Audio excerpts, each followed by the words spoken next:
Chapter 316. She could not blame herself. The robe belonged to Immortal Fire Dragon. He was a person from 10,000 years ago. How could his dressing not be retro?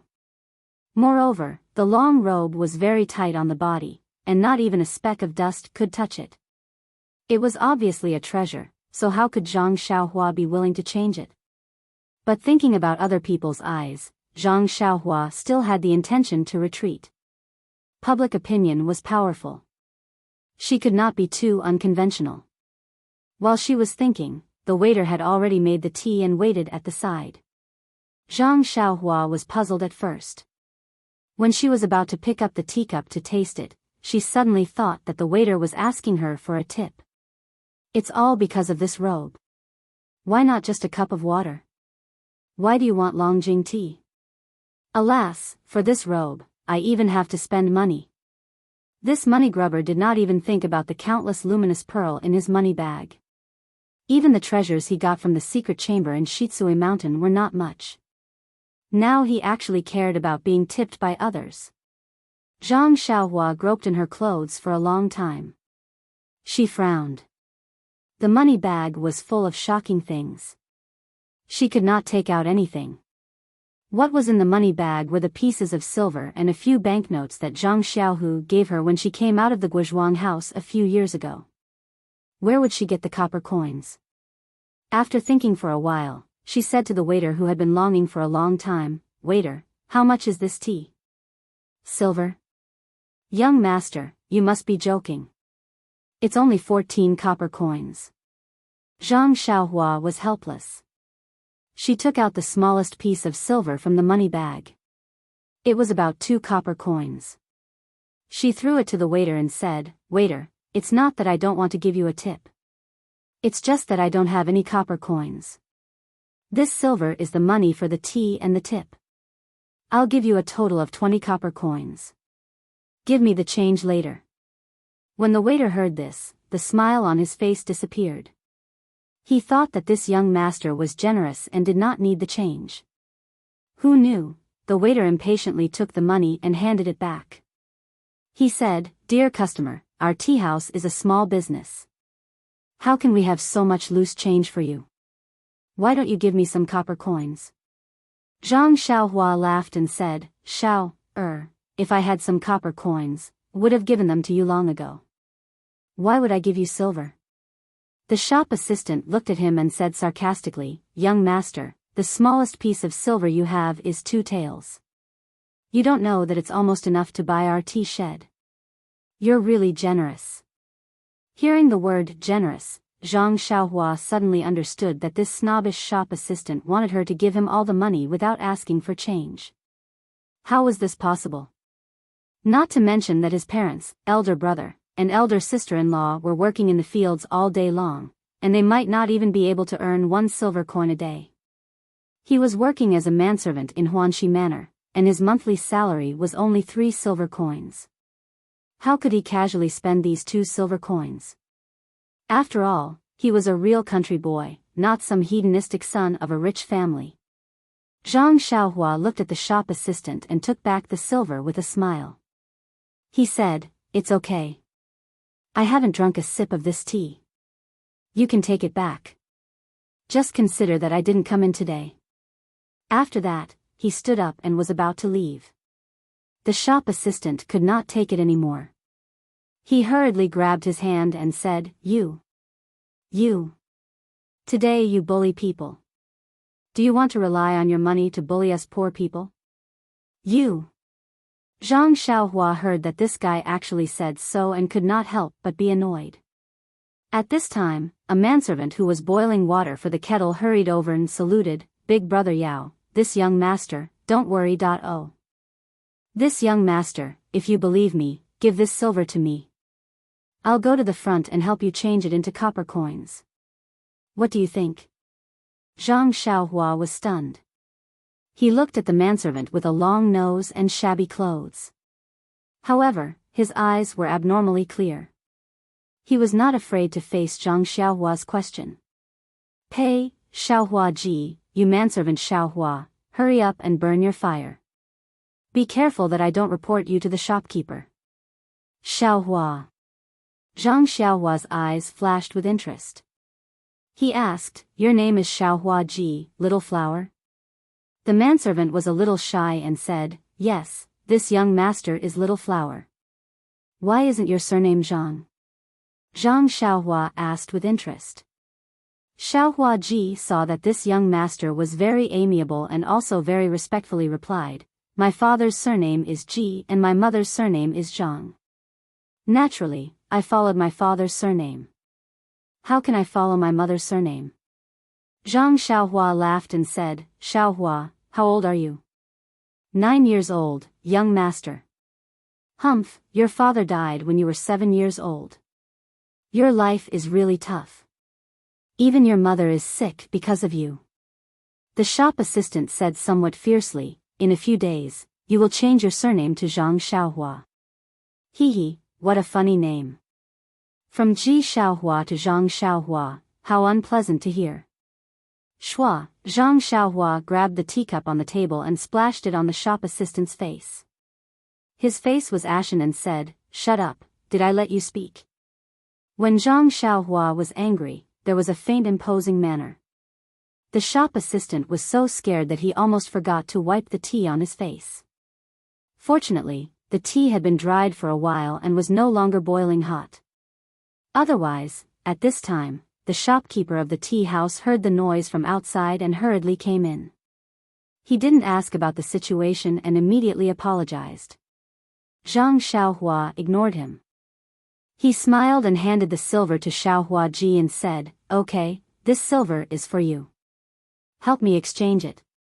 The shopkeeper hurriedly persuaded, this young master, no need. This tea is on me. You don't have to pay. How could Zhang Xiaohua take advantage of him like this? He smiled and said, it's not easy for you to do business here. Naturally, you should take money. However, my silver didn't grow on trees. I can't give it to you for free. After he finished speaking, he waved his hand at Xiaohua Ji and let him go. At this time, a man at the table next to them stood up and said, this young master, perhaps you rarely go out. Zhang Xiaohua saw and smiled, yes, I've always been studying at home. I rarely go out. The man walked over and said, there's a saying in the pugilistic world. Rely on your parents at home and rely on your friends when you go out. Since we can meet in such a remote place, it can be considered fate. Little brother, I'll pay for the tea for you. Come over and have a chat. Zhang Xiaohua looked at the man and didn't want to pay much attention to him. However, she thought that she still needed to find out the location of Pingyang City and Lu Town. Perhaps she could get some information from this man. Hence, she smiled and said, sure, I admire people like you who roam the pugilistic world. I'd like to learn a thing or two from you. After she finished speaking, she invited the man to take a seat. The shopkeeper and the shop assistant saw that they had nothing to do and left. However, since no one was around to light the fire, the shop assistant had to do it himself. The man and Zhang Xiaohua sat down together and chatted casually. From time to time, he bragged about his experiences in the pugilistic world. He didn't forget to show off his muscles and martial arts skills. Then, he discreetly tried to find out more about Zhang Xiaohua. At this moment, how could Zhang Xiaohua not understand anything? She only smiled perfunctorily and started to talk nonsense while waiting for Xiaohua Ji to return. After chatting for a while, the man saw the long sword by Zhang Xiaohua's feet. He smiled and said, Brother Wu, do you like swordsmanship? If there's time, I can indeed introduce you to a famous pugilistic expert. When the time comes, he can also give you a good sword. How can you bring out such a crude sword?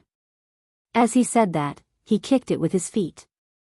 Zhang Xiaohua stepped on the long sword without a trace and said, I just casually picked it up.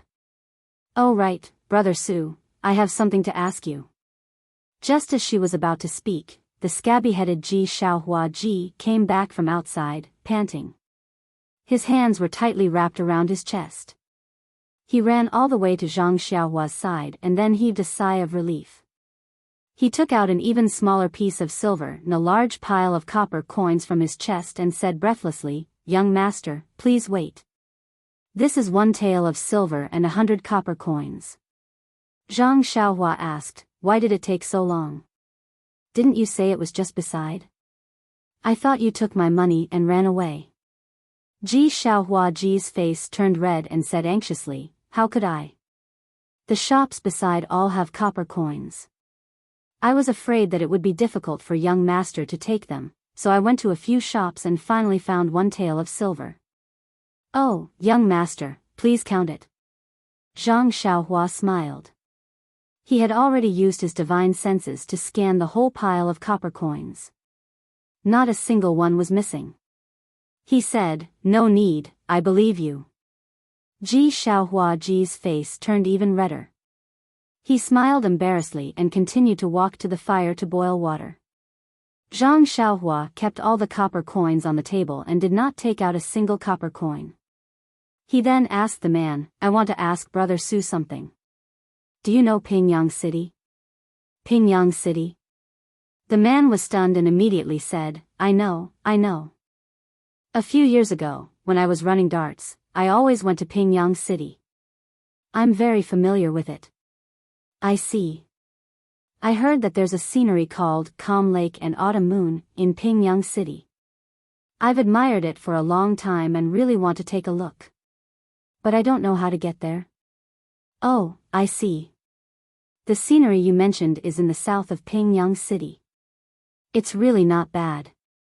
My martial brothers in Pingyang City often invited me there to admire it. As for how to get to Pingyang City, you see, from this road to the west, pass through Songning Town, walk for another day, then head north. Walk for another 17 or 18 days and you should reach there." I know. Thank you very much, Brother Su. I still have some matters to attend to, so I won't take up any more of your precious time."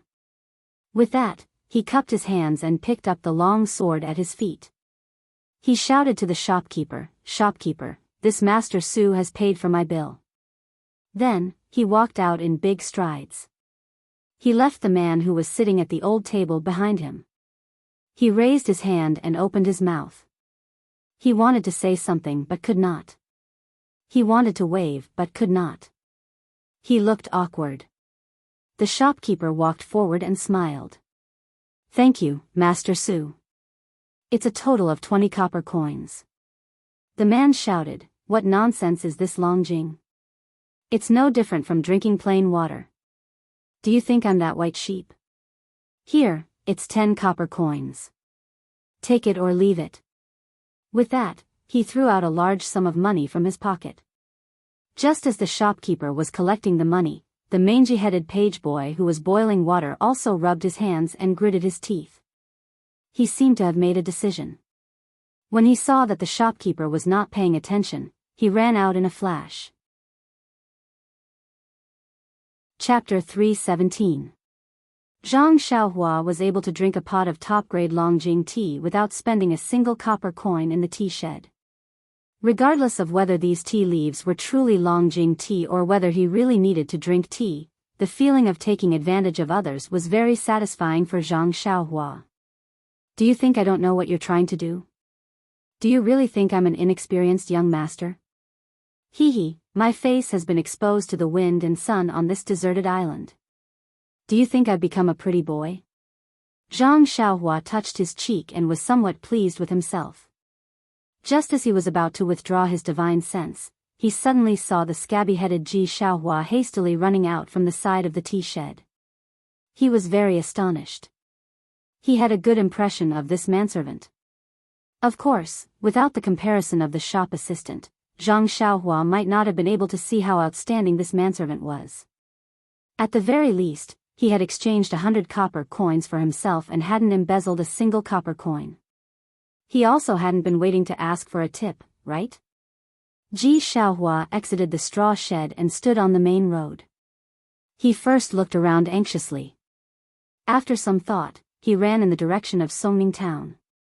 Zhang Xiaohua was now 18 years old and was in the middle of growing. At this time, he was already a head taller than the average person. However, there were many people on the main road. With Ji Xiaohua's height, how could he possibly see him?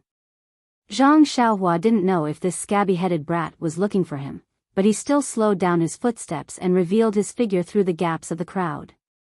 His black robe was rather conspicuous. As soon as he revealed his figure, Ji Xiaohua's eyes lit up. He first looked back and didn't see anyone, so he quickly ran over. Zhang Xiaohua's back was facing him, so he only used his divine sense to observe. Seeing the little guy's face covered in sweat as he rushed towards him, he couldn't help but feel a little puzzled. Could it be that he was asking for a tip? Thinking of this, his right hand involuntarily covered his chest. When Ji Xiaohua saw Zhang Xiaohua's black figure, her eyes lit up with joy. Just as she was about to shout, she covered her mouth with her hand and secretly looked back, left and right. Only then did she quicken her pace and catch up. Seeing this situation, Zhang Xiaohua had a little understanding in her heart. This manservant with the same name as her probably had something to tell her. Sure enough, after Ji Xiaohua caught up with Zhang Xiaohua, she didn't dare to speak loudly. She only tugged at Zhang Xiaohua's sleeve and said, "Young master, this little one has something to say to you." Then, she looked around and scurried to a big tree on the side of the road like a kitten. Then, she looked back and waved at him anxiously with her small hands. Zhang Xiaohua found it very funny, but she was also slightly touched. No matter what this servant came to her for, as long as he didn't want to harm her, she would give him a little reward. Well, how much should she give him? Was this a problem? Seeing Zhang Xiaohua walking over leisurely, Ji Xiaohua was a little anxious. She wanted to go over and tug at him but didn't dare to. She could only look back and stomp her feet. When Zhang Xiaohua was behind the big tree, she said anxiously, "Young master, you must not believe what that man said just now." Zhang Xiaohua looked at her with interest and smiled. "Ji Xiaohua, why should I believe you?" "Don't believe him. Besides, do you know where Pingyang City is?" When Ji Xiaohua heard this, her face flushed red.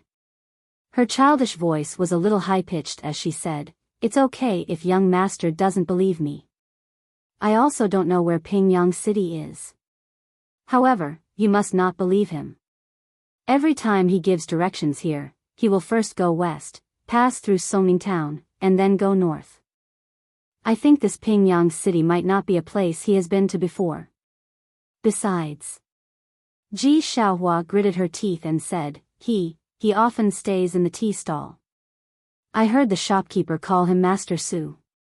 I don't know anything else." When she finished, she saw that Zhang Xiaohua didn't believe her. She stomped her feet slightly and gritted her teeth. "I only know this much. I don't dare to say anything else. Young master is so young.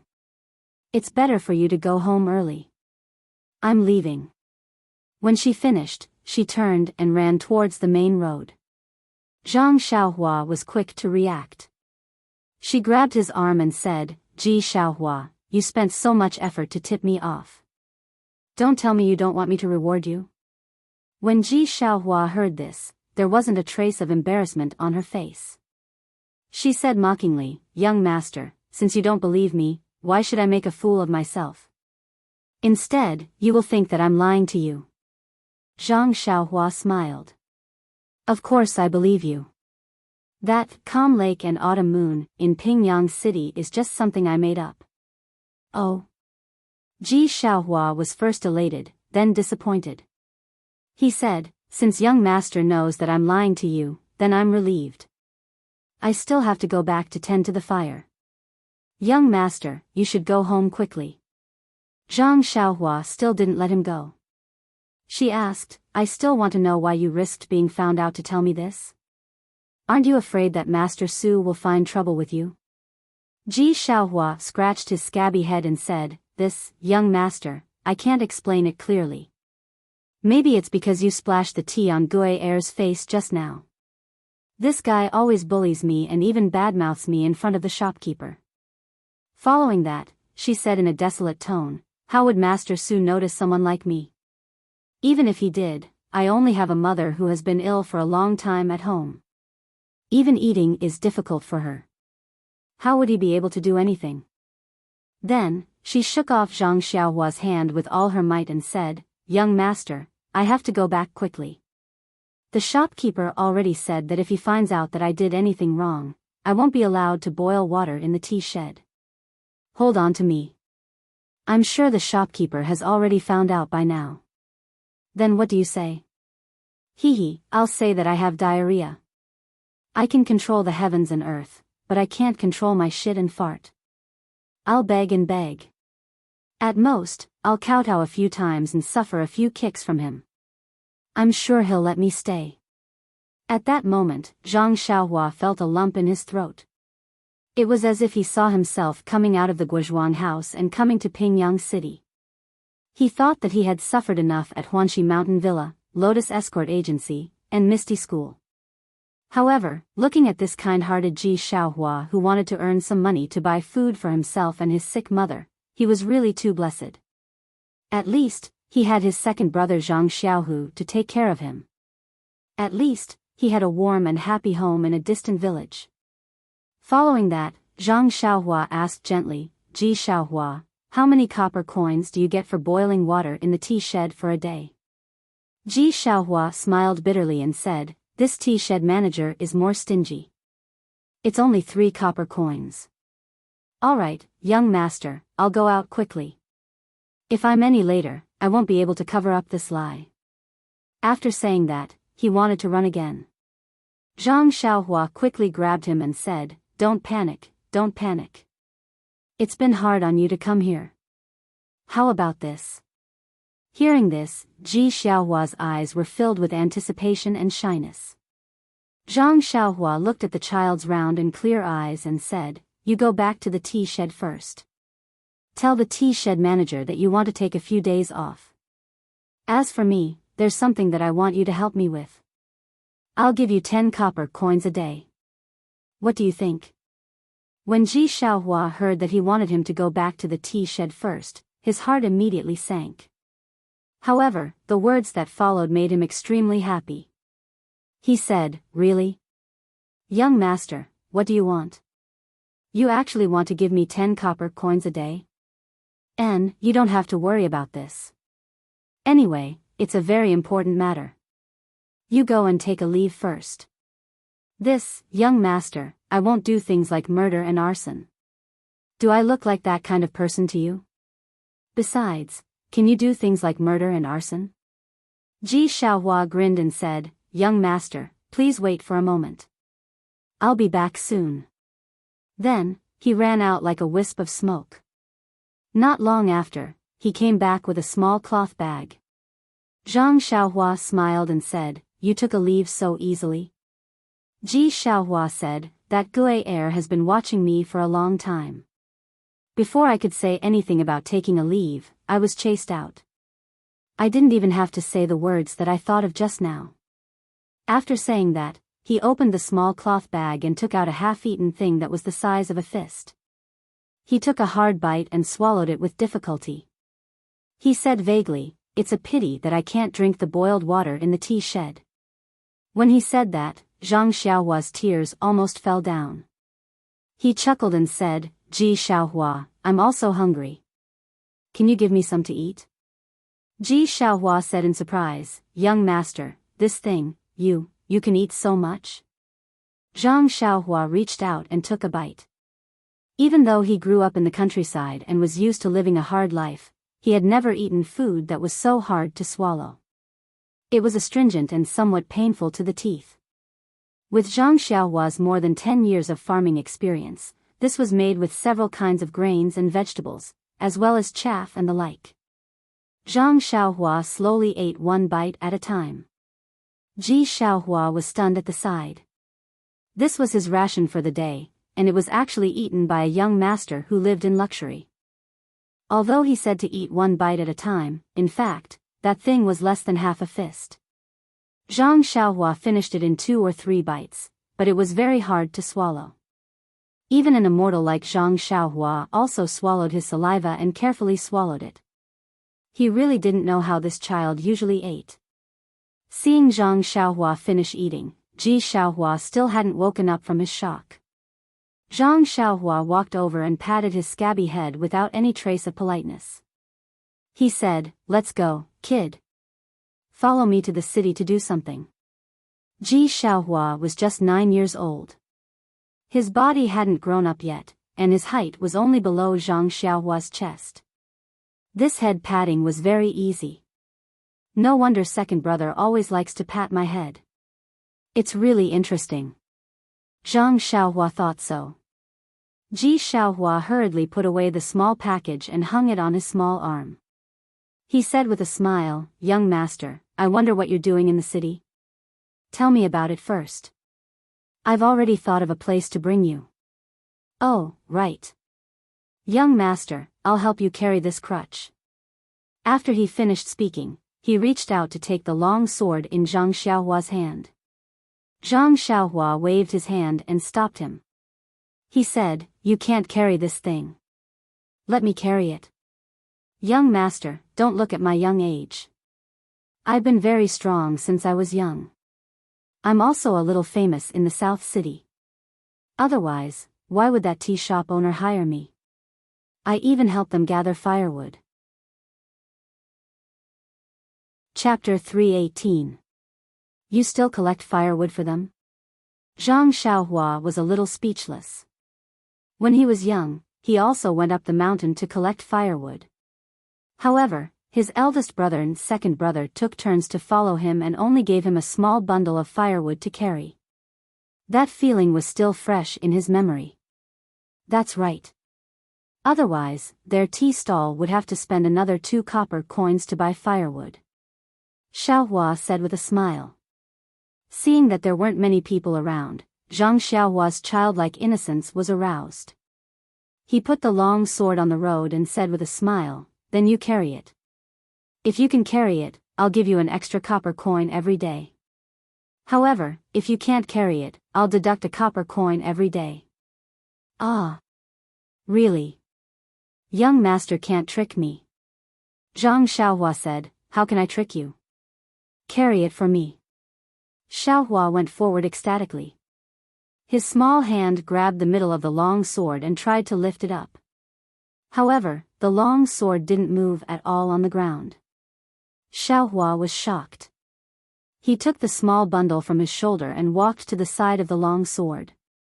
His 2 hands grabbed the 2 sides of the long sword and tried to lift it up. Unfortunately, even if he used all his strength and his small face turned red, the long sword still didn't move. At this time, Xiaohua realized how naive he was. His tears were about to fall. He was extremely regretful. Great, now he lost a copper coin a day. Then, he let go of his hand and picked up his small bundle. He lowered his head and said dejectedly, "Young master, this little one can't carry it. You can carry it yourself." Zhang Xiaohua looked at his appearance and laughed in his heart. He bent down and picked up the long sword and said, "Let's go. Bring me into the city." Xiaohua said weakly, "Yes, young master. Please follow me." Zhang Xiaohua saw this and said with a smile, "Xiaohua ji, don't mind it. I was just joking with you.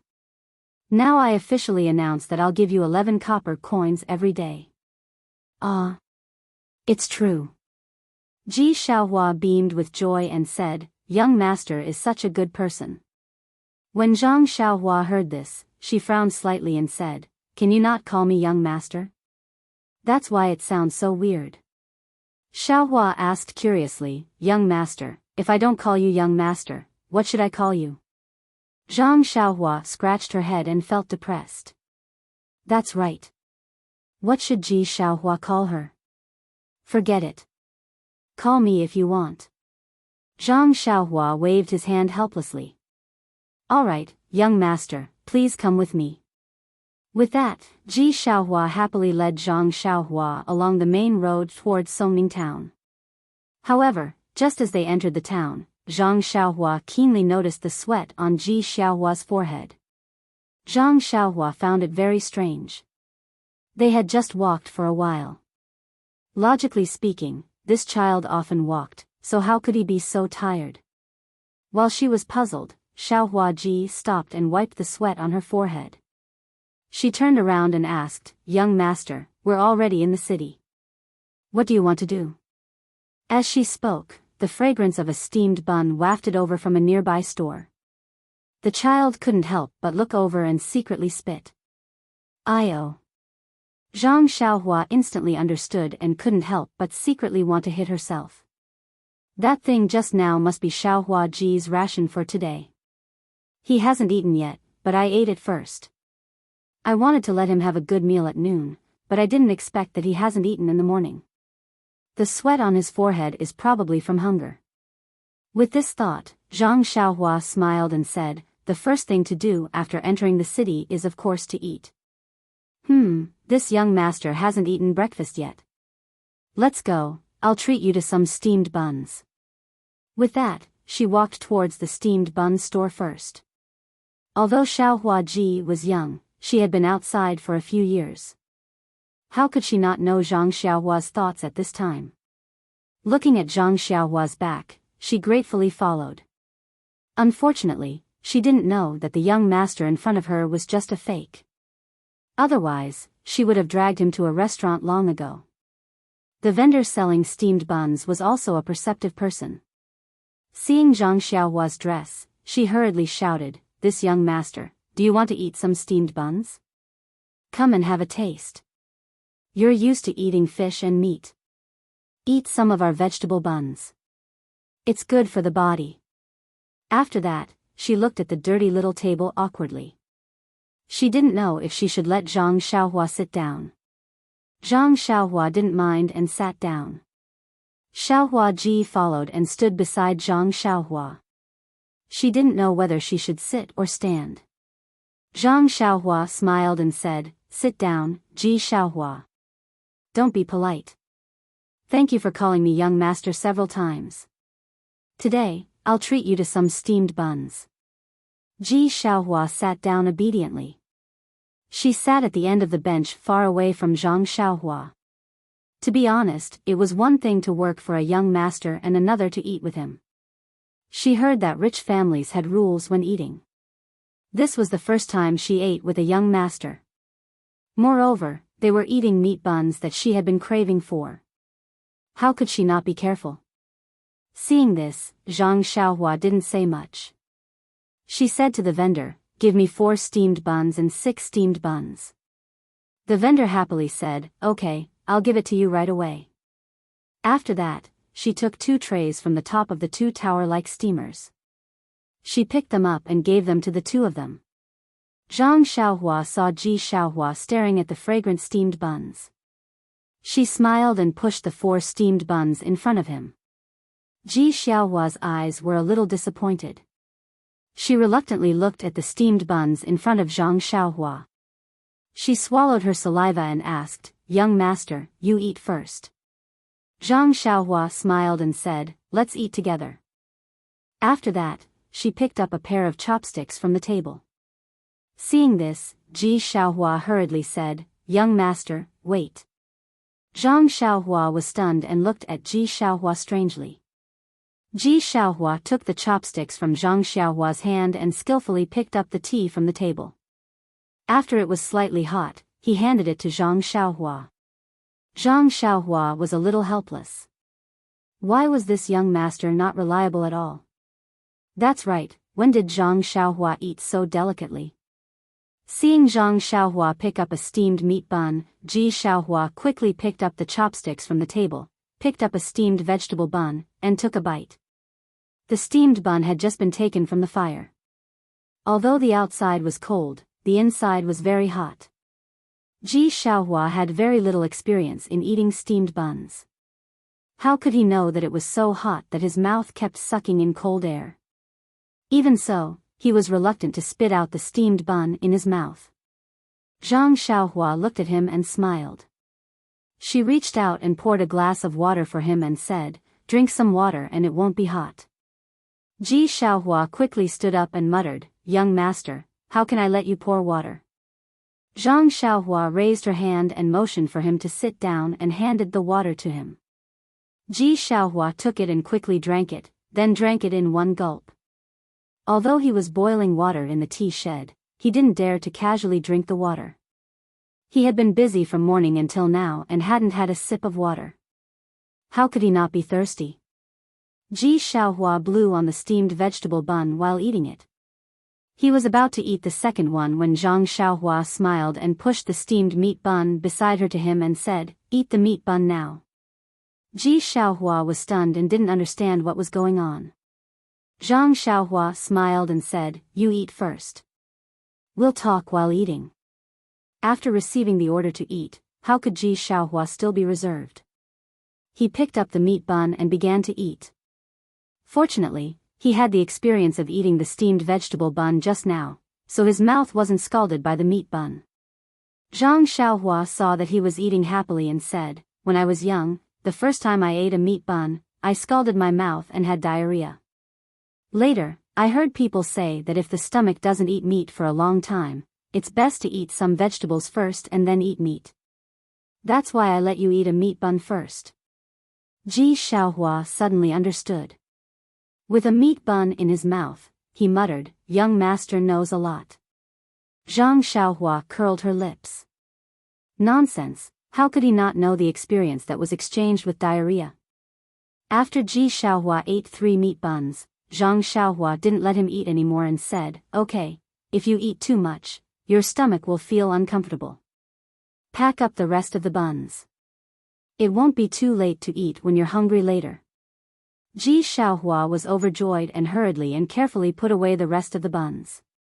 Seeing Ji Xiaohua's careful appearance, Zhang Xiaohua felt very strange and asked, "We'll eat in a while, you don't have to be so serious." Ji Xiaohua looked up and said seriously, "I'm already full.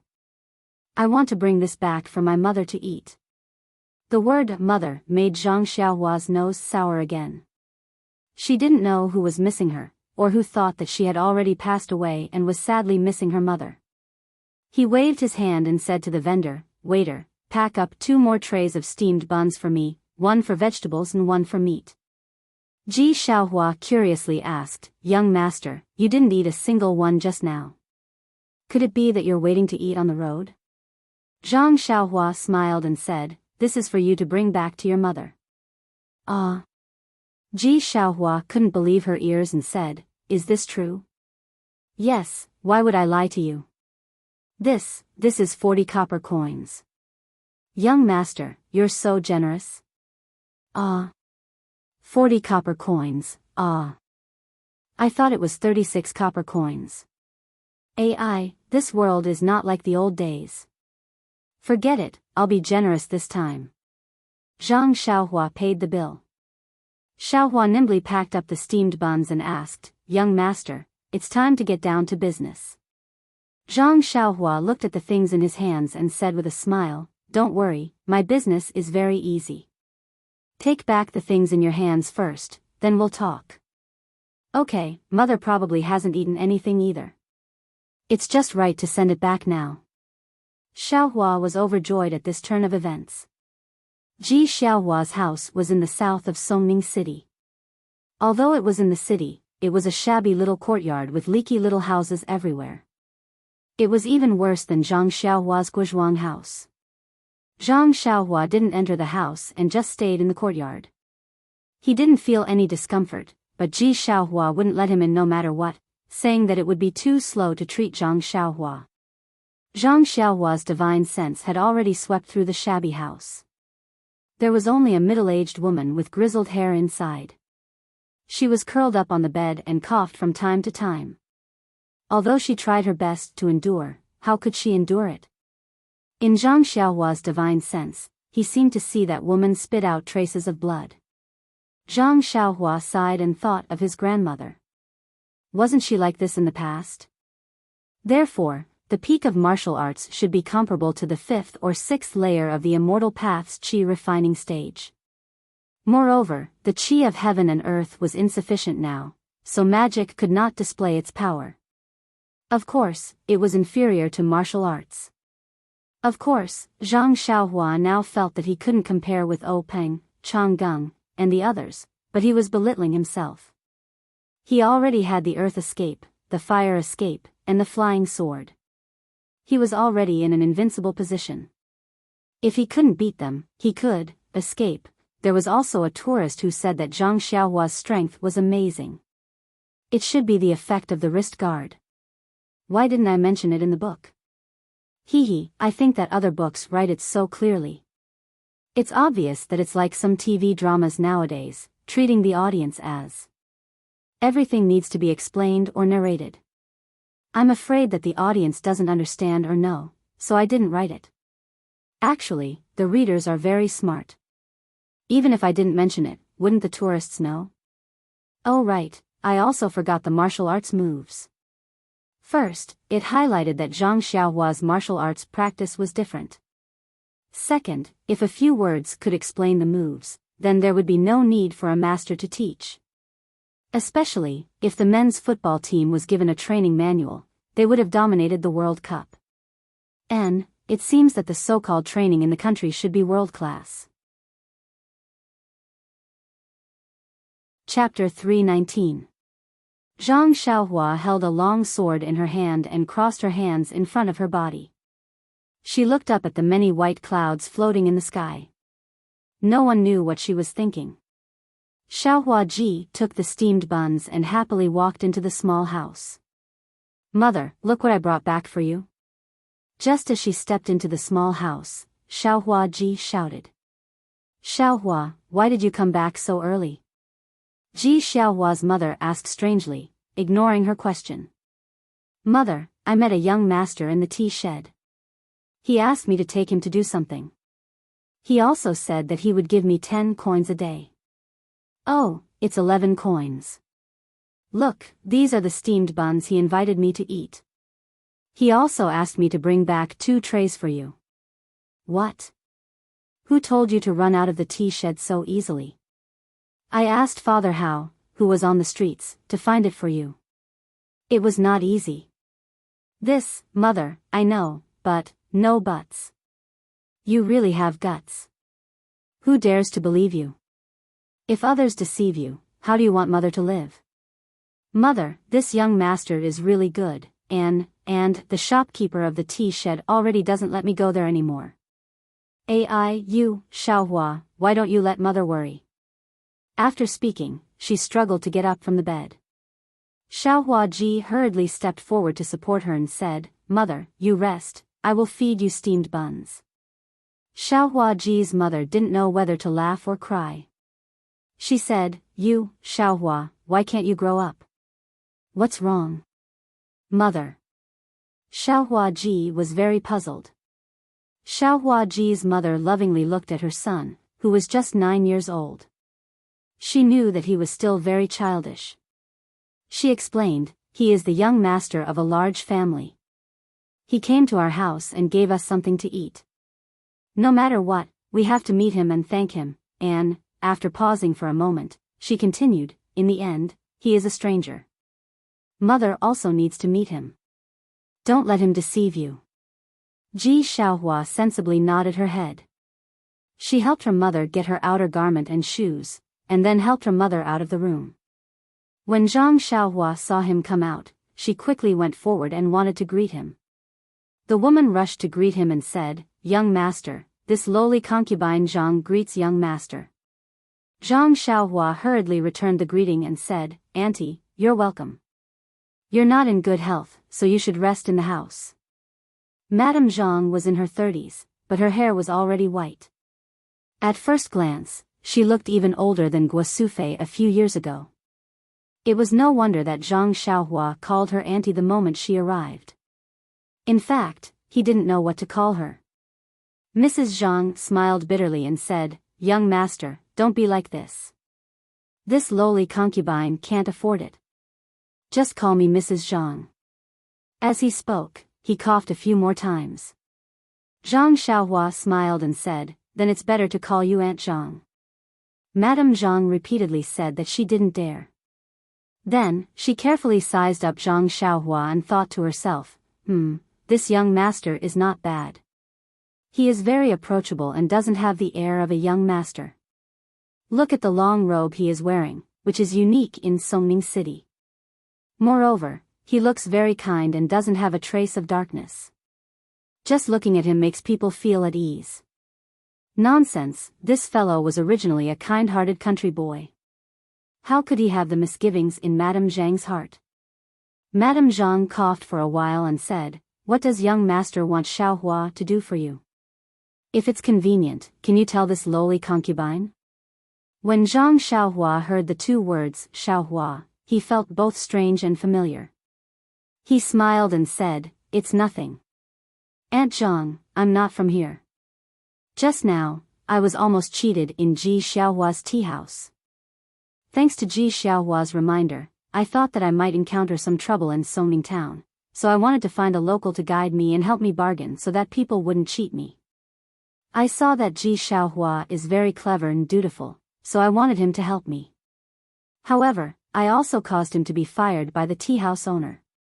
Don't worry, I will compensate him." Zhang Xiaohua kept saying, Ji Xiaohua, but he couldn't say the two words, Xiaohua, no matter what. When Madame Zhang heard this, a stone fell to the ground. She coughed and said, "In that case, let Xiaohua follow young master for a few days. However, don't mention the compensation. Since he helped young master, he can only take young master's share of the money. Xiaohua should understand this." Zhang Xiaohua waved his hand and said, "It's fine, Aunt Zhang. Actually, it's just helping me buy a horse and asking about some things. It won't take a few days, probably half a day." Madame Zhang's expression didn't change, but Ji Xiaohua next to her was greatly disappointed. He wanted to earn more money, but today, he only earned 11 copper coins. Madame Zhang turned to Xiaohua and said, "Xiaohua, go and follow young master. Be careful and don't get cheated. Go quickly and come back quickly." Ji Xiaohua nodded his head and stood beside Zhang Xiaohua. After Zhang Xiaohua saluted Madame Zhang, he took Ji Xiaohua out of the small courtyard. When they walked out of the small courtyard, Ji Xiaohua deliberately turned his head and shouted, "Nyangqin, eat the steamed buns while they're hot. By the way, eat a vegetable steamed bun first, then eat a meat steamed bun." Madame Zhang coughed and nodded her head with a smile, but her footsteps didn't slow down even half an inch. After leaving Ji Xiaohua's house, the first thing Zhang Xiaohua did was to ask him to bring her to a ready-made clothing store. She bought a set of very ordinary clothes and wore them outside. That was because anyone who wore strange clothes would be stared at wherever they went. The first thing Zhang Xiaohua did was to find ordinary clothes to change into. However, Zhang Xiaohua was already immune to cold and heat.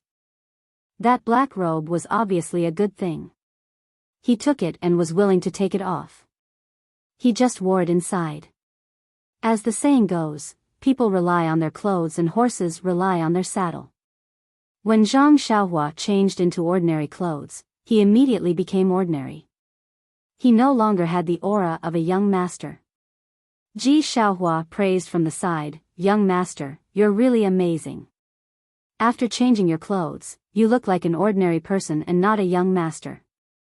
Zhang Xiaohua curled his lips and secretly said, "Isn't this nonsense? He doesn't look like a young master. He's just an ordinary person.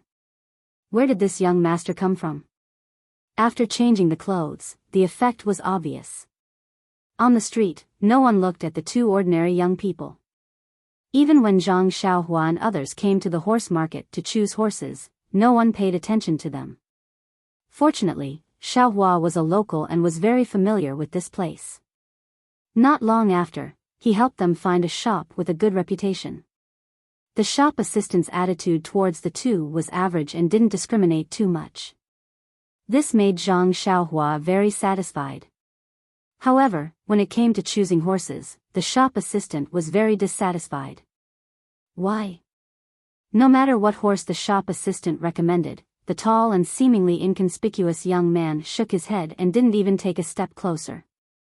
After looking at 8 horses in a row, the shop assistant was very tired. Even Xiaohua, who was standing at the side and preparing to help bargain, was full of doubts. In the end, the shop assistant couldn't take it anymore and asked, "Brother, are you here to make trouble or to buy horses? I've already taken 8 horses, and you said no after taking a look. You didn't even walk close. How do you know that it's not to your liking?" Zhang Xiaohua smiled and said, "It's not that I can't forget you, but these horses are not suitable. The horses I want are not ordinary horses." The shop assistant was surprised and said, "If it's not an ordinary flattery, then what should it be like?" After thinking, Zhang Xiaohua said, "It should be the kind that can carry heavy loads." Heavy loads? The shop assistant was stunned and said, "How heavy should it be?" "Oh, 3 to 4,000 caddies." "What? 3 to 4,000 caddies, not 3 to 400 caddies?" The shop assistant said in disbelief, "Are you sure?" Zhang Xiaohua smiled bitterly and said, "Yes, it's 1,000 caddies, not 100 caddies."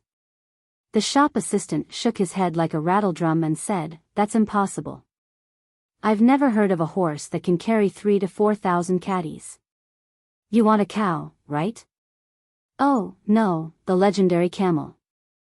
Ji Xiaohua, who was standing at the side, seemed to understand at this time. She looked thoughtfully at the long sword in Zhang Xiaohua's hand. The shop assistant only thought that Zhang Xiaohua was tricking him and didn't take it to heart. He was about to greet the other customers when Xiaohua hurried forward and said with a smile, "Big brother, don't misunderstand. My family's young master has some special requirements. Otherwise, he wouldn't have come to your shop. Is your shopkeeper here? Perhaps the old man has some ideas?" Ji Xiaohua was not very old. In the eyes of the waiter, he was just a clever page boy. The waiter pondered for a while and then went into the inner room. Not long after, a tall and sturdy man came out from the inner room. He frowned and looked at the inconspicuous Zhang Xiaohua from head to toe. Then, he asked, "Young master?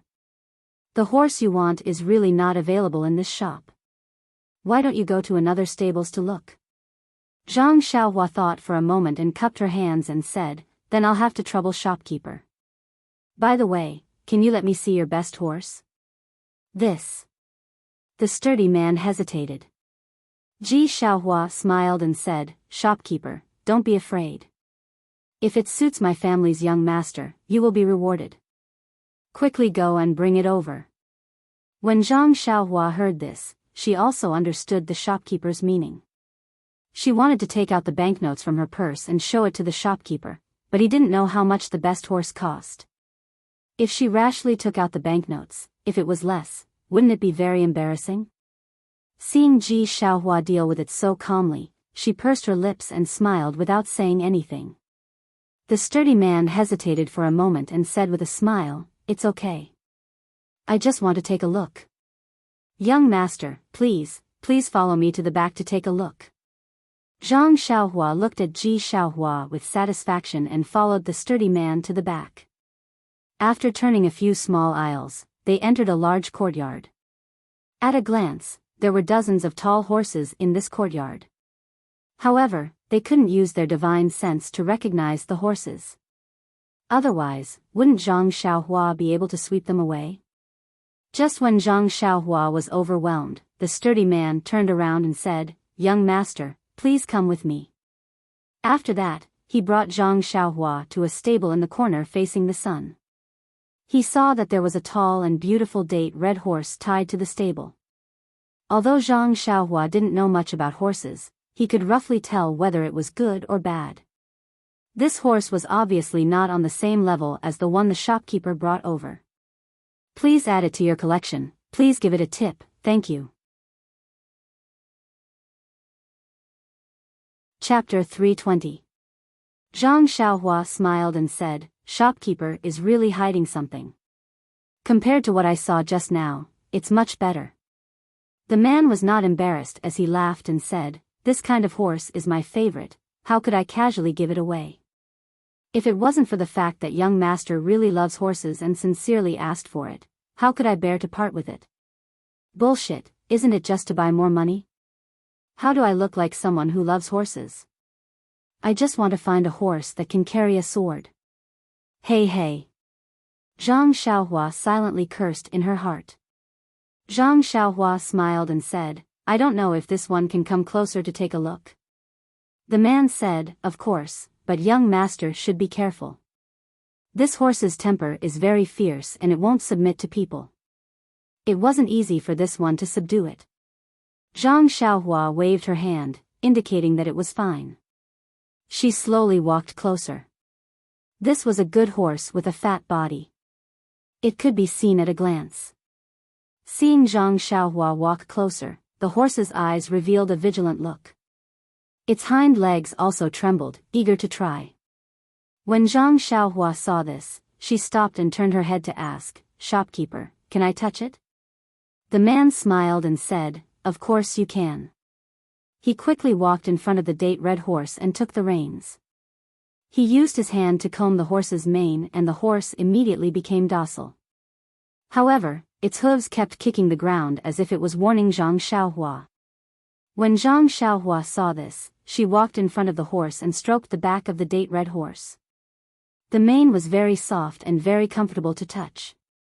Xiaohua curiously walked forward and looked at the date red horse with envy. Zhang Xiaohua stroked it for a while and then gave a look to Ji Xiaohua. Ji Xiaohua was stunned, but she immediately understood. She walked behind the man and asked, Shopkeeper, this one has something to ask.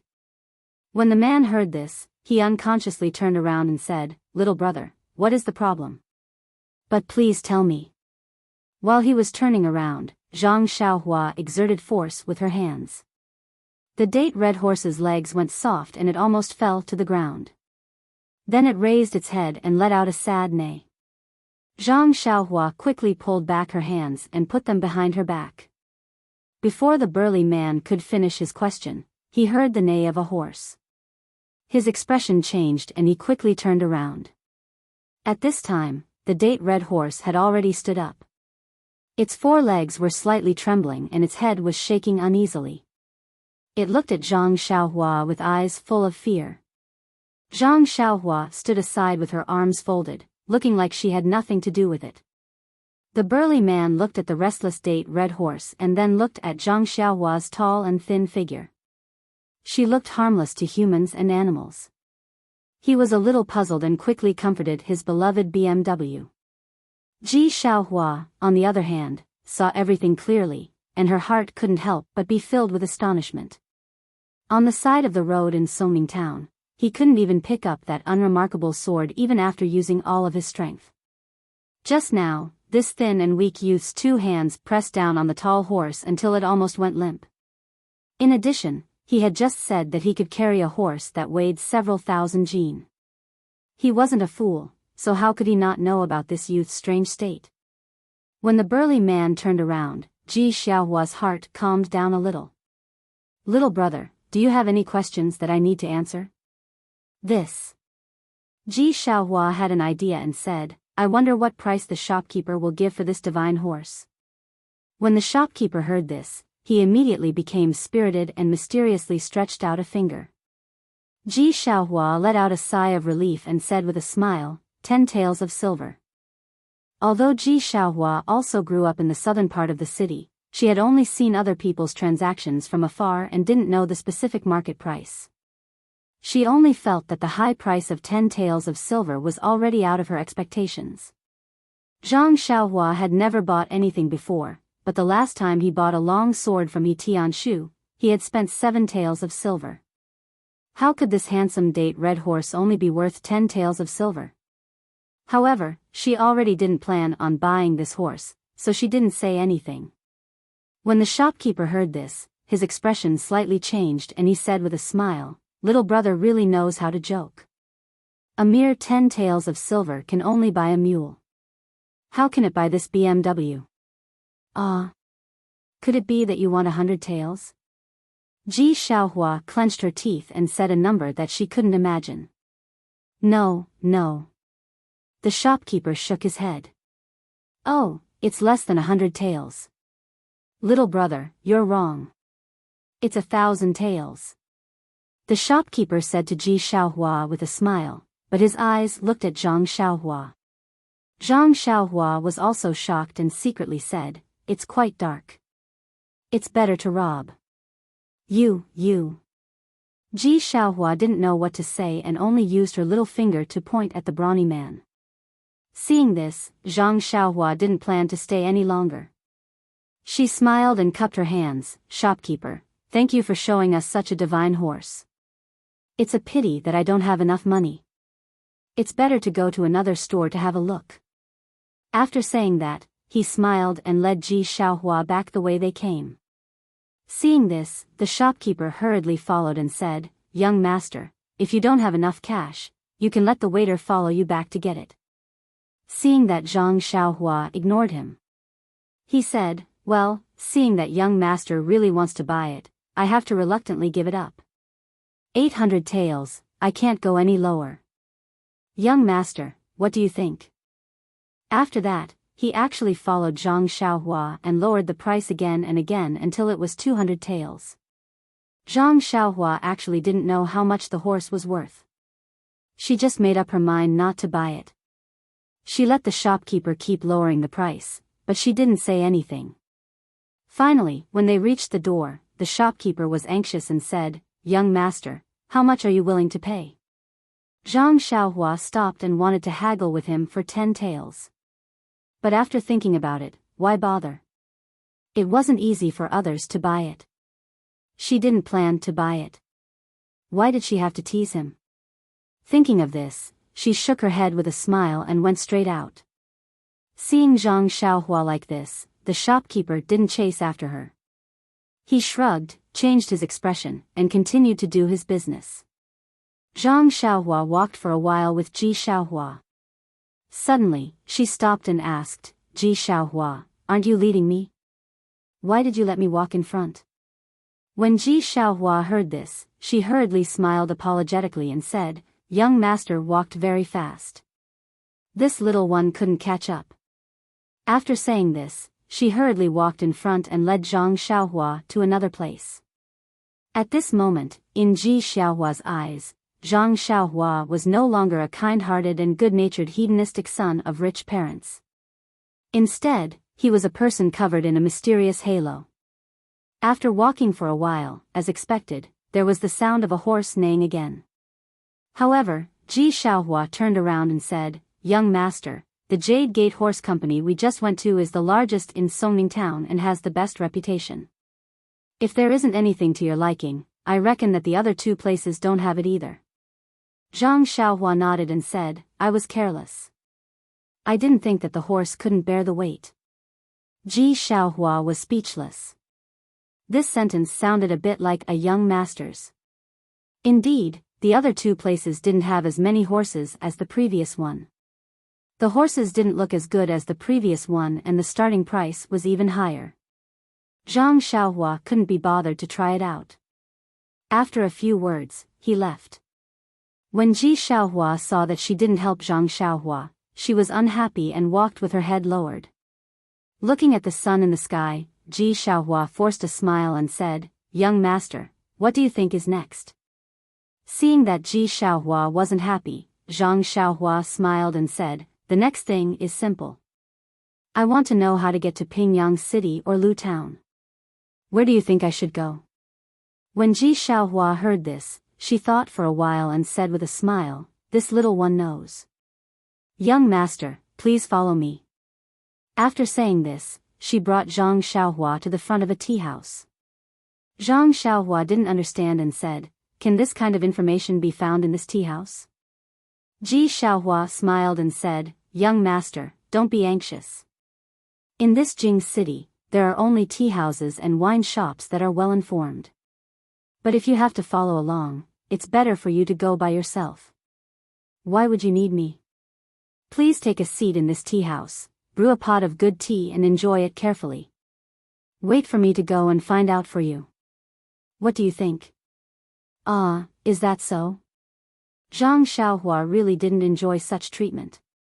He touched his chin and said with a smile, "Okay, Ji Xiaohua, if you can find out more details, I'll reward you with more copper coins." Ji Xiaohua smiled and said, "That's good. Young man, come with me." Afterwards, Ji Xiaohua led Zhang Xiaohua to the tea house and ordered some tea for him.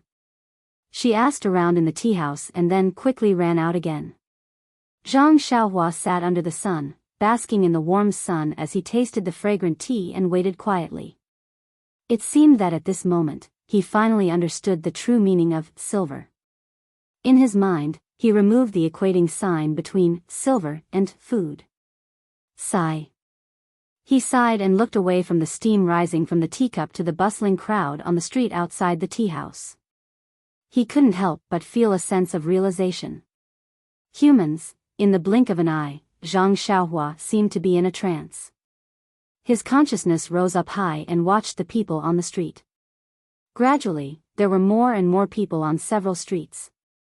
Later, he saw the entire Songning town and the entire town. He also seemed to see Xiaohua running around busily. However, these people slowly became as small as ants in Zhang Xiaohua's eyes. Their actions were extremely laughable. Zhang Xiaohua's consciousness rose higher and higher. He felt like a white cloud floating in the sky. Everything on the ground had nothing to do with him. His heart only yearned for that freedom. In the tea house, Zhang Xiaohua's body held the teacup in his left hand under the sunlight. He didn't move at all and didn't even blink. He actually had an otherworldly appearance. There was a faint flicker of brilliance and sometimes, there was even a hint of transparency. Zhang Xiaohua's consciousness rose higher and higher. He actually saw the sea, the ships on the sea, and the islands that were like black dots. In Zhang Xiaohua's heart, there was no trace of emotion. He just rose up like that. Suddenly, a thunderous voice resounded through the world. "Young master, what are you doing?" In the blink of an eye, Zhang Xiaohua's consciousness, which had floated high, suddenly fell down. The situation just now seemed to be rewinding. He fell to the ground. In an instant, he fell from the ninth heaven to the tea house. Zhang Xiaohua's body didn't move. His eyes immediately lit up. He blinked and saw Xiaohua beside him looking at him with a face full of fear. The boiling hot teacup in his hand was already cold. The noon sun had already passed the top of his head. Chapter 321. Zhang Xiaohua smiled. Only then did he realize that the boiling hot teacup in his hand had already turned cold. The noon sun had already passed over his head, and his body, which was sitting under the sunlight, was gradually moving into the shadows. That fleeting moment had actually taken such a long time. Zhang Xiaohua couldn't help but frown. He felt that it had only been a few breaths of time. This feeling was really very strange. After carefully savoring that mysterious feeling, Zhang Xiaohua had a kind of understanding in his heart. It was an indescribable feeling. Then, with a thought, he secretly checked the cultivation of the Heart Sutra. Sure enough, the stagnant cultivation had already shown signs of loosening. It was as if he could see the light of the sixth layer. Zhang Xiaohua was very emotional. In the past, he had to painstakingly absorb the vitality in vitality stones in order to advance a little. Just now, in just a few breaths of time, his cultivation, which had been unable to advance no matter how much vitality he absorbed, had advanced a solid step forward. It seemed that the cultivation methods of the middle and early stages of the qi refinement realm were still very different. Thinking about the situation just now, Zhang Xiaohua still felt some lingering fear. He wasn't too sure if this situation was lucky or unlucky. He only knew that if Ji Xiaohua had called him a little later, perhaps his consciousness really would have flown beyond the 9 heavens. Misfortune is where fortune lies where misfortune lies. Zhang Xiaohua looked at Ji Xiaohua's childish and anxious face and felt very emotional. He had only come to Songning town to inquire about the way home, but he had met this child who had the same name as him and so many things had happened. The improvement of his mental state and the increase of his cultivation were real matters. All of this was inextricably linked to Ji Xiaohua. However, what could he do for him? Although he knew how to refine pills, he only had a pile of fasting pills. He didn't have any immortal pills for living people or pills for curing illnesses. Although he cultivated the path of immortality, he only knew how to kill people. What could he help him with? Just as he was thinking, Xiaohua called out again, "Young master, are you all right?" Zhang Xiaohua smiled and said, "How could I be all right? I'm fine, I'm fine." Then, he called out, "Waiter, give me some desserts." "All right," the shop assistant in the distance replied cheerfully.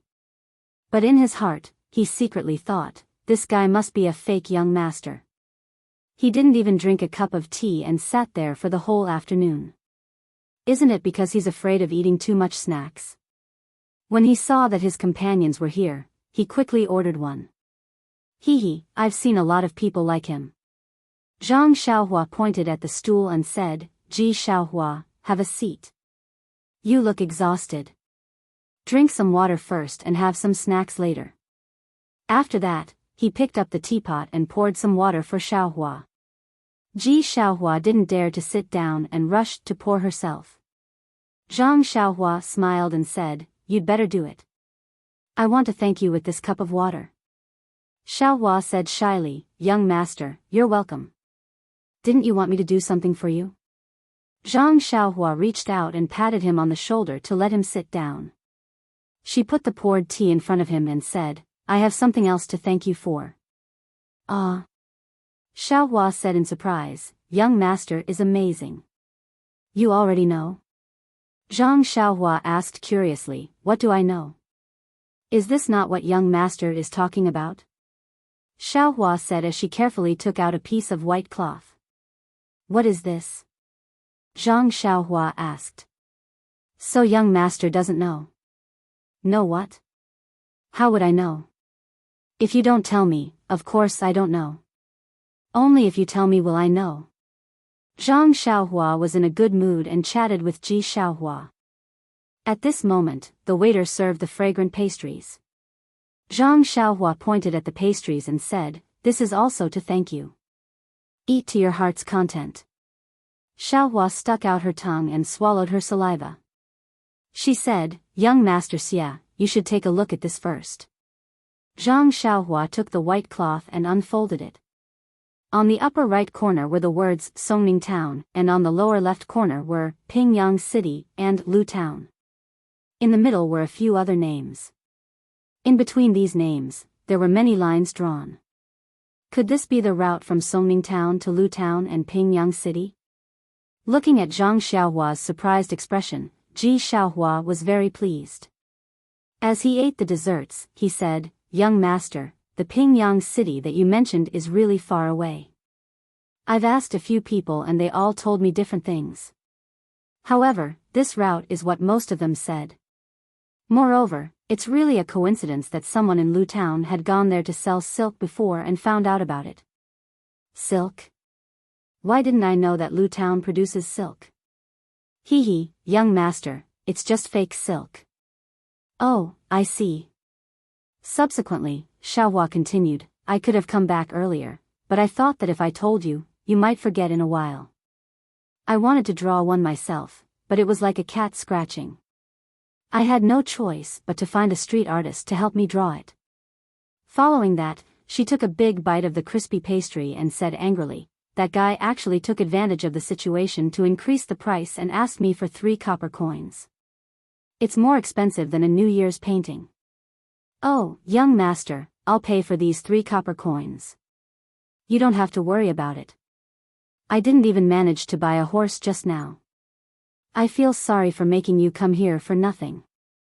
Zhang Xiaohua listened with interest.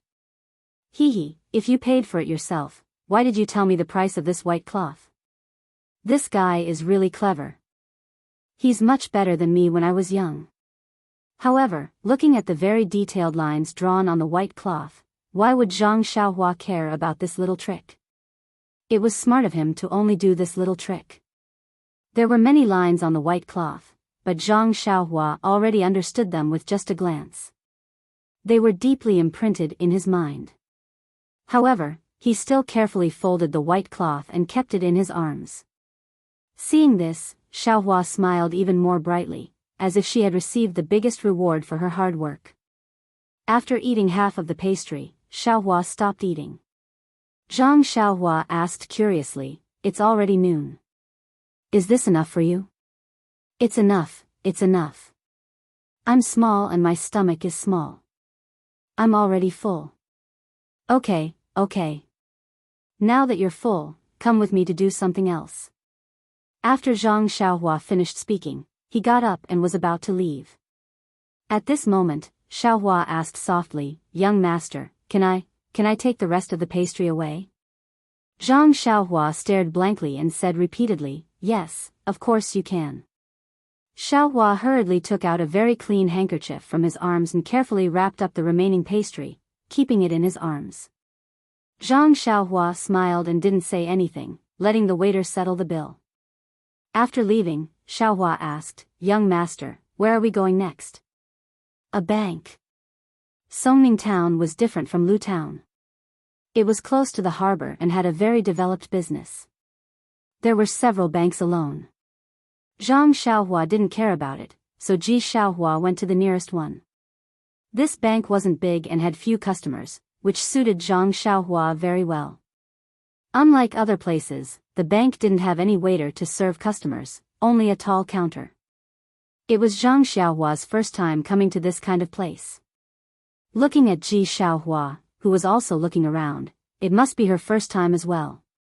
Zhang Xiaohua looked at the solemn old man behind the counter, took out a banknote, and handed it over.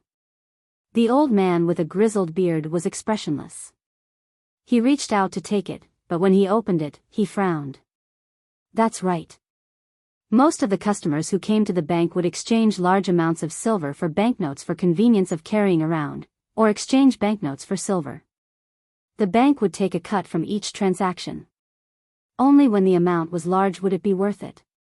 Although this small bank was small in scale, the banknotes that the old man saw were mostly in the hundreds and thousands of denominations. None of them were like the banknotes in front of him, which were only 5 taels. 5 taels was fine, but this banknote wasn't issued by his own bank. If it wasn't a banknote from his family, the old man could refuse to exchange it. However, the bank that issued the banknotes was a rather large one. Although the head office of this bank was far away, it had an alliance with his family. Thus, he had to exchange it for the old man. Furthermore, he couldn't ask for more. The old man thought for a while, then went through the necessary procedures with Zhang Xiaohua, and put the 5 taels of silver on the counter.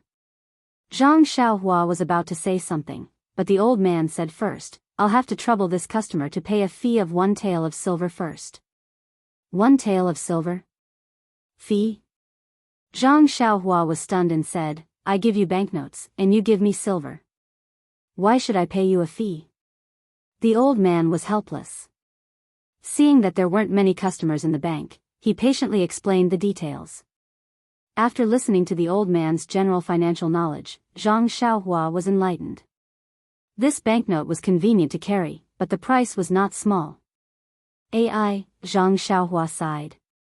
She had a pile of gold in her purse, but it wasn't suitable to take it out now. She could only bite the bullet and let the bank rip her off.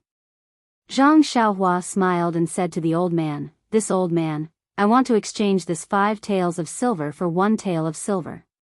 What do you think?" "Oh right, this exchange doesn't have a fee, right?" The old man looked at Zhang Xiaohua and said, "This isn't necessary." "Then, will your fee be paid from these scattered silver taels?" Zhang Xiaohua gave a thumbs up and said, "Old man is wise. That's exactly what this one meant." The old man was a little happy from this straightforward flattery. The corner of his mouth revealed a trace of a smile and said, "I've been working at this counter for dozens of years. What kind of people have I not seen? Just as you were about to lift your foot, I knew what you were going to shit." Zhang Xiaohua did not say anything, but Ji Xiaohua at the side laughed out loud. Zhang Xiaohua turned her head and rolled her eyes at Xiaohua. She did not dare to say anything as she was afraid that the old man would say something nice again. When the old man placed the scattered silver taels on the counter, Zhang Xiaohua smiled and said, "Old man, if I exchange these silver taels for other shares, such as copper coins, will there be no fee?" The old man was stunned and said, "As long as the banknotes are exchanged for cash, no matter if it is silver or copper coins, there is only one fee. Why is this customer asking this? Instantly, the old man had a bad feeling in his heart. Sure enough, Zhang Xiaohua waved her hand and cheerfully said, "That's great. Please exchange these 5 taels of silver for copper coins." Chapter 322. This? The old man from the bank was a little dumbfounded. He sat there for a moment, not knowing what to say. After a long while, he muttered, "Could it be that this guest came to our bank to find trouble?" Zhang Xiaohua was surprised. "I'm just taking my money. Who wouldn't have the patience to find trouble with you? Then take the money and go. Why do you need so many copper coins?" Zhang Xiaohua was even more surprised. "What's wrong with copper coins? I just like to spend copper coins." "What's wrong? Your bank is so big, but you don't even have 5 strings of copper coins?" This.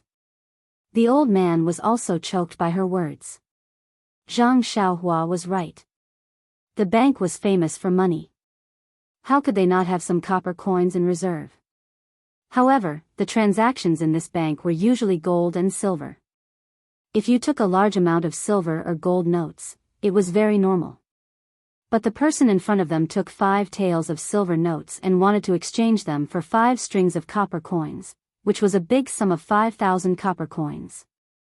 This was unprecedented. Are you a bank or not? Do you have copper coins? Zhang Xiaohua was a little impatient.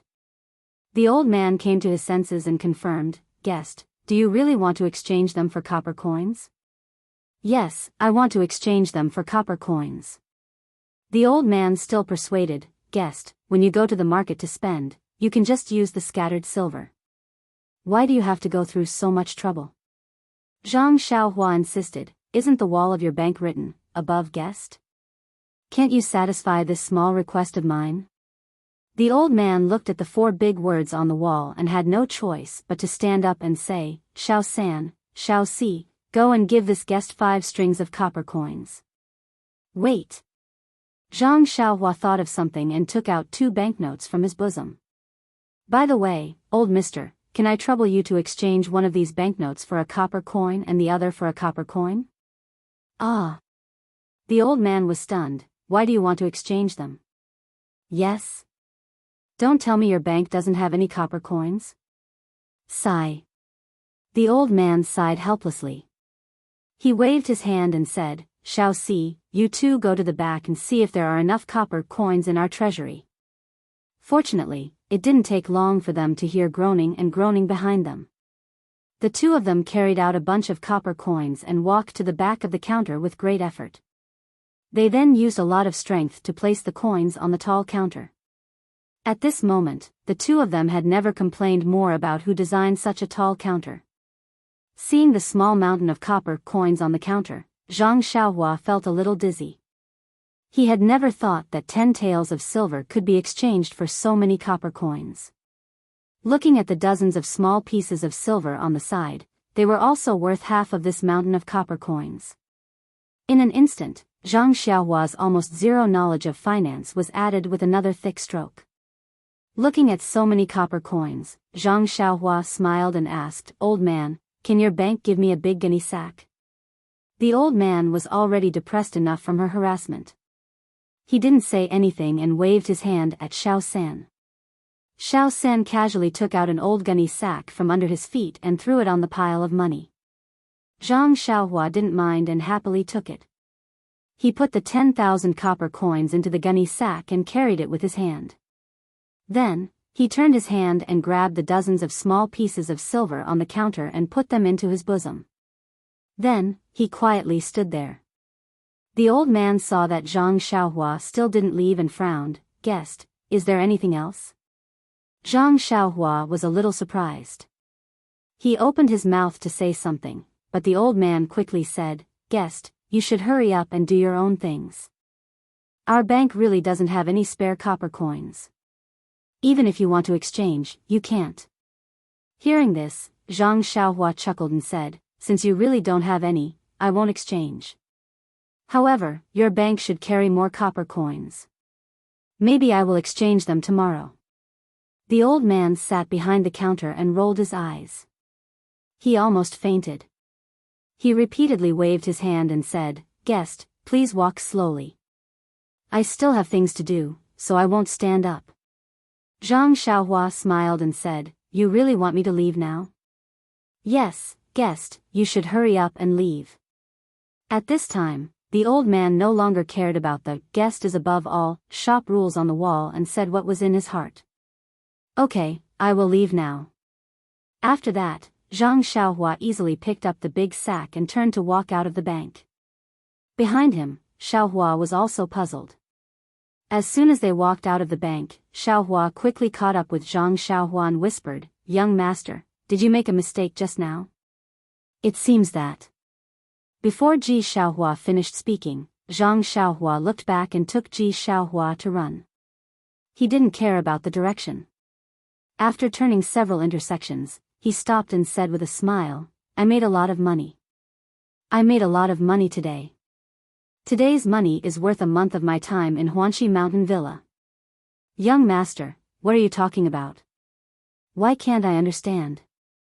Is it because the bank doesn't have a commission?" Zhang Xiaohua didn't explain to him and said, "You are just a child. What do you know? Let's go." At this time, in the bank, the old man just got out of his impetuous state and was leisurely tasting the fragrant tea. He seemed to feel that something was missing in his heart. Suddenly, he put the teacup on the table and asked, "Xiao San, Xiao Si, when you gave the young man the money just now, did you take out the commission?" The two of them looked at each other and explained, "The commission has always been taken by you. Of course, we will not snatch it from you." "Oh, I was confused by this little rascal just now and forgot to deduct the commission." After saying that, they hurriedly ran out of the bank and couldn't see him. The old man looked left and right but didn't see him. He stomped his feet and walked back. The two of them comforted him, "Don't be anxious, old man. Didn't that rascal say that he will come back tomorrow? We will ask him to return it tomorrow." "Return my ass. Didn't you see that the banknote says Pingyang City? This rascal is from another city. Who knows, he might leave the city in a while. Why would he come back tomorrow?" The two of them pursed their lips and said, "So, old man knew that he was from another city.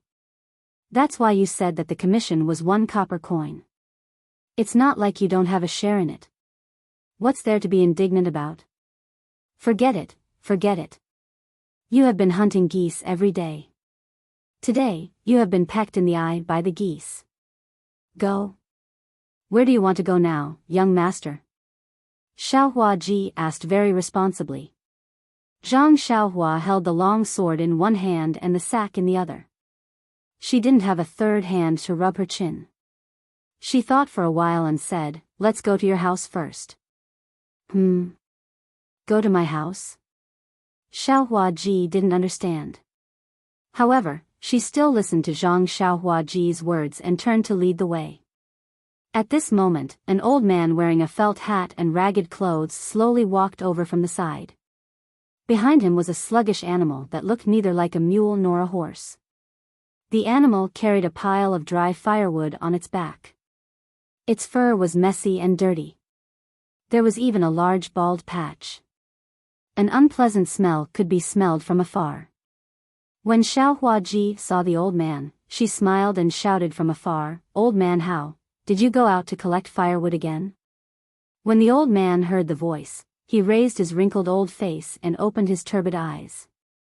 He looked around and said with dissatisfaction, "Xiaohua, why didn't you go to the tea shed to help today?"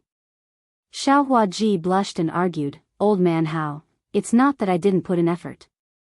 It's just that the shopkeeper, old man Hao, raised his hand and rubbed Xiaohua Ji's little head. He sighed and said, "I know, Xiaohua. The shopkeeper is a little stingy. However, where can we, poor people, not be bullied? Tomorrow, I'll go and talk to you again.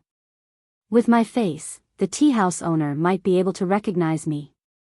You can earn as much as you can. The tea house has never been exposed to wind or rain, so it's very suitable for you." Seeing that old man Hao was educating Xiaohua Ji, Zhang Xiaohua could only stand aside and listen. This was no different from the kind uncles and aunties in the Guizhuang house. Even if it wasn't their own child, they would do their best to help as long as they could. At this moment, the animal standing next to them opened its almost closed eyes and sniffed. It seemed to have smelled something.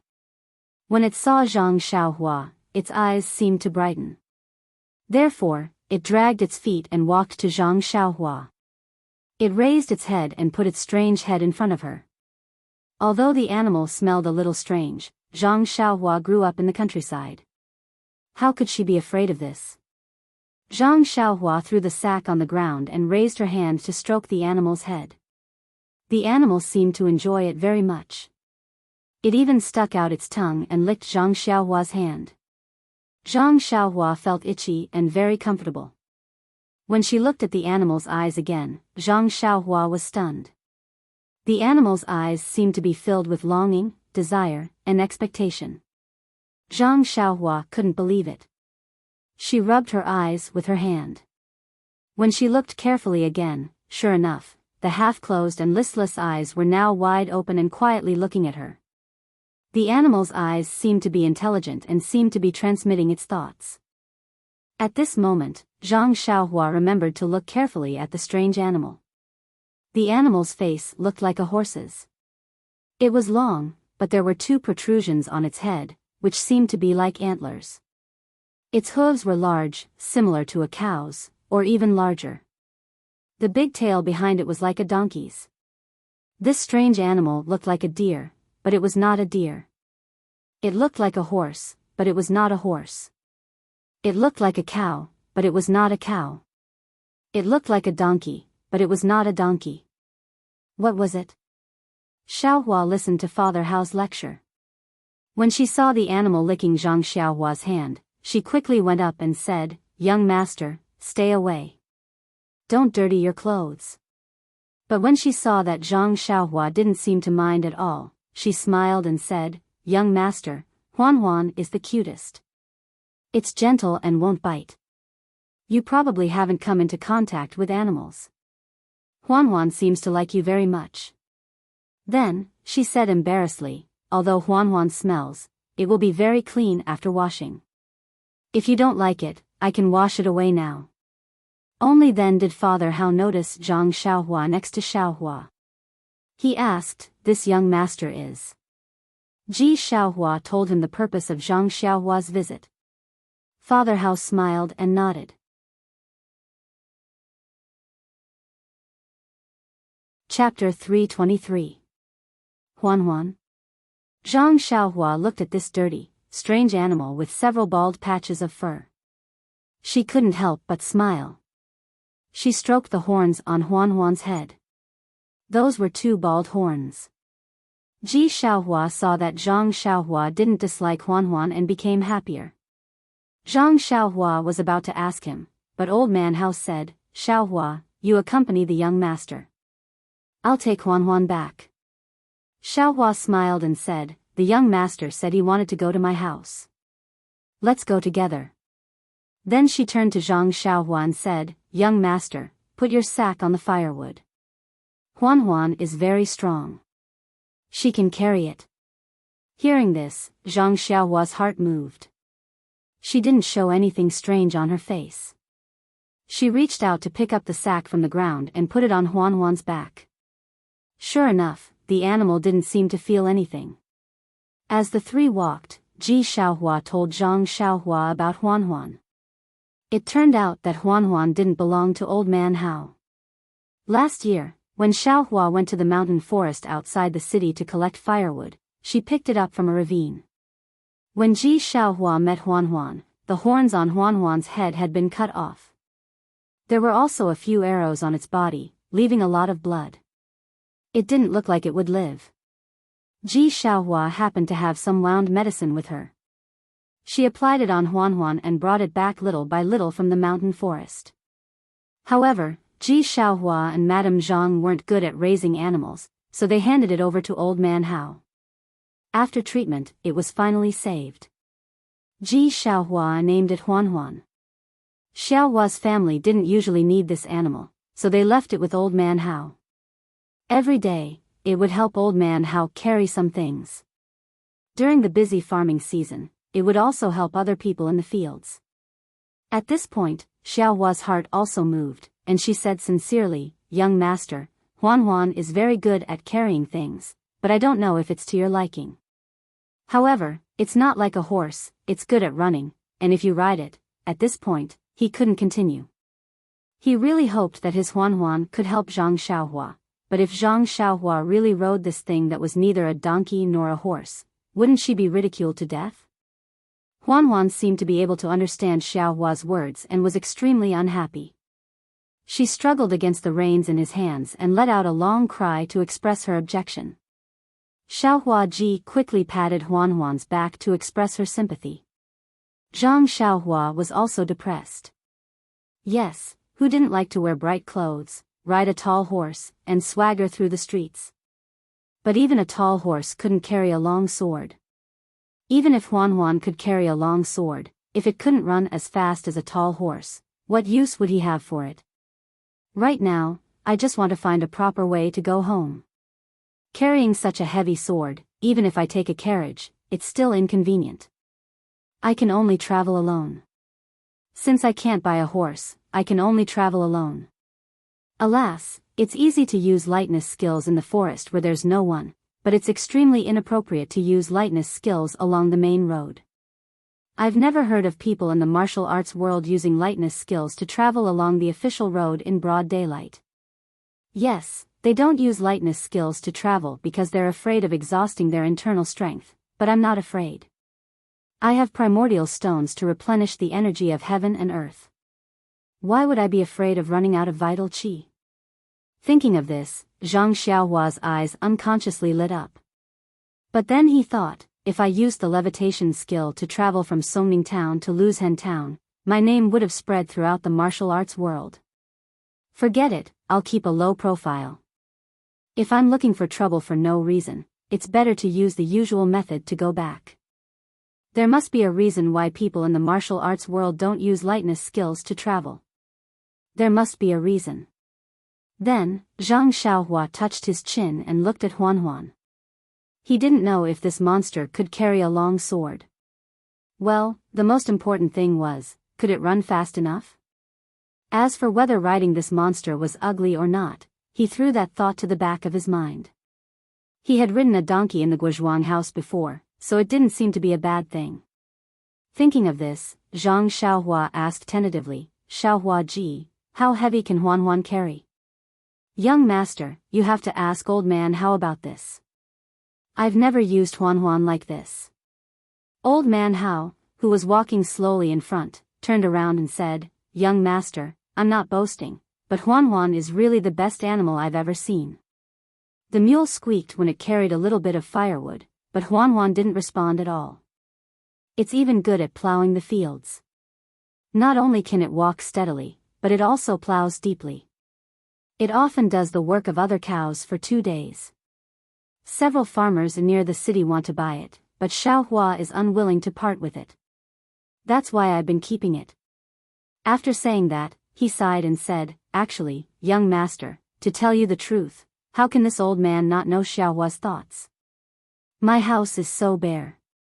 If I have Huan Huan as my companion, it won't seem lonely. Moreover, I can use Huan Huan to carry firewood every day. When the farm is busy, Huan Huan can help me get some pocket money. If I sell Huan Huan, this old man's life will be more difficult." Xiaohua Ji blushed and said, "Old Man Hao, I'm not so noble. When I saw Huan Huan plowing the fields, I wasn't in a good mood. I knew it didn't like plowing, so I didn't sell it. If it entered someone else's house, wouldn't it have to plow the fields every day?" Zhang Xiaohua smiled at the side and didn't say anything. The ugly Huan Huan seemed to like Zhang Xiaohua very much. As it walked, it rubbed against Zhang Xiaohua. It sniffed his body and snorted from time to time. After walking for a while, Zhang Xiaohua asked tentatively, "Xiaohua Ji, you like Huan Huan so much. If I want it, are you willing to sell it to me?" Xiaohua Ji stopped and slowed down. Looking at Zhang Xiaohua's seemingly serious expression, he panicked first. He lowered his head, looked at the ground, and then at the reins in his hand, and said, "Young master, you really want it, but Huan can't run fast, but," he was a little incoherent, but then he raised his head, and his eyes became firmer. He said, "Young master, if you really want to buy it, give me more money. Old man Hao relies on Huan to live." It seemed that Xiaohua Ji really didn't want to part with this ugly animal. His words were a little incoherent, but his heart couldn't stand Zhang Xiaohua. At the last moment, he was a little ruthless and made a decision. However, ordinary people would think that the previous refusal was just for the sake of the final increase in the price. After all, this animal was his, and old man Hao was just raising it for him. However, from the short contact just half a day ago, Zhang Xiaohua knew that although the scabby child in front of him loved money, he wasn't greedy. The last sentence was indeed the main point of his words, but it was indeed his heartfelt words. He would indeed give most of the money he used to buy the animal to old man Hao. Therefore, Zhang Xiaohua asked again, "Xiaohua Ji, but Huan is yours. Why did you give the money to old man Hao?" Xiaohua Ji also asked strangely, "Young master, although Huan is mine, I can't raise it. Old man Hao is helping me raise it. I have to give the money to old man Hao. What's so strange about this?" Zhang Xiaohua blinked, touched her nose, and thought, what a good child. Old man Hao, who was next to them, became vigilant and asked, "Young master, what do you want this animal for? Your family doesn't lack animals to farm, and you don't have to worry about the family's land. Why make the child unhappy?" Zhang Xiaohua quickly said, "Old man Hao, don't blame me. I was just joking with Xiaohua Ji. What I need is a fast horse. This ugly animal isn't a horse. What do I want it for? Don't you think so, Xiaohua Ji?" Hearing this, Xiaohua Ji said embarrassedly, "Young master, are you really joking with me?" Seeing Zhang Xiaohua Ji nodding affirmatively, she was relieved and said with a smile, "I really thought that young master liked Huan. Look at its rotten body. How can it be worthy of young master?" While speaking, her eyes were a little absent-minded and flashed with guilt. She quickened her steps and led Huan forward. Not long after, the three of them arrived at the south of the city. Old man Hao's house was close to the street, but it was also shabby. The inside was even dirtier and smelled very bad. It was even worse than Ji Xiaohua's house. Zhang Xiaohua didn't care. She stood at the door and took down the sack on Huan's back. When she wanted to help with the firewood, Xiaohua Ji wouldn't let her. She could only watch them, one old and one young, move the big bundle of firewood from Huan's back with difficulty. I don't know how old man Hao got the firewood on Huan's back outside the city. Zhang Xiaohua Ji sighed. When Ji Xiaohua Ji led Huan to the corner of the courtyard where flies were everywhere and the stench was endless, Huan wasn't as docile as usual. It stood on all fours like nails. No matter how hard Ji Xiaohua Ji tried, she couldn't move it at all. Later, old man Hao also joined in. The two of them tried together, but the odd beast only shook its head left and right. Its eyes stared at Zhang Xiaohua at the door and didn't move. Zhang Xiaohua also looked at it in surprise. Just now on the street, he read Huan's emotions. Perhaps it was just a momentary illusion. At this moment, the desire and unwillingness in Huan's eyes were reflected in Zhang Xiaohua's eyes. When Ji Xiaohua Ji saw this, she was so anxious that tears almost fell. Her small face flushed red. She mustered all her strength and pulled on Huan's reins, looking at Zhang Xiaohua Ji Hao uneasily from time to time. Sigh. Zhang Xiaohua Ji Hao sighed. He turned around, picked up the sack, and left the courtyard. After a while, the light in Huan's eyes disappeared. Her eyes dimmed again, and she closed them again, revealing a slight gap. She moved her feet slowly. Under Ji Xiaohua Ji Hao's command, she walked to the dark corner and stopped moving. She let the flies crawl all over her body. The donkey-like tail behind her was too lazy to move, let alone the swill in front of her that was already rotten. No matter what, she couldn't open her mouth. Ji Hao clearly saw that in the corner of Huan Huan's eyes, there was a sparkling and translucent teardrop.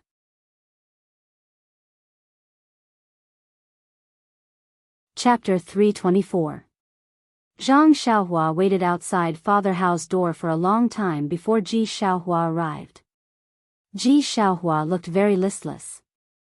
However, when she saw Zhang Xiaohua, she still forced a smile and said, "Young master, sorry to keep you waiting for a long time."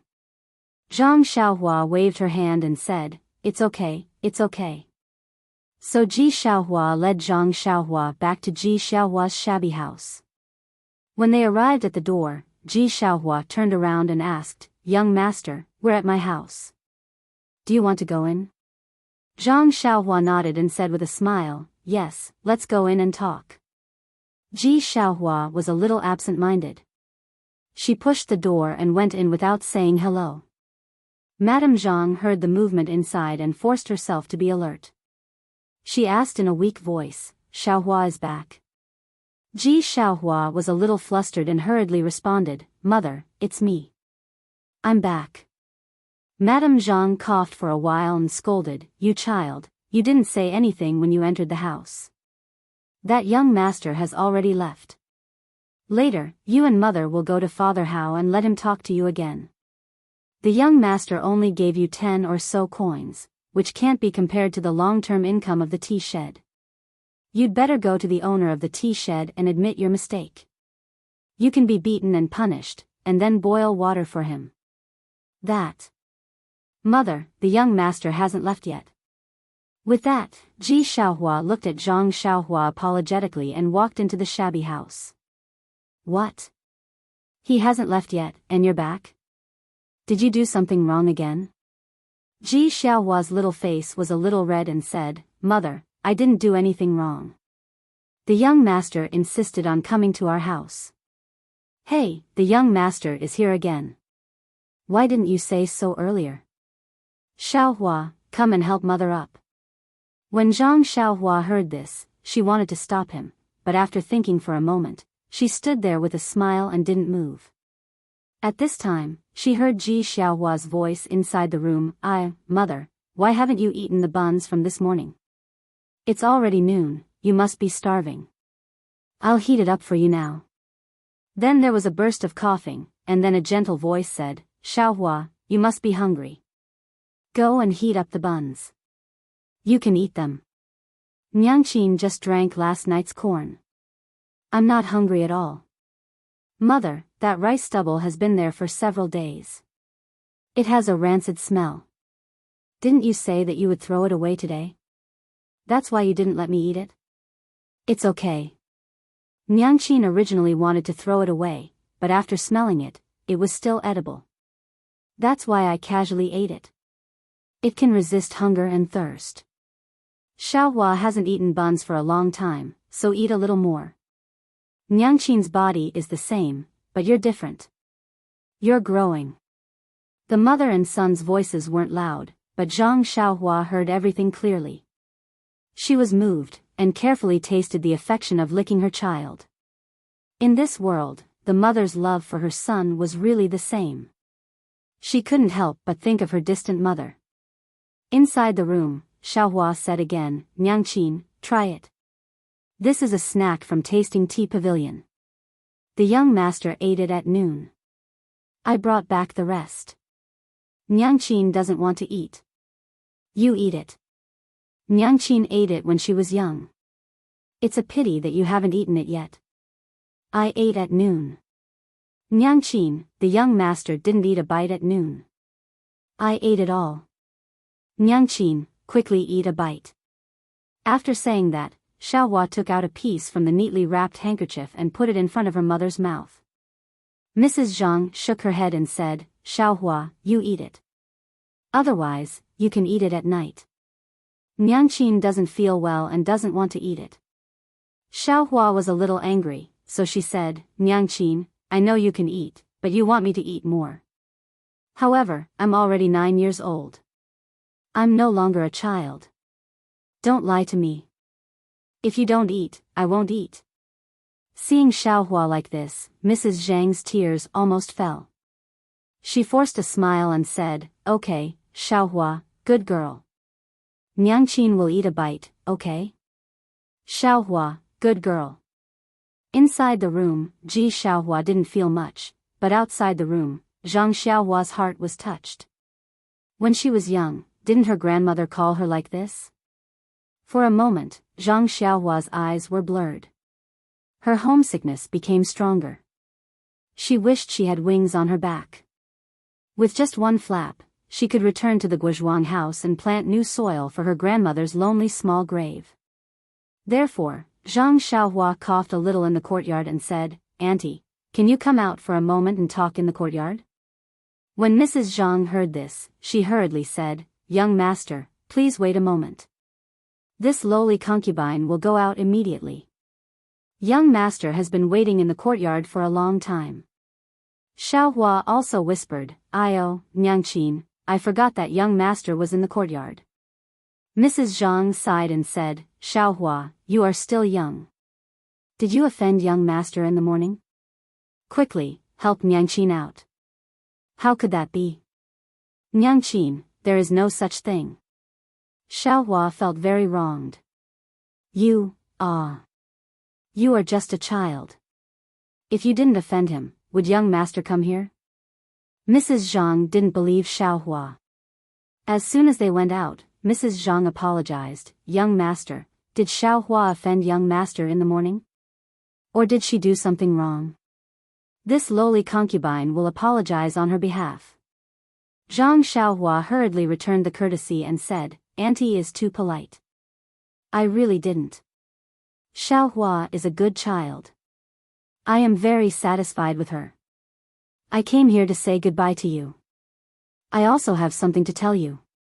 Mrs. Zhang felt strange, but she still politely asked, "Young master, you don't have to be polite. If this lowly concubine or Xiaohua can help, we will definitely help." Zhang Xiaohua thought for a while, organized her words, and then said, "It's like this, Auntie. Xiaohua helped me a lot in the morning. He was very considerate. It was far beyond my imagination. Originally, I told him that I will give him 11 copper coins, but I suddenly changed my mind." When Mrs. Zhang heard this, she was somewhat puzzled. She thought, "It's fine if you don't want to give money. But why did you say that my son did a good job? But if you want to give more, you should give him some tips. I really don't understand." She saluted again and said, "Young master is too polite. If Xiaohua didn't take care of him well, you shouldn't give him any copper coins. Besides, you gave him steamed buns and snacks at noon. It's more than enough to pay for his salary." Zhang Xiaohua wrinkled her nose and said, "Auntie, you misunderstood. I just want to give Xiaohua more money." Mrs. Zhang smiled and said, "Young master, you don't have to. Didn't I just say that you already treat my family's Xiaohua well, so you don't need to spend too much money?" Zhang Xiaohua said, "Those are just casual things. I have to thank Xiaohua for what he did for me. You don't have to refuse." Mrs. Zhang smiled and said, "In that case, this lowly concubine won't refuse. Xiaohua, come and thank the young master." Xiaohua stepped forward and saluted Zhang Xiaohua, "Thank you, young master." Zhang Xiaohua nodded and said, "You don't have to be too polite. Xiaohua, I'm very satisfied with what you did this morning. You wrote the route in detail. How can I let you pay for those copper coins?" When Xiaohua heard this, her face became a little hot.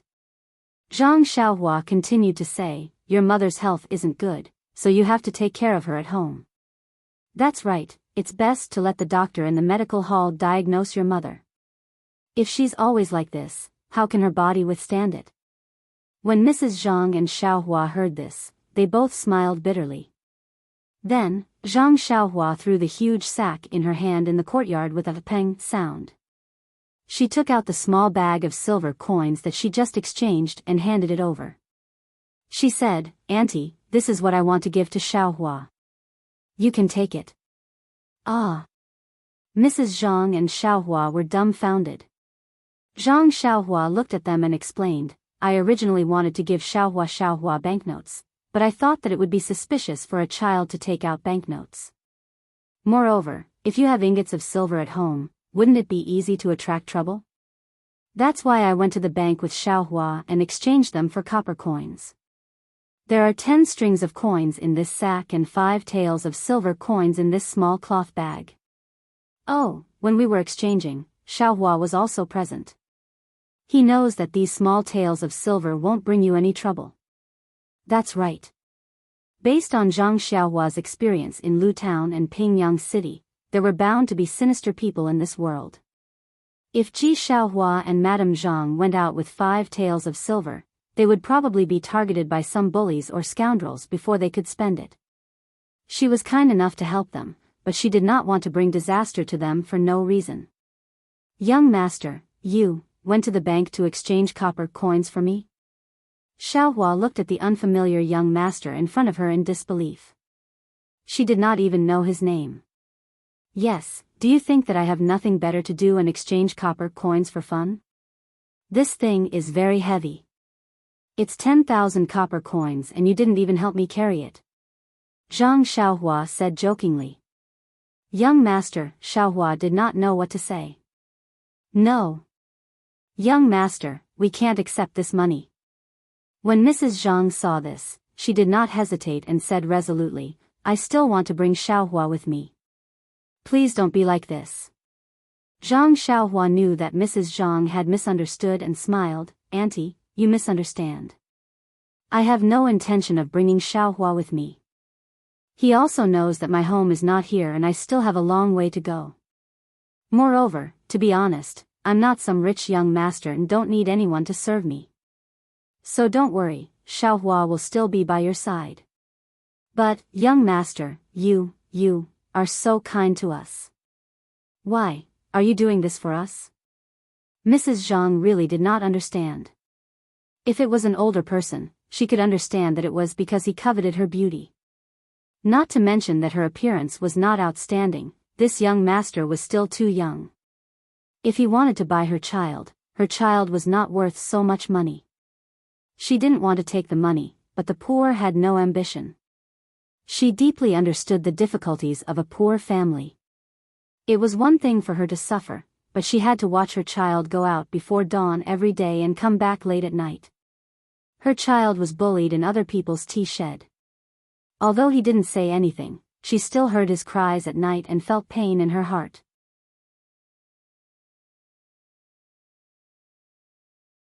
Chapter 325. But now, right in front of her, someone suddenly threw out so much money for no reason. He only said that he would give it to them without asking for anything in return. How could she refuse? In fact, even if this person had some ulterior motives, she would still consider it carefully. But the young man in front of her actually said that this was a free lunch. Madame Zhang felt like she was hit in the head by a pie in the sky. And she felt dizzy. She tried her best to stop coughing and stared straight at the young man who was taller than her by a head. She stared at his pure eyes. After a long while, she felt a little disappointed. Those pure eyes were like the white blue sky. And even clearer than the blue sky. In that purity, she could see the hot blood in the young man's heart. This time, Madame Zhang really believed that this young man didn't ask for anything in return. She just somewhat believed. Xiaohua, who was next to him, excitedly confirmed again, Young master, you really want to give all this money to this little one? Really? Zhang Xiaohua turned his head to look at the young man with a scabby head and said with a smile, Of course, it's true. When you came to the tea house to eat snacks, I had already decided. When Xiaohua heard this, he jumped up in an instant and cried, Young master, I'm sorry, I was wrong, I misunderstood you. Wait, really, wait. After that, he shook off his mother's hand and rushed out of the yard. Xiaohua, Madame Zhang shouted loudly. She didn't know what her son did wrong and what he was going to do. Zhang Xiaohua was also surprised at first, but after all, he had his divine sense. After a slight sweep, the corner of his mouth showed a trace of a smile. Seeing her son run out, Madame Zhang coughed for a while and asked, "Young master, there is no free lunch in this world. Do you really want to give us so much money for no reason?" Zhang Xiaohua sighed and said, "I know that you won't believe me no matter what I say. Even if it's me, if someone suddenly gives me so much money for no reason, I will also hesitate. Perhaps only a few years ago, when I still haven't walked out of the farmland, I will foolishly believe in such a good thing. Young master, why don't you tell me, maybe I will believe you." After thinking for a while, Zhang Xiaohua said, "Actually, it's very simple. I'm not the young master of a rich family like you think. I'm the same as you. Oh, I'm a bit worse than you. You live in the city, my home is in the countryside. As for me, I haven't seen my mother for several years. Seeing Xiaohua Ji has such a good relationship with you, it reminds me of my mother. If I were Xiaohua, of course, I would be happy." Madame Zhang listened thoughtfully. Zhang Xiaohua continued, "In addition, Xiaohua Ji really helped me a lot. He may not know it himself, but he really helped me a lot. I really don't know how to express my gratitude. If I have any panacea, I will not hesitate to let you take it, but I don't. I only have some money, but I really don't dare to give you more money, so I can only give you this little. Just in one morning, my Xiaohua Ji helped you so much?" Madame Zhang didn't believe it. It was just a route, how could it be worth such a big fuss? Zhang Xiaohua smiled and said, "Yes, it's really like this. If you don't accept my gratitude, it will have a great impact on me. So, aunt, for me, you have to accept my kindness." How could Madame Zhang believe these words? She only thought that Zhang Xiaohua was making excuses. But she didn't know that these words were really true and there was no exaggeration. "Of course, there is another reason." Zhang Xiaohua was about to say, but a smile appeared on the corner of his mouth. It seems that Xiaohua Ji is really a good child. While Madame Zhang was puzzled, Xiaohua Ji held Huan and walked to the door. Xiaohua Ji put Huan outside the door and walked in with tears on his face. When he saw Zhang Xiaohua, he was even more sad. He cried and said, "Young master, this little one didn't know that young master was so good to this little one. You treated this little one like this, but this little one still hid it from you. I really can't stand it." Zhang Xiaohua patted his shoulder and said gently, "Ji Xiaohua Ji, don't be like this. I want a horse, not a cow that can carry things. Although Huan can carry things, it may not be able to carry the things I want to carry. Moreover, it can't run fast. Besides, a gentleman doesn't take what others like. You should keep Huan for yourself."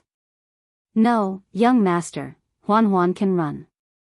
Really, it runs very fast." Really?"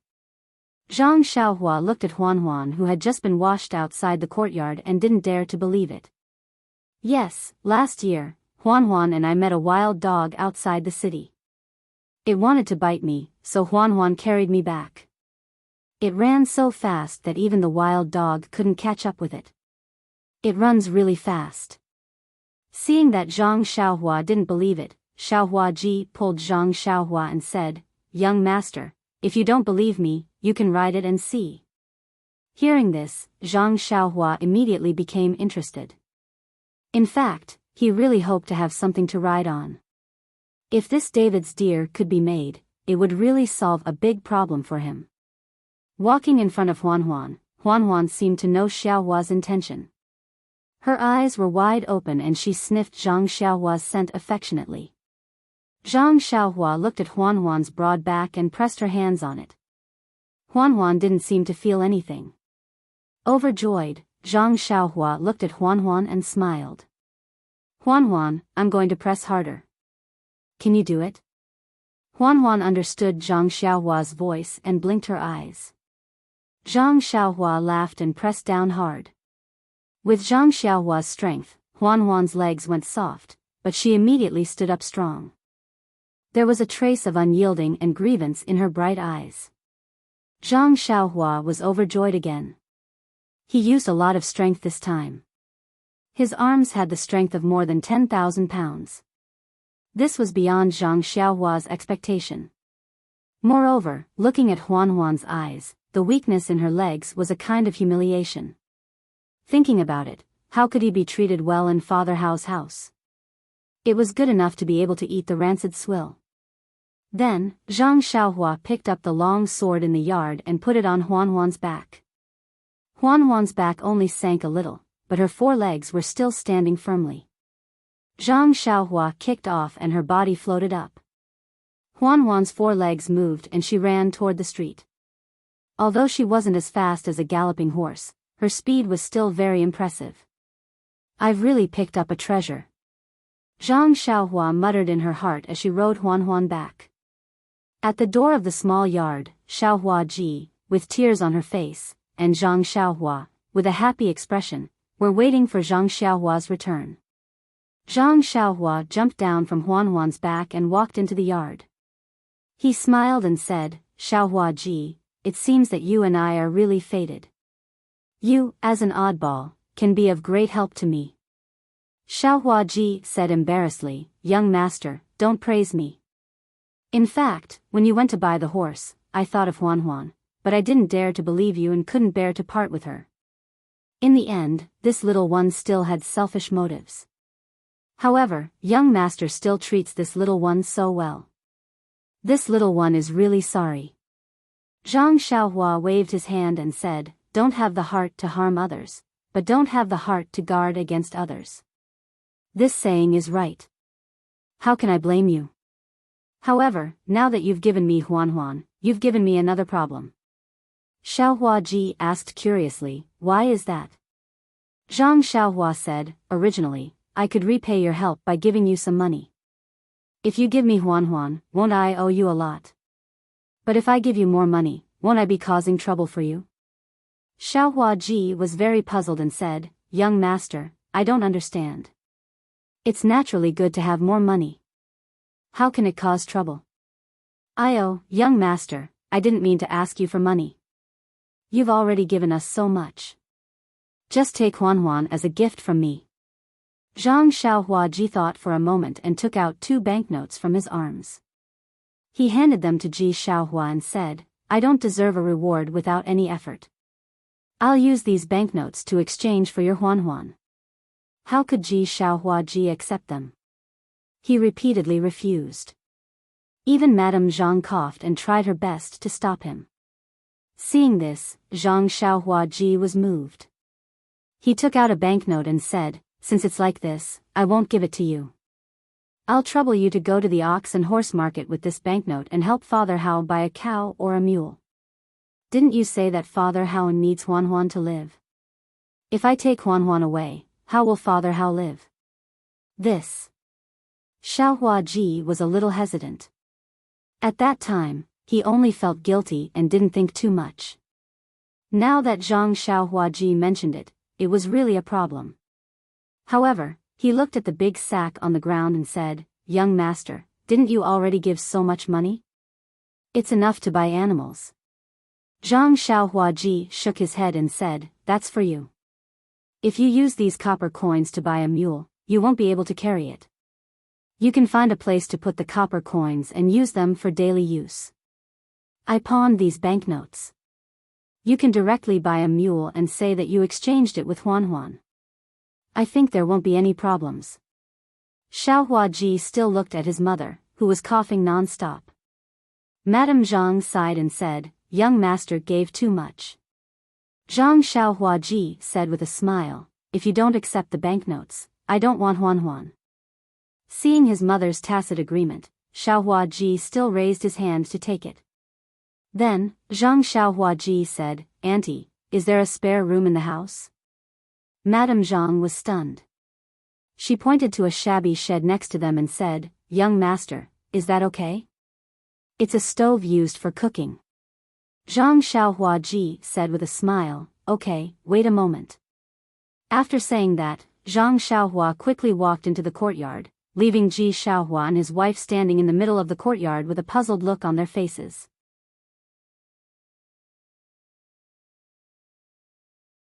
Chapter 326. After a while, Zhang Xiaohua came out from inside. Her face was slightly pale. She held a small piece of white jade in her hand and handed it to Ji Xiaohua. She said, "Ji Xiaohua, this is your reward for giving me Huan. Oh, don't refuse first. You must accept this. Just now, I told your mother that I don't have any panacea that can cure your mother's illness, but I suddenly remembered that I have an old piece of jade that can cure illness." Then, she said to Madame Zhang, "This jade is not valuable, but it is very good for the human body. If you can wear it every day, and with the doctor's treatment, it will be better day by day." Hearing this, Ji Xiaohua's eyes could no longer leave the jade in Zhang Xiaohua's hand. Being able to cure his mother's illness was his biggest wish. Since the young master in front of her could take out this thing, there must be a reason. He wouldn't deceive her for no reason. As for Madame Zhang, she looked at the jade and then looked at her son. Unconsciously, she didn't have the courage to refuse. Seeing this, Zhang Xiaohua stuffed the jade into Ji Xiaohua's hand and said with a smile, "In that case, I won't stay any longer. I hope that auntie will recover soon." Then, she turned to leave. Madame Zhang shouted, "Young master, what is the reason that you didn't say just now?" Ji Xiaohua also shouted, "Yes, young master. People say that people don't wake up early if there is no benefit. This little one also doesn't have a beautiful older sister or younger sister. Why are you so good to me?" Ha ha ha. Zhang Xiaohua laughed and floated up. Her figure flew over the low wall of Ji Xiaohua's house and landed on Huan's back outside the door. Zhang Xiaohua sat cross-legged and urged the four odd beasts. When Ji Xiaohua and her mother arrived at the door, they heard Zhang Xiaohua's voice from a distance. "The reason is very simple. Because I am also called Xiaohua. However, I am called Zhang Xiaohua." Seeing Zhang Xiaohua's figure gradually disappear, Ji Xiaohua's heart actually had a desire to chase after her. However, hearing her mother's heart-wrenching coughs, how could he take a step forward? It wasn't that he didn't think that Zhang Xiaohua was an unusual person. He knew that the long sword that was too heavy to lift was extraordinary. Now, he actually saw him fly over the wall like a bird. He knew that he was more magical than he thought. Pingyang City, Lu Town, Huanqi Manor, Zhang Xiaohua. Ji Xiaohua muttered and memorized the route map he gave Zhang Xiaohua in her mind. Then, she turned around and supported her mother. "Mother, you should go back to the house. The wind is strong outside." After entering the courtyard, she took out the jade and handed it to her mother. "Mother, you should go back to the house and find a string to string it with you."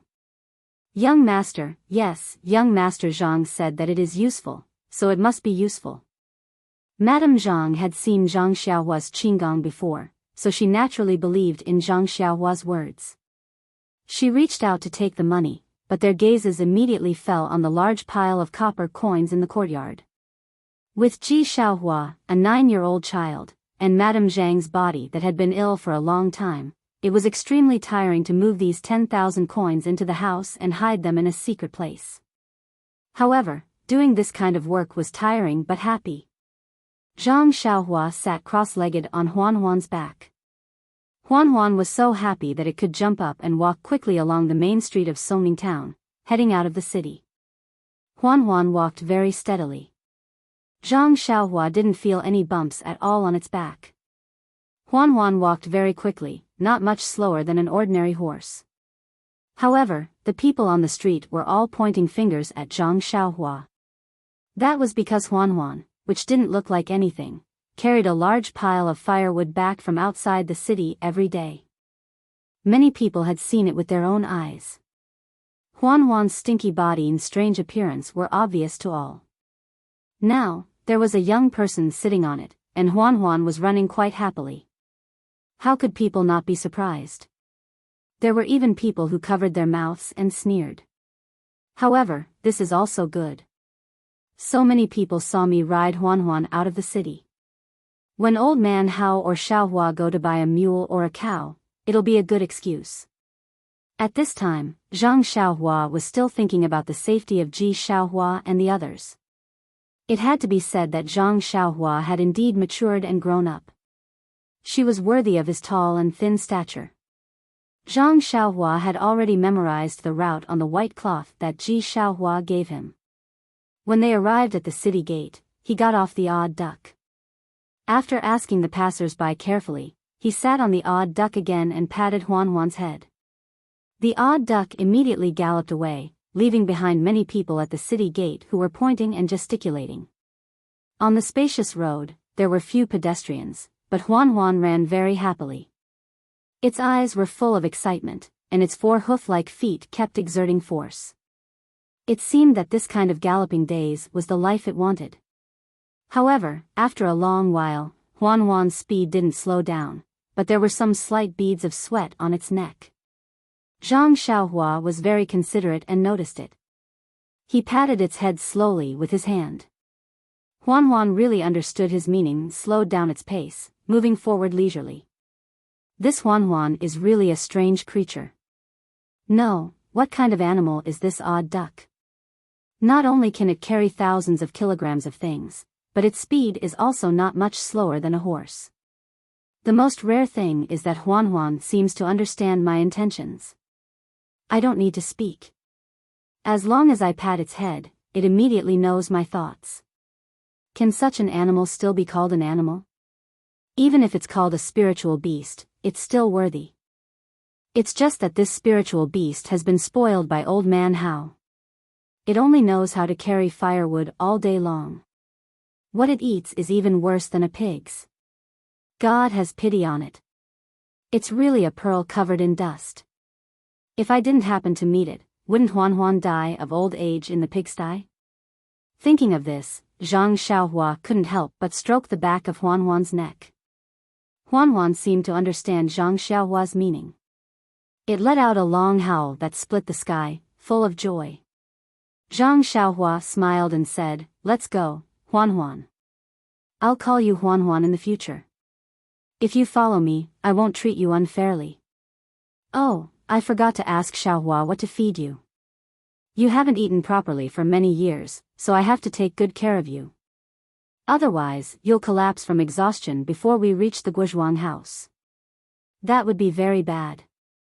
Huan was also happy to hear this. It growled in a low voice, but it didn't know what it wanted to express. Its feet didn't stop and it worked even harder. Presumably, it was also looking forward to the delicious fodder in a while. Although Huan hadn't run for a long time and its physical strength was limited, they reached the western outskirts of Songning town by the time the sky turned dark. There were very few people. The forest by the roadside and the distant hills all revealed a kind of silence. The time for all living things to rest was coming. At this time, Zhang Xiaohua was somewhat regretful. It didn't matter to her. She had already abstained from eating, so it didn't matter whether she ate or not. However, she didn't know if Huan could persist. She wanted to be free and unrestrained, so she just patted her butt and left, leaving behind the admiring stars of others. But now, she was in the middle of nowhere, so it wouldn't be too late to stay in town and leave tomorrow morning. However, at the thought of her mother who was far away, Zhang Xiaohua's heart was burning. How could she be willing to stay in this unfamiliar place for a moment longer?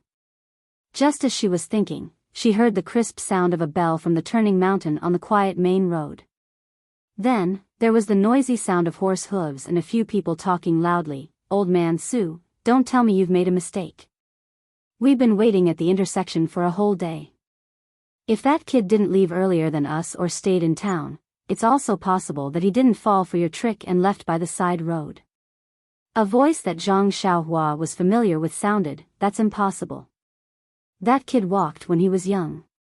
If he went to Pingyang City, he would definitely buy a horse.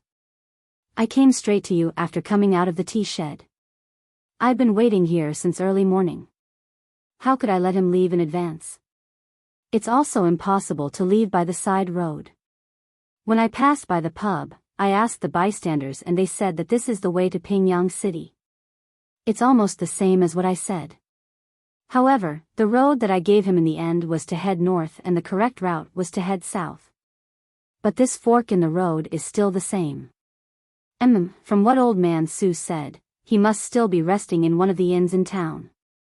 Hee, Xiao Jing, when we reach the town, go and find out where this young master is hiding. We'll go and get him out tonight. First, we'll take the banknotes from him, then we'll chop him clean and throw him into the sea. Oh yes, old man Su, are your eyes playing tricks on you? Is this really a rich young master? Of course. Don't you trust my judgment?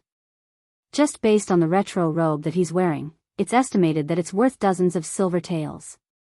Those few people spoke very loudly and didn't have any intention to care about others. The few horses turned and rushed towards Zhang Xiaohua. Those few people were also stunned when they saw Zhang Xiaohua. They didn't expect that there would still be people walking on this road at this time. Unknowingly, they stopped talking and only the clack clack clack of the horses' hooves could be heard. From their words, Zhang Xiaohua already knew their intentions. She even used her divine perception to clearly see that it was old man Su from the tea stall. But it was dusk at this time. With the alternating light and dark, ordinary people wouldn't be able to see clearly. Moreover, Zhang Xiaohua had already changed her clothes. That old man Su was still thinking about Zhang Xiaohua's retro black robe and naturally didn't recognize him immediately. It was just that when they neared, someone couldn't help but ask in surprise, Isn't this old man Hao's broken donkey from the south of the city? Why is it being ridden out by this person? Can this donkey be ridden? It's usually used to carry firewood. At this time, old man Su also saw Zhang Xiaohua's mocking expression. He was stunned and thought in his heart, why does this young man look so familiar? Immediately, he laughed and said, ha ha ha, there's a road to heaven but you can't, there's no door to hell but you still bump into it. Brothers, this is the rich young man I was talking about. The leader of the villainous men also laughed and said, no wonder, so he changed his clothes. He must have known that old man Su was lying. While they were talking, the other two had also surrounded Zhang Xiaohua from the side. Zhang Xiaohua was completely surrounded in the middle. Qidian Chinese website welcomes all readers to read, the latest, fastest, and hottest serial works are all at Qidian Originals.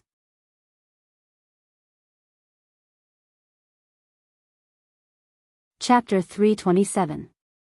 Looking at the four people surrounding her, Zhang Xiaohua didn't seem to panic. She was still sitting cross-legged on the back of the David's deer. The four people looked at each other and pulled out their padao from their waist. Old Su grinned and said, this young master, seeing that your skin is so soft and tender, I won't torture you anymore. Quickly obediently hand over all the banknotes on your body, then I will give you a quick death. Otherwise, I will slice off all the flesh on your body. Zhang Xiaohua smiled and said, this hero, I heard that the heroes of the underworld rob money and don't kill people. If I give you all the money on my body, will you spare my life? Old Su didn't speak, but the evil man next to him laughed and said, could it be that this guy's brain is damaged from reading too much? We have been roaming around here for many years, and we don't leave anyone alive. If we only let you go, when the government comes to arrest us tomorrow, who will we find to reason with? The two people behind him also said, a few days ago, there was also a scholar who talked to us about benevolence, righteousness and morality. He also advised us to turn over a new leaf. But when we cut off his finger, he kept calling us grandpa and begged us to let him go. Boy, don't tell me you also don't want to be tactless. Hurry up, before the sky is completely dark, let me give you a quick death. I can also find a place to bury you and let you have a place to rest.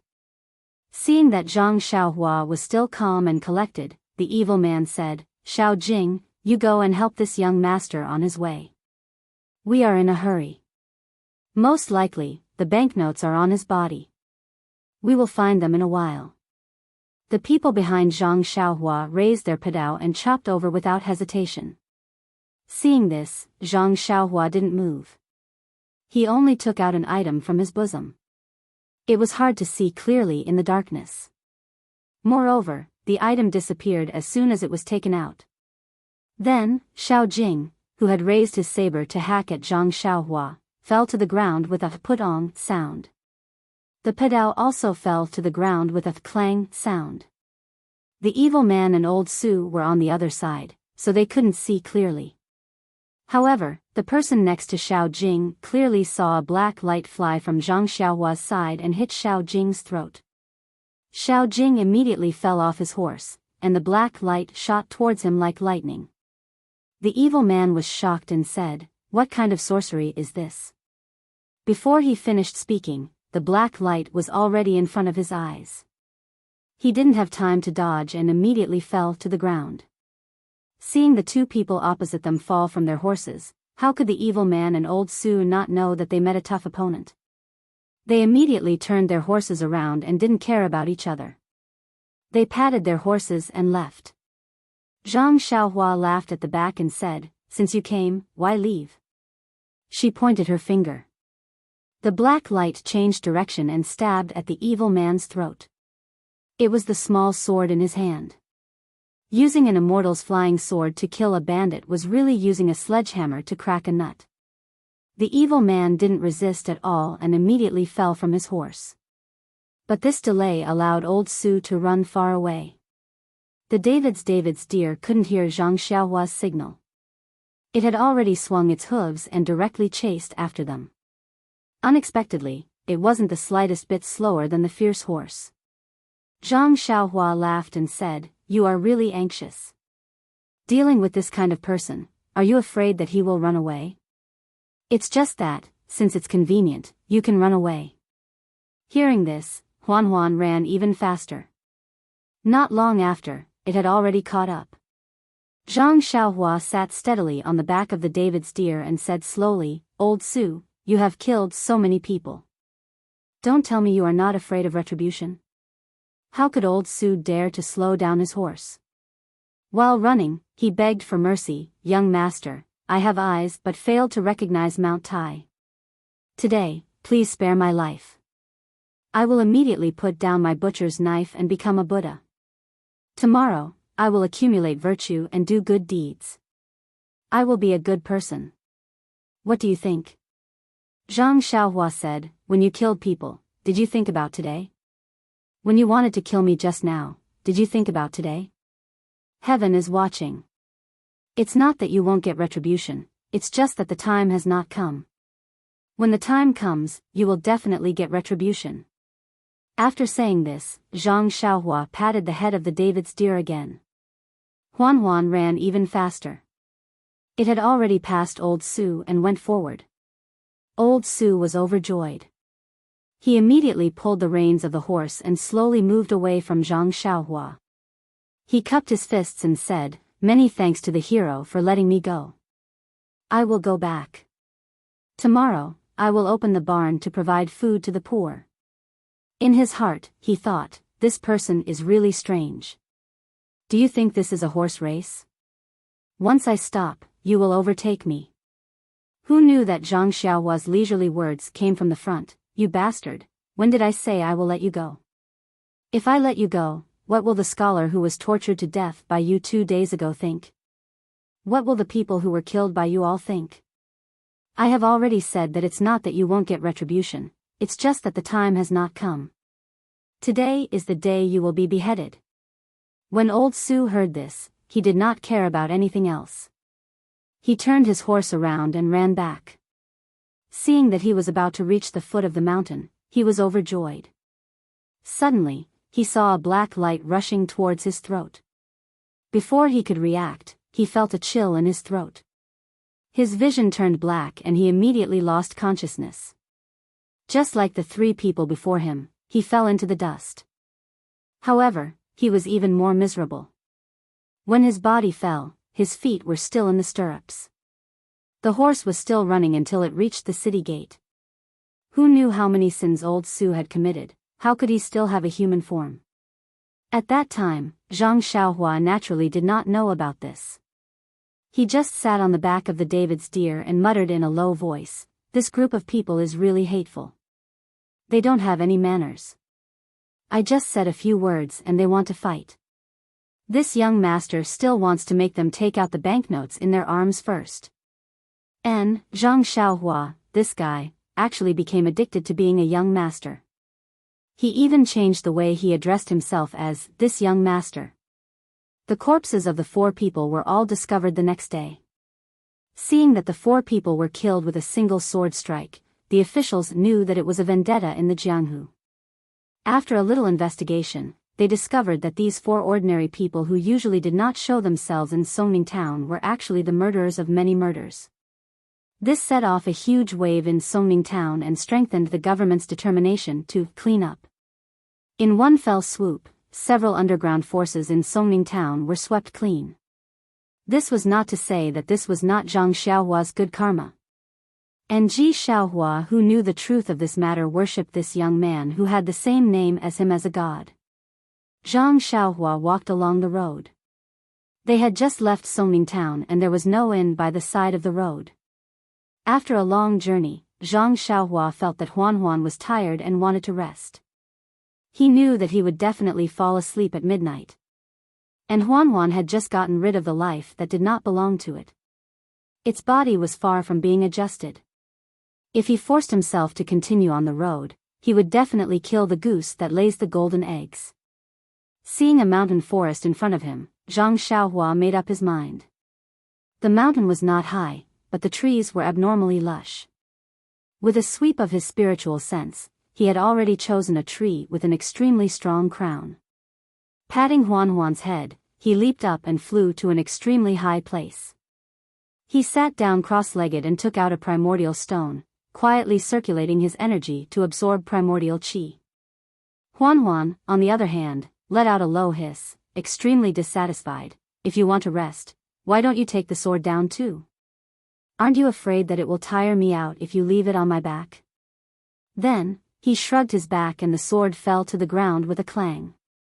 Afterwards, Huan slowly walked in the mountain forest in search of food. It was late at night when she came back. Zhang Xiaohua, who usually cultivated quietly on the tree crown, sniffed and lay down under the tree. In the next few days, Zhang Xiaohua and Huan traveled in the morning and slept in the night. They ate and drank when they were hungry. Oh, wrong, only Huan ate and drank when she was thirsty.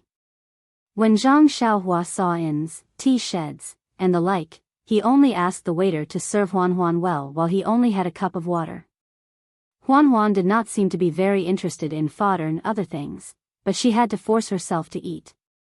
Zhang Xiaohua saw this and remembered it in his heart. He only needed to wait for the right fodder for Huan in the future. Huan's back was very stable and not bumpy at all. It was really different from before. Huan could even adjust its speed according to the situation on the road, so Zhang Xiaohua did not have to worry about it at all. Later on, Zhang Xiaohua no longer cared about it. He only gave Huan some pointers when there was a fork in the road. The rest of the time, he took out 2 primordial stones from his pocket and cultivated with all his might. Zhang Xiaohua knew very well that there were too many unknowns in this world. The unknown things in the magma under the deserted island and the Zhuji realm in the direction of his cultivation were all great challenges for him. If he only focused on Jianghu, it would be very difficult for him to make any progress in his cultivation. Therefore, he had already set his sights very high and seized every moment to cultivate his cultivation method. Ever since the situation in the tea house, Zhang Xiaohua's bottleneck to the 6th layer of qi refining showed signs of loosening. Although he did not make any obvious progress in the past few days of painstaking cultivation, Zhang Xiaohua knew very well that his cultivation was slowly accumulating. Once he reached a certain level, he would definitely be able to reach the peak of the early stage of qi refining in one fell swoop. As for formations and restrictions, Zhang Xiaohua had made even more obvious progress. To be honest, when he was on the Xinrong sect's ship, Zhang Xiaohua had been able to set up a defensive restriction. He believed that he had already reached a certain limit. If he wanted to make any further progress, he would have to rely on a deeper comprehension. However, in Xiaohua's house in Songning town, a thought came to him. He recalled the records in the jade slip and, on a whim, he embedded a miniature formation into a jade pendant. This was not something that an early-stage chi refining cultivator like him could accomplish. However, with the help of the slowly revolving core in his dantian, he was actually able to create a jade pendant that could calm the mind. His spiritual sense and core seemed to have made some progress as well, so he seemed to have found another direction for his breakthrough. Although the jade blood refining core could refine the core and strengthen the spiritual sense, there was still a certain amount of danger involved. He could only cultivate in an extremely safe place. He spent his days on the road trying to comprehend the miniature formation and using some worn-out jade to practice. Although he had only been on the road for a few days, he had made great progress. On this day, it was already late and they were in the middle of nowhere. Zhang Xiaohua had already gotten used to it and was preparing to find a suitable place to rest. Suddenly, he heard a voice from a concave slope ahead of him. "Thief from the Misty School, where do you think you're going?"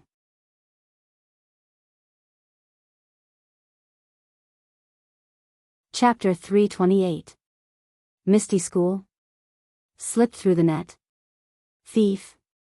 Although the voice was soft, Zhang Xiaohua's senses were extremely sharp at this time. Although he did not release his divine sense, almost all the movements around him were under his control. When these few words were put together, they sounded like thunder in Zhang Xiaohua's ears.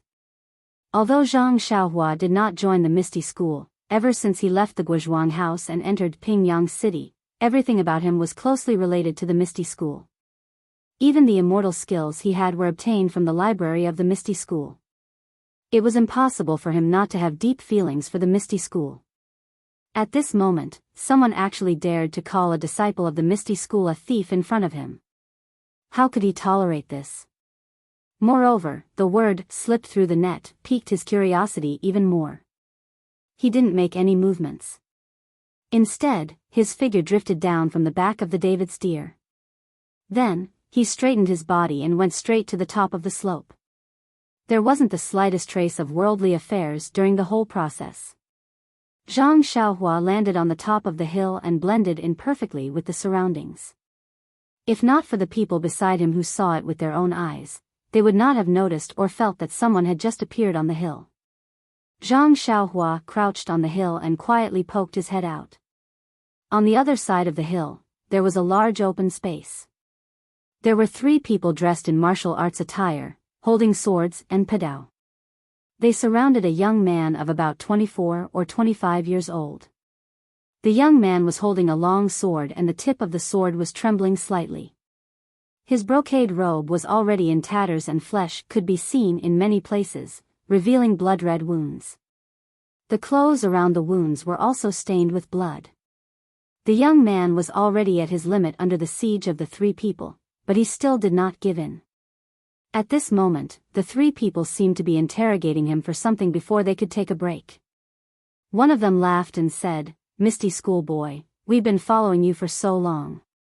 We didn't expect you to see through us." "Hee, you're not going to run anymore?" That person didn't answer. He only took the time to adjust his breathing and recover the internal energy he had expended. Another person sneered, "Don't waste your time. Do you think we can't tell what you're doing? Even if you have full inner strength, how can you be a match for us brothers?" The last person continued, "It's better to let him rest. In a while, he can use ethereal steps to escape from our hands and back to their nest." "Hee, that's perfect. We're following behind him. Isn't it because we want to know where his lair is?" Hearing their words, Zhang Xiaohua's frown deepened. What's going on? At this time, the young man from the Misty School seemed to have seen the situation clearly. He stopped adjusting his breath and lowered the tip of his sword. He smiled and said, "The rumors in Jianghu say that the Alliance of the Righteous Path is named after the righteous path.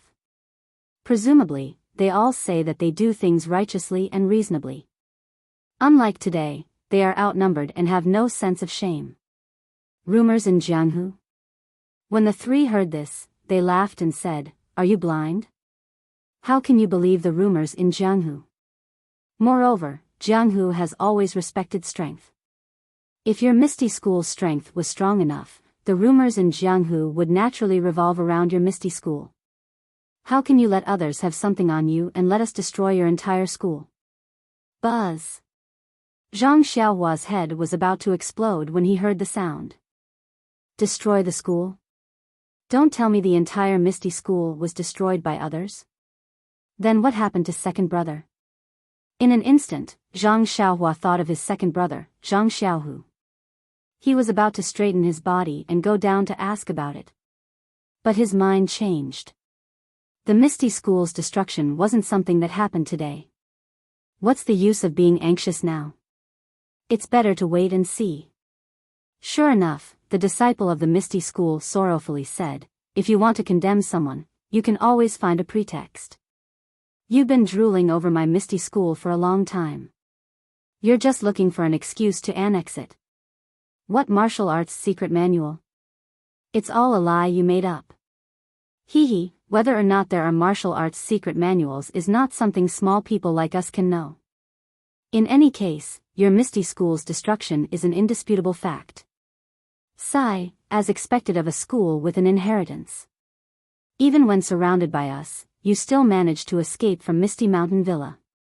Brother, how have you been these 3 years of hiding your name and changing your surname? Why don't you obediently come with us to the Righteous Alliance? From then on, you can walk openly in Jianghu. We brothers will use our lives to guarantee that you'll definitely have a considerable position in the Righteous Alliance. Hearing this, Zhang Xiaohua was even more shocked. The Misty School has already been destroyed for 3 years. Isn't that the same time I was on the deserted island? I don't know if second brother also escaped like this person. In a moment, I'll save him and ask him. Thinking this, he gently took out the small sword from his bosom and used his divine sense to control it in the air, waiting for an opportunity. That Misty School disciple smiled and said, I don't know what position you 3 brothers have in the Righteous Alliance. This? One of them hesitated and said, we're all disciples of the Golden Hall under the Righteous Alliance's 6th Alliance Master. If you're willing to come with us, we'll definitely report it to the Hall Master and record it as a great merit. That Misty School disciple thought for a moment and said, it's not that I don't believe you 3 brothers, but your positions seem to be low. How can you guarantee that your little brother's life won't be in danger? You? One of them was somewhat angry, while the other smiled and said, little brother, you don't know. Our several sects have a secret agreement. As long as you're a disciple of the sect, as long as you're a survivor of the Misty School, oh, of course, if little brother has the intention to abandon the dark and join the light, then naturally I'm not talking about you. As long as you're willing to join any sect, then you can keep your life. If you can provide the whereabouts of others, then according to how many survivors you capture, you'll be rewarded. That's why my brother is so generous as to agree with you. Oh, so that's how it is. See, you guys really put in a lot of effort. Little brother, since we've already spoken to this point, you can see that it's already late. Why don't you put down your sword and let us seal your acupoints and return to the hall with us? That way you'll be able to make a great merit for our sect. Fine. Since I've already fallen to this point, a fine bird chooses a tree to nest in. I have no choice but to make a decision. Finished speaking, that person turned the sword hilt and handed it over.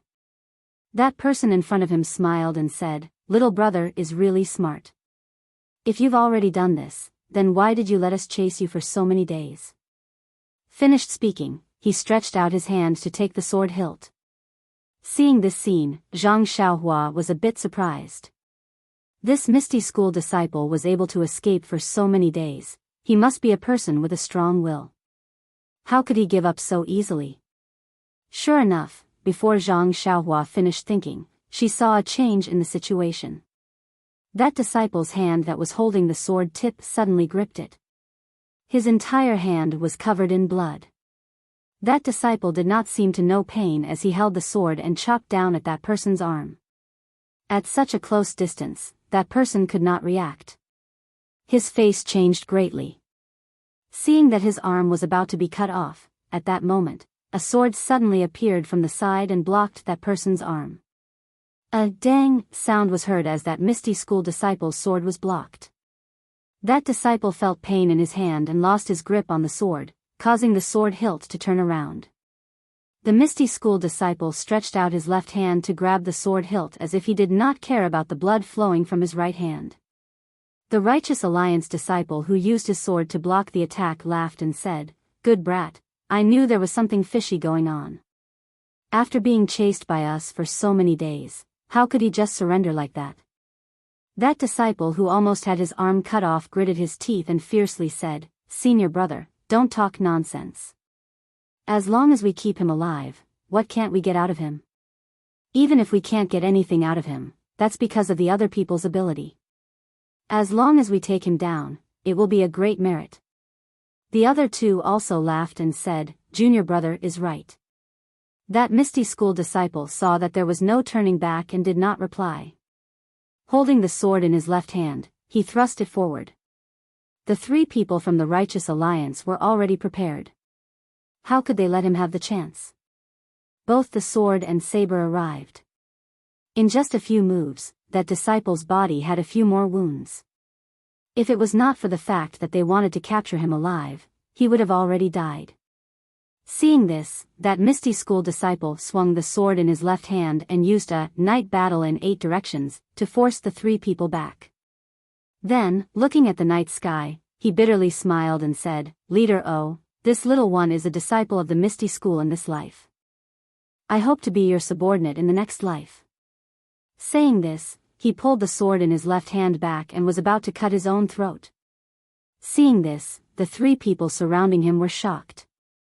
They hurriedly went up to stop him. But how could it be too late? At this moment of crisis, they saw an object coming from afar. A black light flashed and hit the sword in the misty school disciple's hand. But with a kacha sound, that sword was actually broken into 2. Then, that object did not slow down and stabbed into the ground. In the darkness, it seemed like a dagger. Who? The three people from the Righteous Alliance were shocked and turned around to look. They saw that not far away on a hillside, a thin figure stood up from the ground.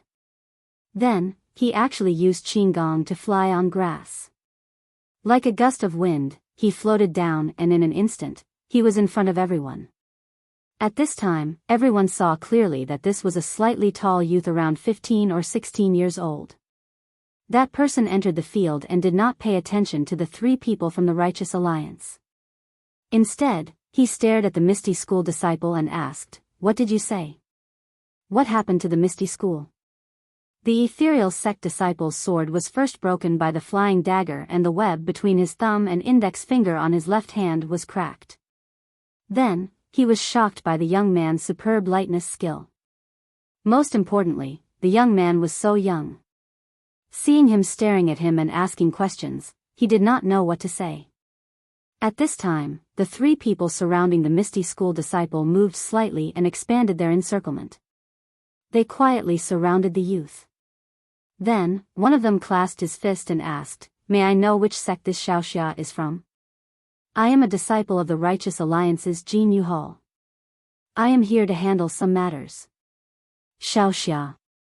Qidian website welcomes all readers to read. The latest, fastest, and most popular series of works are all at Qidian Originals.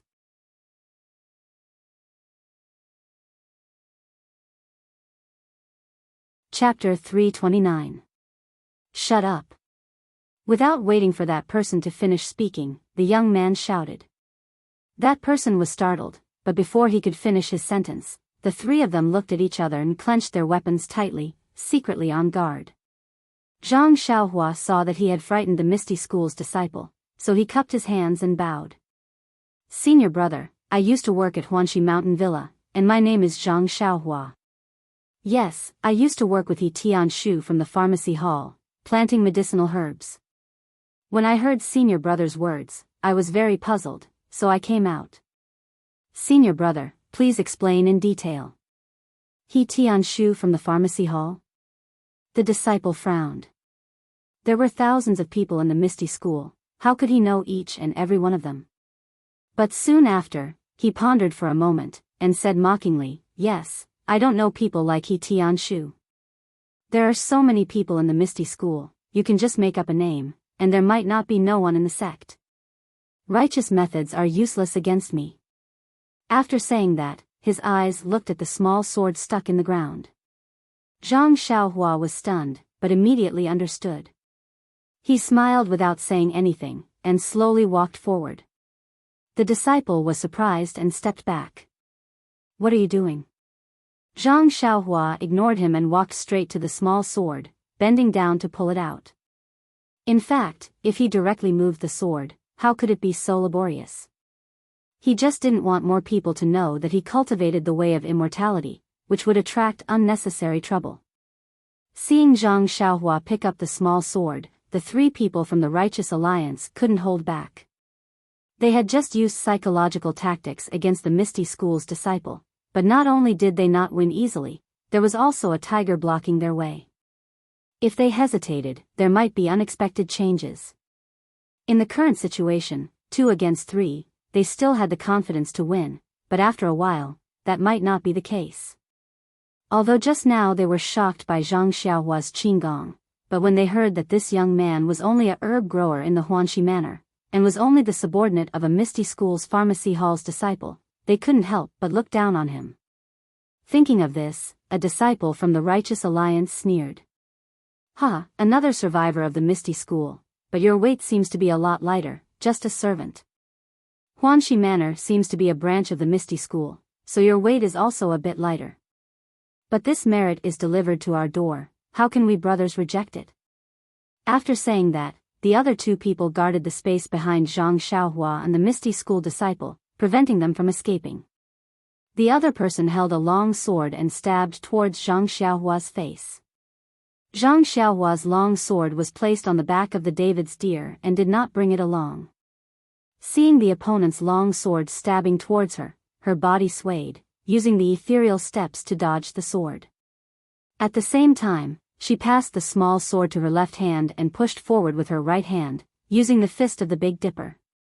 When the Righteous Alliance disciple saw that Zhang Xiaohua was so careless, actually not using a weapon and directly facing the enemy with bare hands, he was furious in his heart and directly slashed towards Zhang Xiaohua's right arm. Zhang Xiaohua did not panic, still using the ethereal steps to fight with him. After a few rounds, the long sword actually stained the corner of Zhang Xiaohua's clothes. Not to mention the Righteous Alliance disciple who was facing the enemy, the other 3 people were half happy and half worried. The 2 Righteous Alliance disciples were worried that the martial arts of this young man who appeared out of nowhere was actually so high. How was he a servant? He was even more powerful than the Misty School disciple just now. They were afraid that this mission would be ruined. And the Misty School disciple was happy that this young man who called himself Zhang Xiaohua was using the Misty School's ethereal steps. He had deliberately used it, wasn't it to tell him his identity? Seeing that he could keep his life, how could he not be happy? But thinking about it carefully, this youth claimed to be a servant of Huanxi Manor, how could he have learned the ethereal steps? This was the sect's divine skill, even he had only seen it recently. Looking at this youth's skill, he had been in Misty School for more than 10 years, how could he not have heard of it? Could this be a trap set by the Righteous Alliance? Not to mention that after the Misty School's disciple thought about it, the situation on the field did not change. Zhang Xiaohua only used the Big Dipper fist and ethereal steps to tangle with the Righteous Alliance's disciple. In the past, when Zhang Xiaohua was not proficient in martial arts, she used these 2 martial arts to defeat the young experts of the Dalan Temple in the martial arts exhibition. In these few years, how could Zhang Xiaohua's martial arts progress be imagined by an ordinary person? Not to mention the ethereal steps and Big Dipper divine fist, even the ordinary Arhat fist and 6 directions fist would have a miraculous effect when used against the enemy under the effects of divine sense. This Righteous Tao Alliance disciple was far from being a match for them. Seeing that his attack had no effect, the Righteous Alliance's disciple was somewhat anxious. With a loud shout, his long sword pierced towards Zhang Xiaohua's chest. Zhang Xiaohua dodged to the side again and the disciple's left arm also lifted up at the same time. With a so sound, an arrow was shot straight towards Zhang Xiaohua's body that was still in the air. The Misty School's disciple who was watching by the side also exclaimed in a low voice. This kind of concealed weapon that was shot in the air was the hardest to guard against. Presumably, the number of martial arts experts that were injured by this move was not small. But the next thing that happened made the four people present dumbstruck.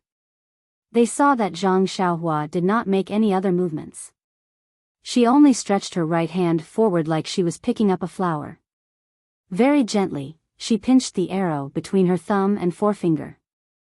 The blue arrow head on the arrow could be seen clearly under the moonlight. Seeing that the arrow had failed, the Righteous Alliance's disciple shouted, "Flower-pinching finger? You are from the Dalan Temple. My two junior brothers, quickly come and help me." The other two did not have the time to look at the Misty School's disciple. They each drew their swords and were about to step forward. At this time, a light laugh came from the field and said, "Since you came down to attack, then don't blame me for returning an eye for an eye." Ha ha ha. They saw that Zhang Xiaohua was like a wisp of smoke. Her figure leapt up and pounced in front of the Righteous Alliance's disciple. That disciple hurriedly held his sword horizontally, wanting to block, but that sword seemed to pierce through the void and did not seem to have any strength. Zhang Xiaohua's figure was like a ghost. She leapt up, the small sword in her left hand very naturally extended forward, then immediately retracted, her figure somersaulting backwards to meet one of the Righteous Alliance's disciple who was brandishing his blade. Similarly, her figure also leapt up, the small sword piercing out from a strange angle. The target was the disciple's throat. That disciple was unable to stop in time. He moved upwards, sending his throat to the tip of the small sword. That small sword touched his throat and immediately retracted. Her figure did not stop, immediately turning around and floating towards the last disciple. The last disciple was a smart one. Seeing that the situation was not good, he did not move forward at all. Instead, he leaned and leapt out of the field. By the time Zhang Xiaohua turned around, she was already quite a distance away. Zhang Xiaohua had already announced her name. Naturally she did not have any mercy. She used the levitation technique. Her body seemed to float in the air, floating on the ground. In a few blinks of an eye, she had already caught up to that disciple. She lifted her leg and lightly kicked that disciple's back. That disciple had started early, so his qinggong was passable. He was rejoicing. Who would have thought that there was no sound of wind behind him, but his back seemed to have been hit by a 1,000-gene heavy object. He saw stars, spat out a mouthful of blood and immediately lost consciousness. His body flew diagonally far away before collapsing to the ground. Zhang Xiaohua kicked out, no longer paying attention to him. She kept the small sword, clapped her hands, and walked back with a smile. That Misty School's disciple seemed to have seen a monster. He looked at the ordinary, thin-looking youth walking towards him in disbelief. He said, You. In the end, he did not finish his sentence. Zhang Xiaohua looked at him, sat cross-legged on the ground, and said with a smile, "Senior, the annoying flies are gone, this world is quiet, you can tell me about the Misty School." Then, looking at his bloody right hand, he said, "Senior brother, you'd better clean up the wound on your hand or the wound on your body. I don't have any experience in this area, and I don't have any medicine or anything like that on me." At this time, that Misty School's disciple came to his senses and said, it's fine, it's just a small matter, brother, wait a moment, I can handle it myself." After that, this disciple methodically took out something from his chest, applied medicine on the wound on his body, hand, and other places. He was very skilled. After waiting for him to finish, he came forward and saluted again, saying, "Brother, I was really rude just now, but in the past few years, my Misty School's disciples have been in danger, so I had to be careful. By the way, brother, what did you say you were called?" Zhang Xiaohua laughed involuntarily and said, "I'm the servant of the Huanxi Manor's herbs. My name is Zhang Xiaohua. I've been working with Yi Tianshu in the Huanxi Manor's pharmacy." "Oh, brother, you're called Zhang Xiaohua. I'm Chu Yunfei of the Divine Machine Hall." "Divine Machine Hall?" Hee, I have some impression of it, but I've only been to the Misty Mountain Villa a few times, so I don't know many disciples. Alas, in the current Jianghu, if there is no conspiracy, no one will admit that they are from the Misty School. My Divine Machine Hall is basically just a name now.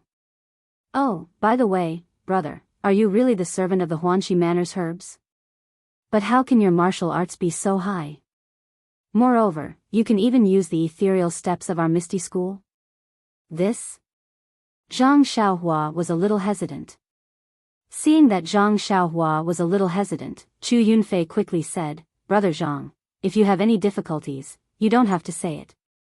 Zhang Xiaohua smiled and said, there's nothing difficult about it. It's just that I had an agreement with sect leader O earlier, so I couldn't tell you about it. However, I'm indeed from Huanxi Manor, and I've seen Xiu Tong and Manor Lord O Yen. Is that so? Then I won't ask further. By the way, I just heard that the disciples of the Righteous Alliance said that the Misty School was destroyed. Where is Master O now? How is the Huanxi Manor now? What's going on? I only heard a few words just now, and I'm confused. Senior brother, please clear my doubts. Chu Yunfei smiled bitterly and said, Brother Zhang, have you not been in Jianghu for a long time? Zhang Xiaohua nodded and said, yes, I've been trapped in a place.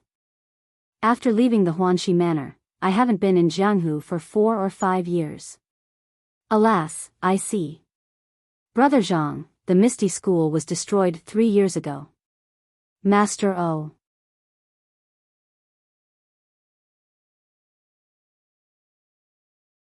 Chapter 330. Really? But I don't know what happened. No matter what, the Misty School is still a big sect in Jianghu. How can it be destroyed just like that?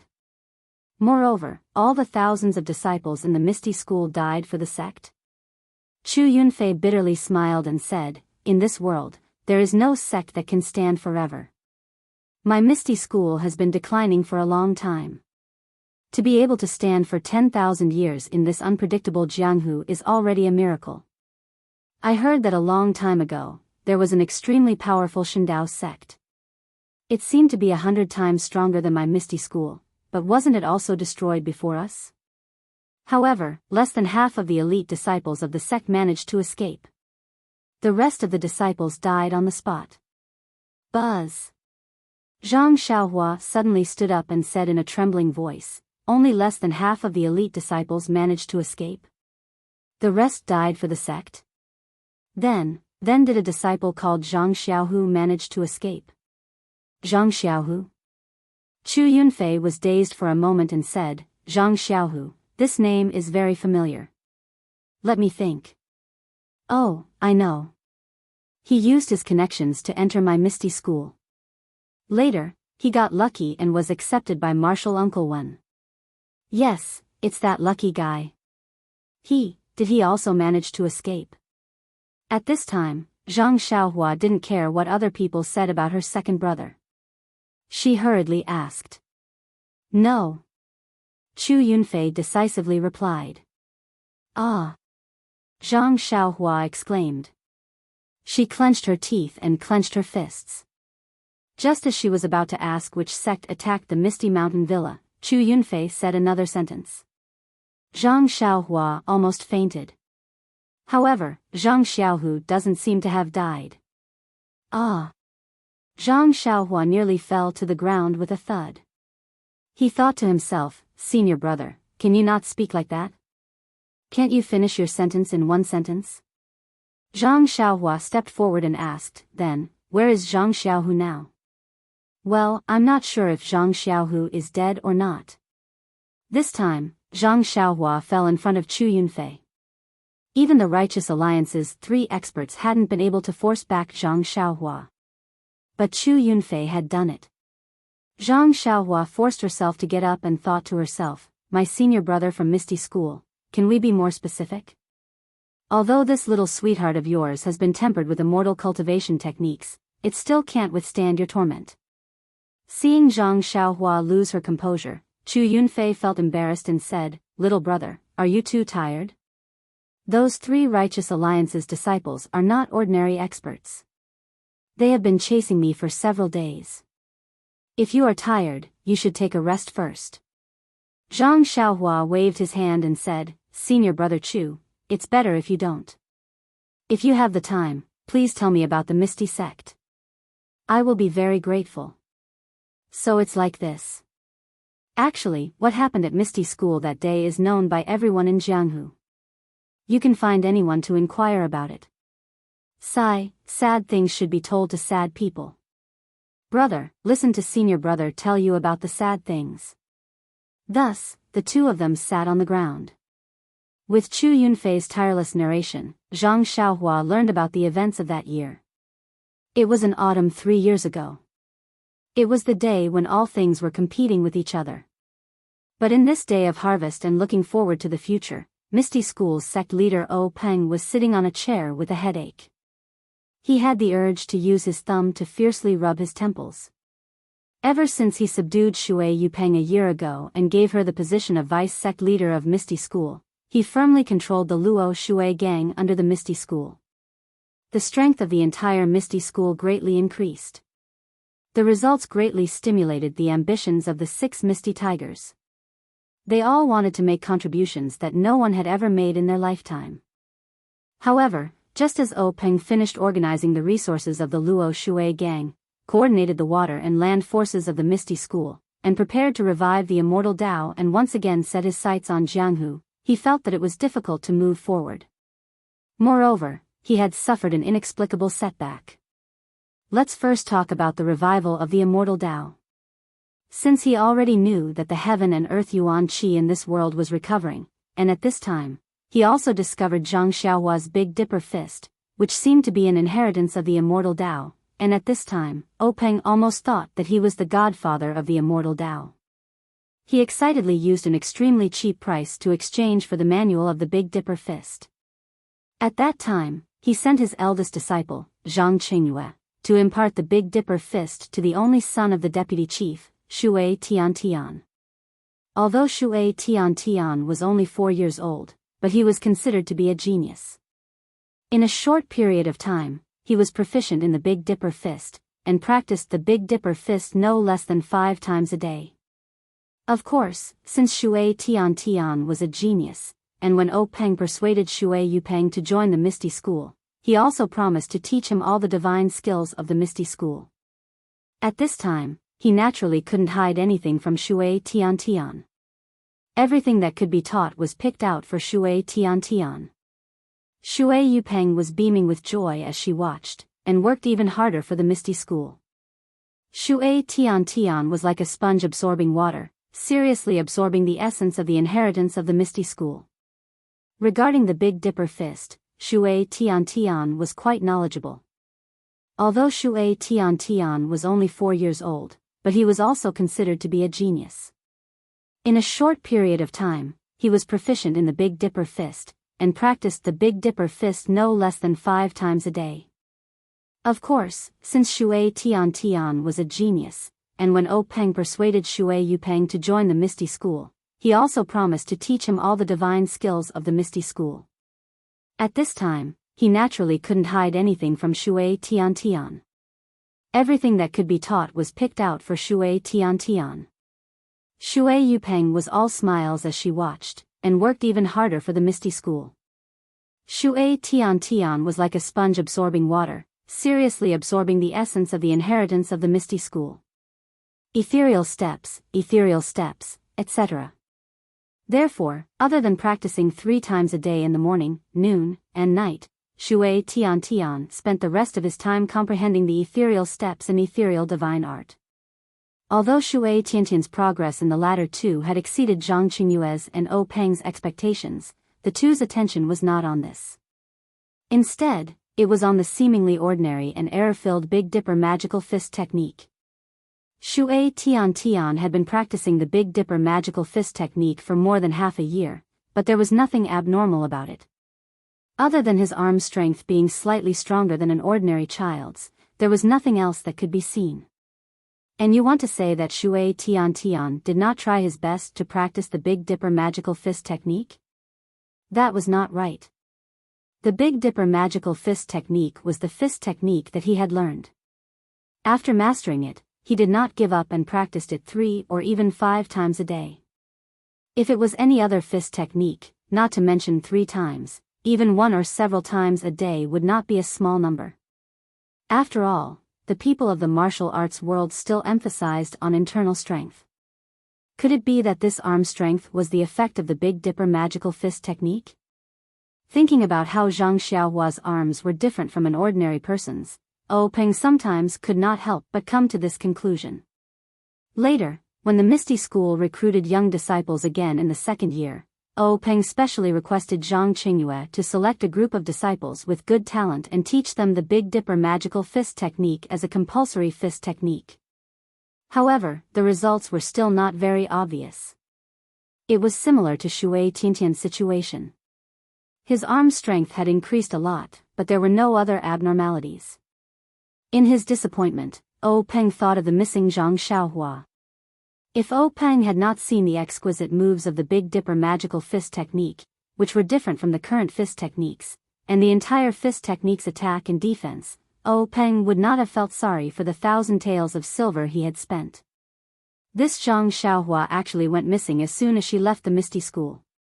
She did not even do a good job in the after-sales service. Speaking of Zhang Xiaohua's disappearance, Peng was also helpless. In fact, when Zhang Xiaohua asked for leave from the Misty School, he was not very willing. However, Zhang Xiaohua was not a disciple of the Misty School, and was also the subordinate of his own biological sister. It was not good for him to interfere. As for Zhang Xiaohu, it was just unintentional. Whether he went back or left the Misty School had nothing to do with Peng, so he naturally agreed very quickly. What Peng did not expect was that Zhang Xiaohu went back to the Misty School, but Zhang Xiaohua did not come back. What came back was the news of Zhang Xiaohua's disappearance. Peng was furious and almost wanted to slap Zhang Xiaohu to death. However, looking at Zhang Xiaohu's absent-minded and guilty face, he endured it again and again. However, he did not dare to be too loud and quickly sent a few capable disciples to inquire about the news. In fact, before Zhang Xiaohu returned to the mountain, he risked his life to inquire about Zhang Xiaohua in Shizui Mountain. After he settled Li Jinfeng's family and waited for a day in Lu Town, he still did not see any trace of Zhang Xiaohua. He felt something was wrong and did not dare to return to the Guizhuang house. Instead, he went straight to Shizui Mountain. Knowing that there was a tiger in the mountain, he still went to the mountain. His own biological brother was there, so why would he care about his own safety? At that time, he only blamed himself for not staying, but left his younger brother behind. He also blamed himself for not being able to stay for his younger brother because of his poor martial arts. But since things had turned out this way, what was the use of more self-blame? It was not until Zhang Xiaohu went to Shizui Mountain without hesitation that he found that the whole mountain was in chaos. Some people were fighting with their fists, some were fighting with their swords, and most of them were running down the mountain with small cloth bags on their backs. Zhang Xiaohua crouched on the side of the road, looking at this and that. None of them were good people, and he was surrounded by people, so he did not dare to show up casually. It was not until the sky was getting dark that he stopped an older bandit. After asking him, he knew that Shizui Mountain was not the same as it was a few days ago. Shizui Mountain no longer existed, just like a few years ago. It turned out that that night, Zhang Xiaohua was captured by Qin Shiyue. Qin Shiyue asked Ding Fei to carry him, and he returned to the mountain village to search carefully, but he still found nothing. In his rage, he killed many soldiers on duty and all the elites of Shizui Mountain, causing great panic. After Qin Shiyue left, these mountain bandits swarmed to find their fort master. Unfortunately, their fort master was also killed in his own room. Then, the mountain bandits were in a mess, thinking that their mountain village had provoked a martial arts master and someone was coming to seek revenge. The whole mountain village was like a group of dragons without a leader. Well, the whole front half of the dragon was gone, leaving only those with poor martial arts and undisciplined people. They did not have the awareness that the mountain village is their home. Some people even saw the open secret room and found some scattered jewelry in the corner. So, the internal strife of people dying for wealth and birds dying for food was really staged.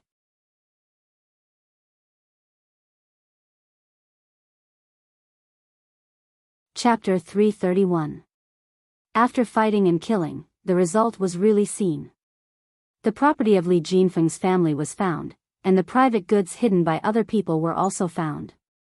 It was like pouring cold water into a hot pot of oil, and the pot exploded in an instant. The scene became more difficult to control. More people were killed and injured, and the property was also robbed in a mess. It was not until Zhang Xiaohu came to Shitsui Mountain again that the dog-eat-dog farce came to an end. The surviving people took their own gains, got off the pirate ship, abandoned the darkness for the light, and found a way out. Zhang Xiaohu was confused by the words of the bandit. When did his brother become so powerful? Was there such a divine power? But no matter how carefully he asked, he couldn't get anything. After all, those who could survive now were extremely cunning old bandits. Moreover, the bandit himself didn't see Qin Shiyue kill people. As he said, the martial arts master killed people like slaughtering chickens. The people on the wall of the stockade were killed before they had time to react. The rest of the people woke up and shouted loudly. When they fled, many more were killed. When the others woke up, it was already dawn. The martial arts master had already gone far away. Who could see the true face of Mount Lu? With a mind full of doubts, Zhang Xiaohu let the bandit go first. He couldn't block the bandit's way of turning over a new leaf, could he? But Zhang Xiaohu heard the lethality of the martial arts master. He was definitely not his brother, Zhang Xiaohua. But since this person was not his younger brother, then where did his younger brother go? Was he killed by the martial arts master who came to seek revenge as a bandit? Thinking of this, Zhang Xiaohua could no longer ambush on the side of the road. He jumped up and went up Shitsui Mountain along the mountain road. When Zhang Xiaohu stepped into the gate of Shitsui Mountain, there was a mess in front of him.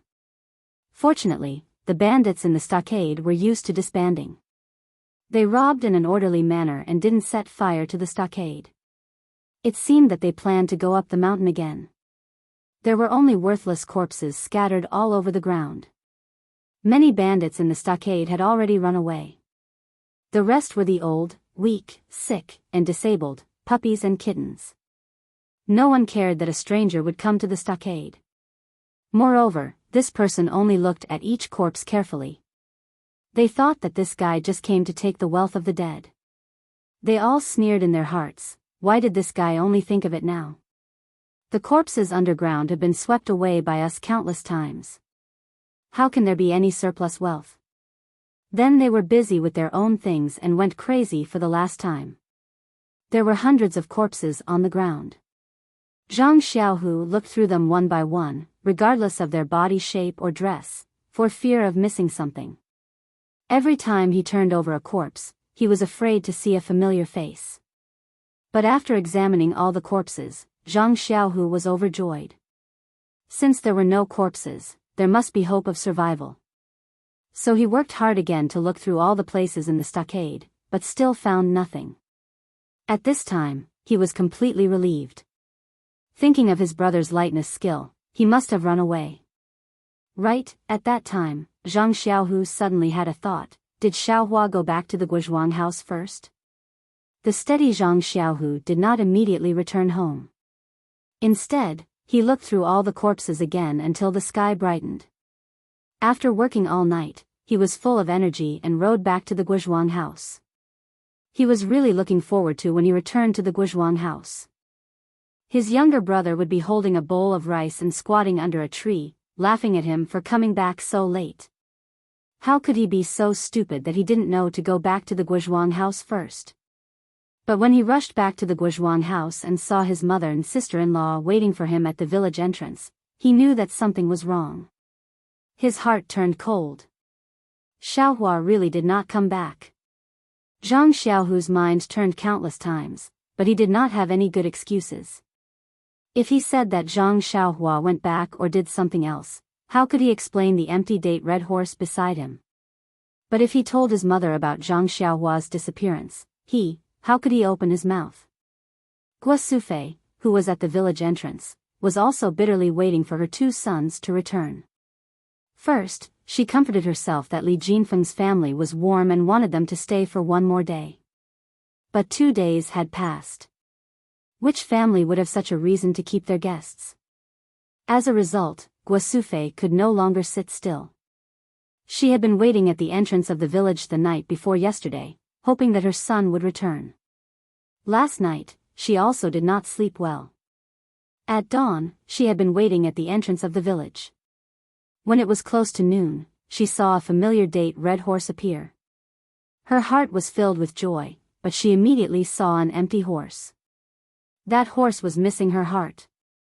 When Zhang Xiaohu arrived at the village entrance and dismounted from the horse, Guosufei tightly grabbed Zhang Xiaohu's arm, gritted her teeth, and interrogated Zhang Xiaohua's whereabouts. Zhang Xiaohu's face was ashen. How could he dare to tell the truth at the village entrance? He only pulled his sister-in-law and dragged his mother back to the small courtyard. When the whole family was gathered, he told the whole story.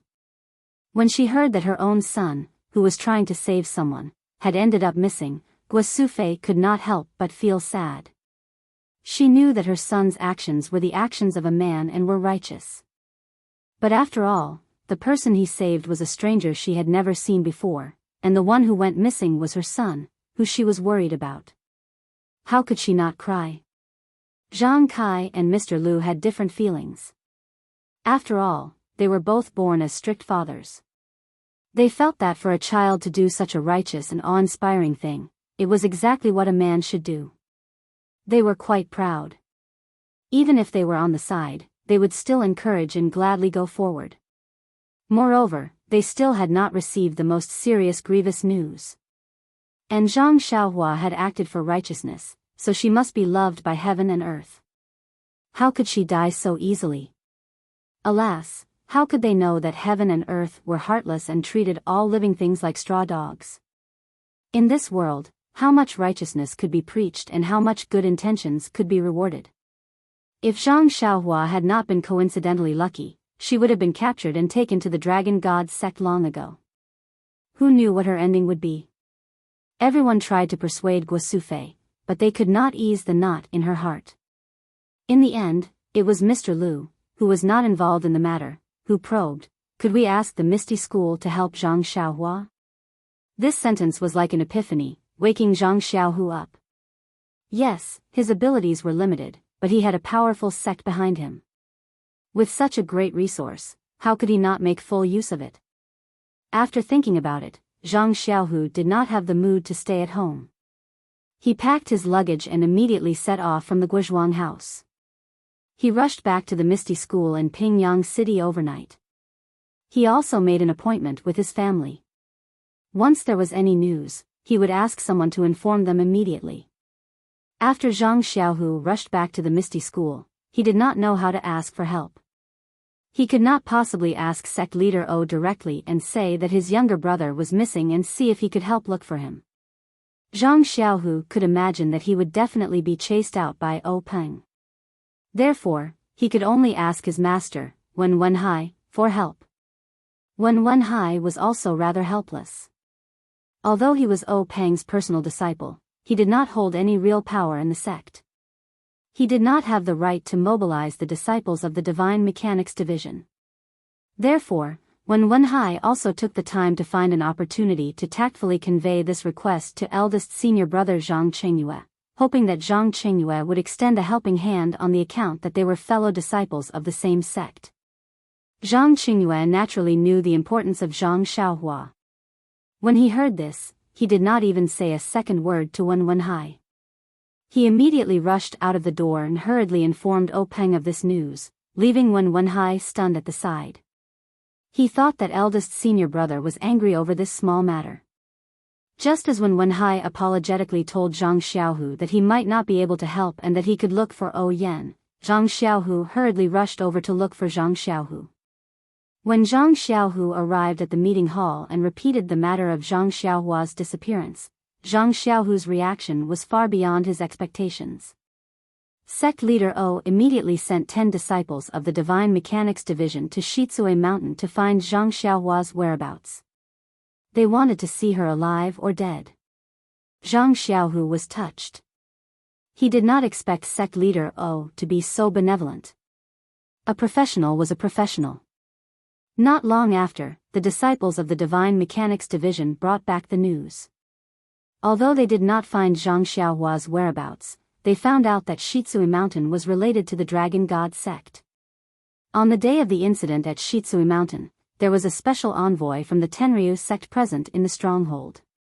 When he heard this news, O Peng hesitated. At this time, the Righteous Alliance and the Tenryu sect were at loggerheads. However, there was no direct conflict. Many people related to the Righteous Alliance were killed by the Tenryu sect's disciples, and many of them were exterminated. However, the Righteous Alliance did not dare to fight the Tenryu sect head-on. They only made solemn statements and seriously protested. Occasionally, they skirted around the edges and scratched at the weak spots of the Tenryu sect. Even the super sects of Jianghu were so docile, so how could O Peng not avoid them? He sternly ordered the disciples of the Divine Mechanics Division to quickly return to the stronghold. At the same time, he ordered Zhang Qingyue to temporarily postpone the plan for the path of immortality.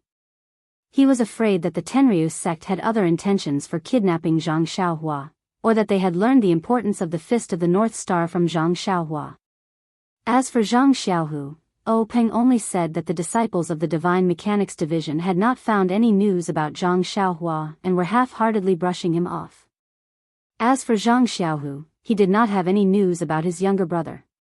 Naturally, he was unable to pass any information to the Guizhuang house. He could only hope that the two elders at home would be able to recover from their grief with time. Time flew by. Soon, it had been almost a year since Zhang Xiaohua went missing. Who knew how many sorrows, joys, and separations had happened in the Jianghu? Other than Zhang Xiaohu, who would still remember Zhang Xiaohua, who had been in the limelight at the Misty School's martial arts competition. Perhaps only O Peng was unable to restrain the passion in his heart. When he saw that the Tenryu sect did not seem to care about the Misty School and placed his hopes on the Fist of the North Star once again, he was extremely disappointed. Only then would he remember Zhang Xiaohua, the originator of the Fist of the North Star. At this moment, O Peng was not only vexed about the setback of the Path of Immortality's revival plan, but also about something else.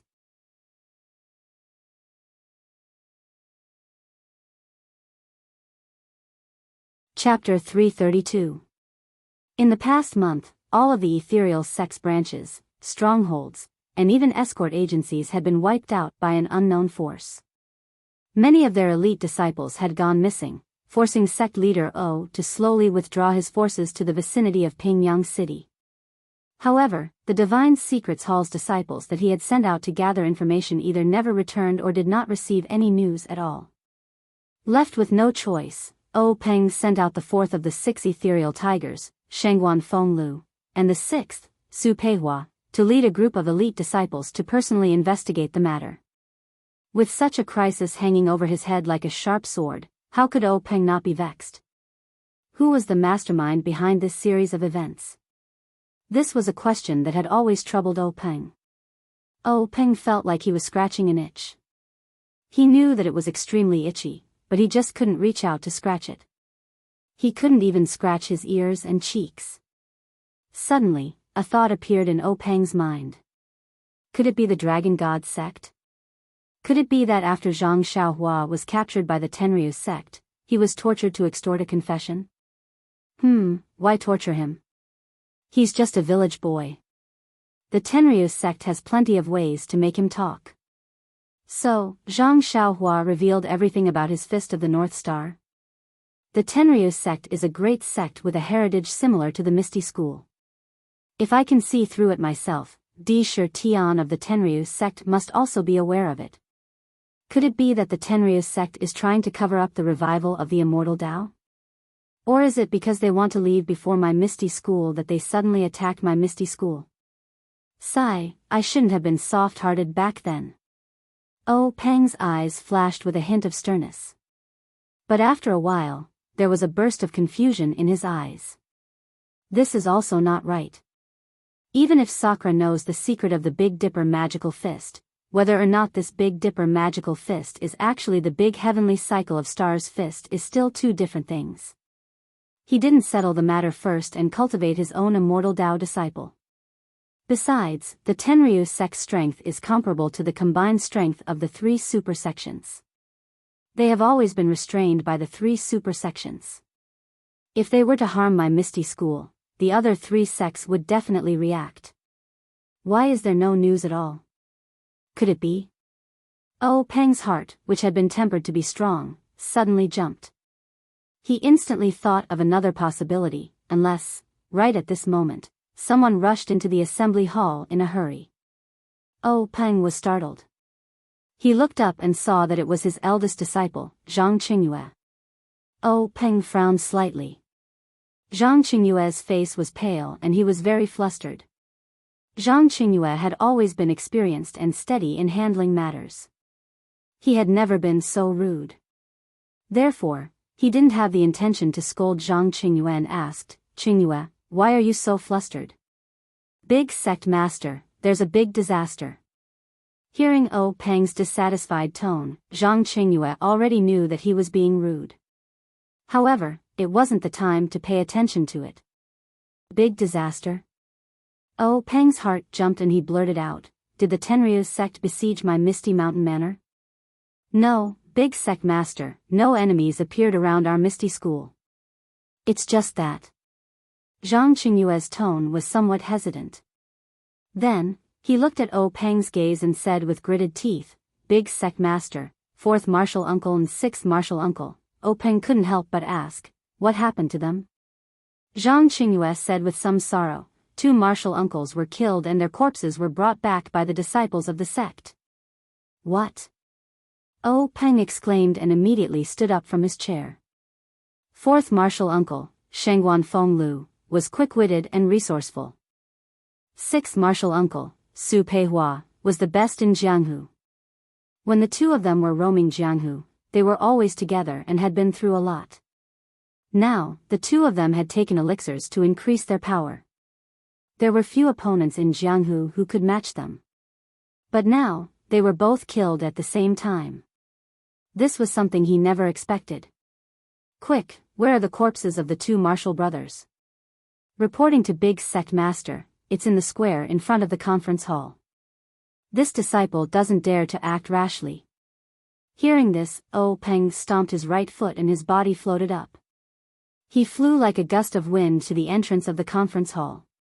His figure was 70% similar to Zhang Xiaohua's. From the chair to the door, Oh Peng's feet basically didn't have any place to touch the ground. It was also very similar to Zhang Xiaohua's levitation technique. The square in front of the conference hall was still empty. There was only a broken carriage parked there alone. Beside it, there were a few dejected and injured disciples. Oh Peng jumped down from the high platform. When the disciples saw him, they immediately saluted. Oh Peng didn't even look at them. He walked to the front of the carriage and lifted the mat on the carriage with a trembling hand. Seeing the familiar lifeless face under the mat, Oh Peng's heart couldn't help but ache and almost shed tears. This was the person he had grown up with, practiced martial arts with, and roamed the Jianghu with. They weren't blood brothers, but they were better than blood brothers. Now, this person was quietly lying in this shabby carriage, closing the eyes that had cared for him for dozens of years. Oh Peng raised his head and shouted sternly, "What are you doing? Why didn't you buy the best coffins and use the best carriages to bring the 2 elders back?" The disciples were submissive. Only one of them mustered up the courage and said, "Sect leader, it's not that I didn't want to buy the coffins for the 2 elders. It's just that after the attack, the masked man in black had already prepared the carriage and mat. He told me not to move them. He also said that if I moved them and sect leader didn't notice anything wrong, would be responsible for everything. I was afraid that I would delay the sect's important matters, so I rushed back and didn't dare to move them." Hearing his disciples' words, Oh Peng clenched his teeth and regained his senses. He waved his hand and said, "All right, Qingyu, send someone to call eldest martial uncle, 2nd martial uncle, and 5th martial uncle here. Also, carefully carry the bodies of the 2 martial uncles to the Divine Engineering Hall." Have Hall Master Sure and the Hall Elders examine them first. I want to see who was so bold as to touch the people of our Misty School. This debt of blood must be paid with blood. Also, the few of you, tell me in detail what happened when you were attacked. After he finished speaking, Peng didn't call the disciples to the Hall of Assembly. Instead, he asked them in detail in the square. When Zhang Qingyue heard this, he did not dare to tarry. He hurriedly called someone over and carefully instructed them to inform the 3 elders. He personally drove the carriage and brought the corpses of his 2 martial uncles to the Divine Mechanics Hall. The attack on Shengguan Fenglu and the others was very old-fashioned. The enemy didn't set up many traps. They just waited in one of the Misty School's branches. This branch was located in the corner of an extremely small town. There weren't many people there. When Shengguan Fenglu and the others arrived, it was already dusk. The group of more than 10 people was ambushed as soon as they arrived at the branch's courtyard. The elite disciples of the Misty School were very conceited. After all, they had been through the test of blood and fire. They also had 2 elders by their side. Naturally, they didn't plan to escape. They only wanted to avenge their brothers. It was a pity that the opponents who had set up the ambush seemed to have already predicted it. Or rather, the opponents were extremely powerful. Although their numbers were not much higher than the Ethereal Sect, the moment the Ethereal Sect's disciples exchanged blows with them, they realized that the men in black who had set up the ambush were all experts in the martial arts world. They actually managed to trap all the Ethereal Sect's disciples in the courtyard and none of them were able to escape. Shengguan Fenglu and Su Peihua, who were holding the line, weren't in a better situation. They were facing 3 masters who were also masked in black. The 3 of them worked together to suppress the 2 of them. However, the 2 elders of the Misty School had taken the authentic strength-enhancing panacea, so they had more internal energy than their opponents. Even with Shengguan Fenglio's lightness skill, it was very likely that he could escape.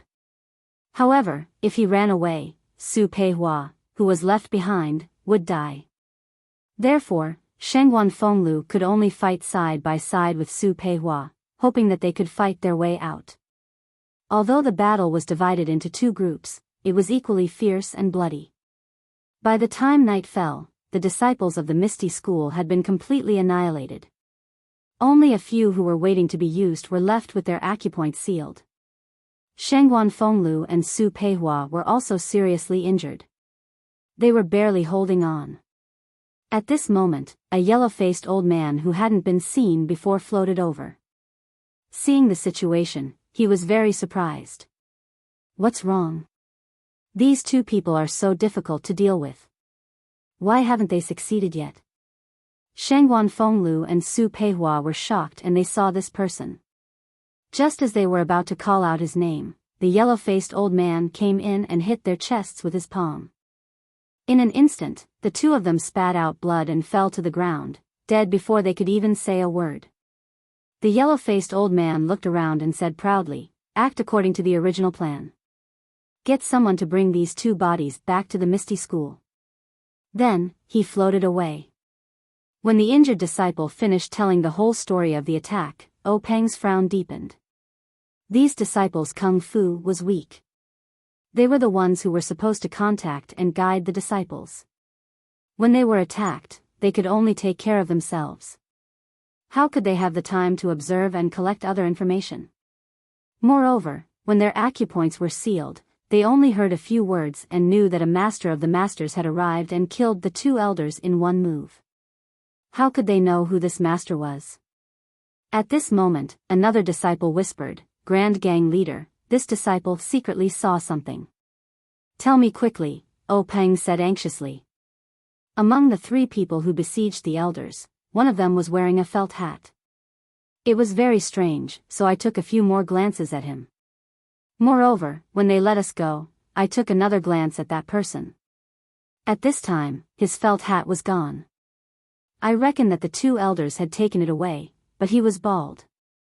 The Dalan Temple. Peng called out the name of this sect. If there was a sect that had the strength to wipe out so many elite disciples of the Misty School, and even 2 elders, then the Dalan Temple should be one of them. If there was a recent grudge with the Misty School, then the Dalan Temple should be at the top of the list.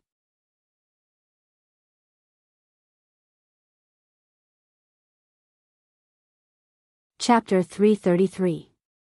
At this time, from the corner of the square, 3 people quickly walked over. They were Misty Sect's Hu Yuni, Li Jian, Li Laoer, Lu Qingyang, and Lu Laowu. The 3 of them came together and looked at Peng and the several injured disciples with astonishment. They asked, "Big sect leader, do you have any clues? Who's the one playing tricks behind us?" Peng waved at the disciples to let them go back and recover. He then turned to look at the 3 brothers who had grown up with him. He bit his lip and tears welled up in his eyes. He opened his mouth but didn't know what to say. Hu Yuni was careful and asked immediately, "What's wrong, third? What happened?" Lu Qingyang smiled. "Third brother, what are you afraid of? The Misty School has been through more than 1 or 2 crises. Didn't we get through them all safely? Oh right, where are 4th and 6th? 6th still owes me 2 rounds of wine. That bastard's external skills are so bad that he's no match for me." His words seemed to have hit the softest spot in Peng's heart. Tears welled up in his eyes. Peng immediately turned his face away and swiped his finger in the air to cover it up. "They're at the Divine Mechanics Hall right now. Let's go take a look. That bastard 6th didn't look for me first. Damn it." Lu Qingyang was still careless and walked towards the Divine Mechanics Hall. Hu Yuni looked at Li Jian in surprise. He was about to ask Peng again when Peng also started walking and followed closely behind Lu Qingyang. A cold light flashed in Li Jian's eyes and he quickly followed. Perhaps he, who was the calmest, had realized something. Just as they reached the front of the Divine Mechanics Hall, they saw Zhang Qingyue rush out. He stopped when he saw the 4 of them and waited for Peng to approach before whispering, "Sect leader, Hall Master Shi and the others have seen it. Is it the Dalan Temple's technique?" Before Zhang Qingyue could reply, Lu Qingyang shouted, "What? The Dalan Temple's technique? Oh my, is Lu Qingyang injured? I told him to practice the Golden Bell Shield earlier. Now look, the old bald donkeys from the Dalan Temple are so cunning. Lu Qingyang is going to have a hard time. By the way, old 6th is injured. Why didn't he go to the pharmacy?" In an instant, Hu Laoda and Li Laoer, who were following behind him, seemed to have understood something. They rushed forward, ignoring Peng and Lu Qingyang, and rushed into the Divine Machine Hall.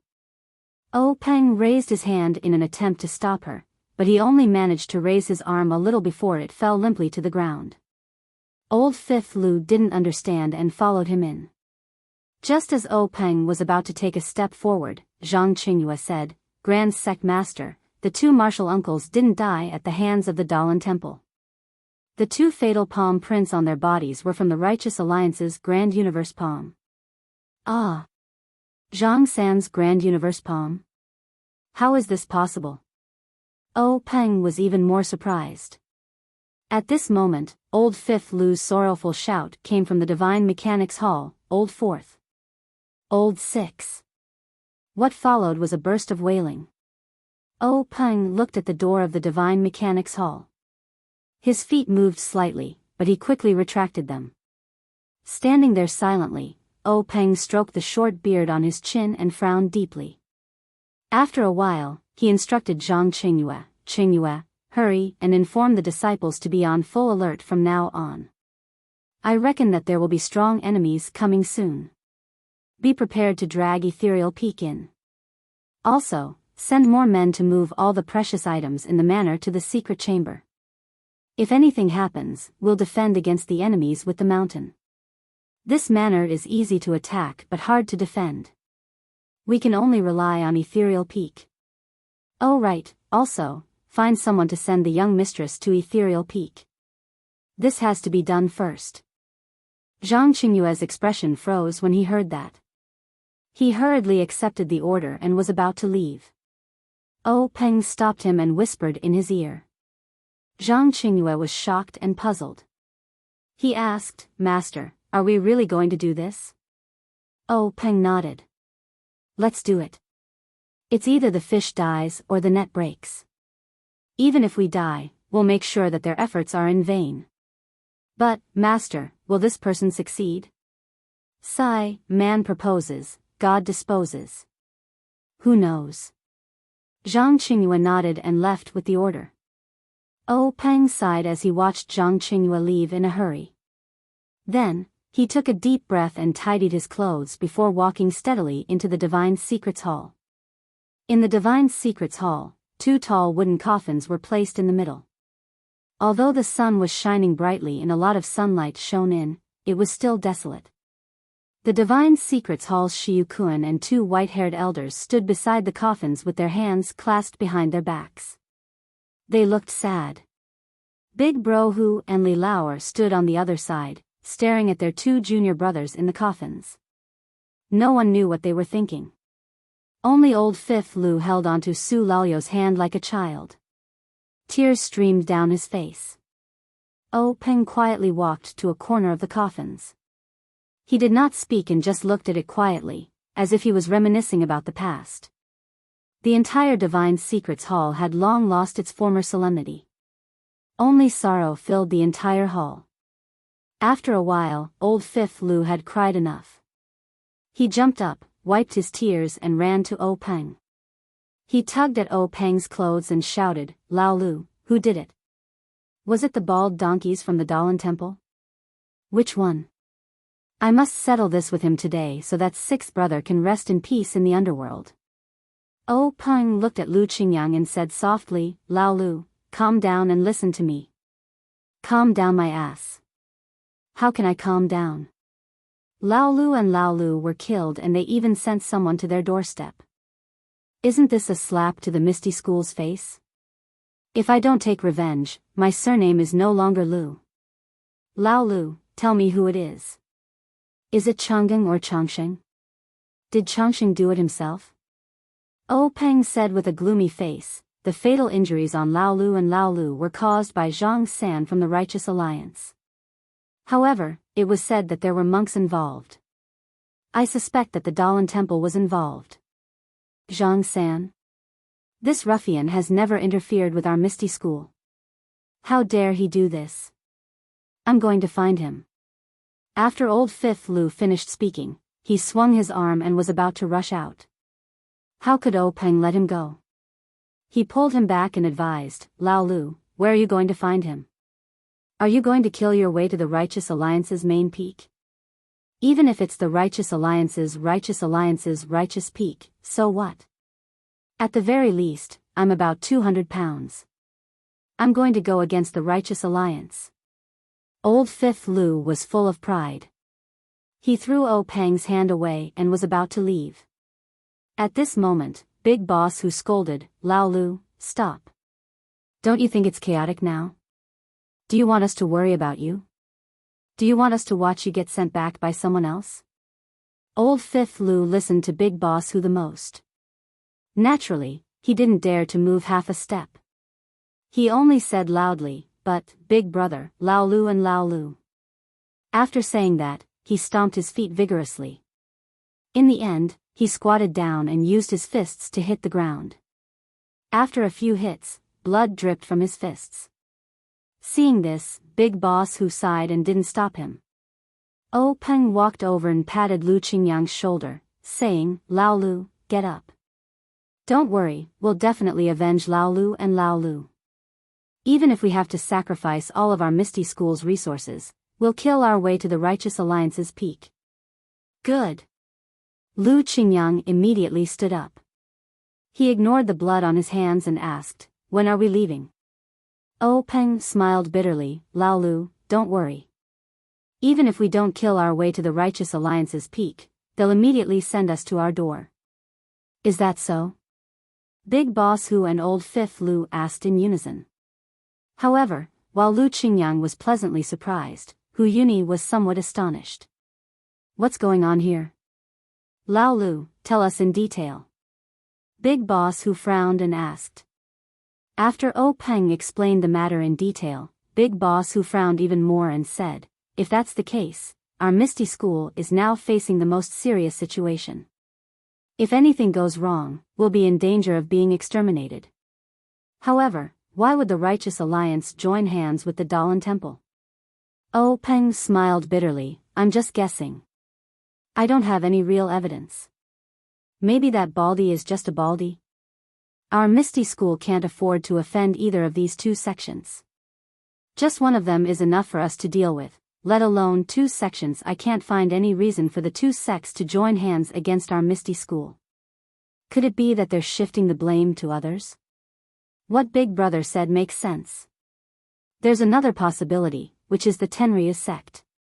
Hearing this, Hu Yuni gasped and said, the Tenryu sect is a colossus. It's an existence that can contend with the entire Righteous Alliance. When did we get into such trouble? Oh Peng explained, Big Brother, there's only one possibility. If it's the Tenryu sect, they wouldn't be so troublesome. They could just directly attack us. This method isn't their style. But if it's not them, then it's the Righteous Alliance. The Grand Heaven-Earth hand isn't something that ordinary people can imitate. Yes, Big Brother, it's most likely the Righteous Alliance. But they have no reason to do such a heinous thing in Jianghu. Could it be? At this point, the two of them said in unison, it's the secret plane? But we've kept the news about the secret plane very well. Even the Hall Masters know very little about it. How could they leak it? Alas, Big Brother, we didn't leak it, but we can't guarantee that the Yanming Villa, the Tan family, and the Wan Jianfang didn't leak it. But it's not very likely. Yanming Jusher is an extremely cautious person. His Yanming Villa is not easy for outsiders to enter. The Tan family is a big family that practices martial arts. It's even harder to sneak in than the Misty School. Wan Xingjiu of the Wan Jianfang is even more scheming.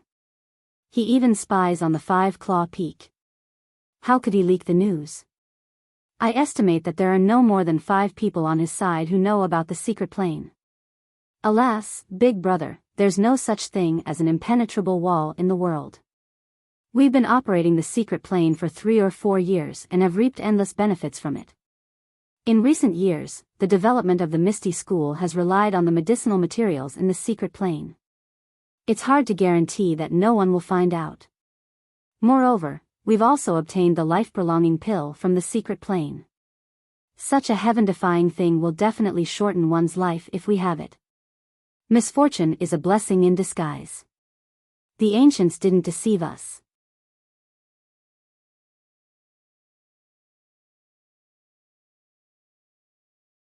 Chapter 334.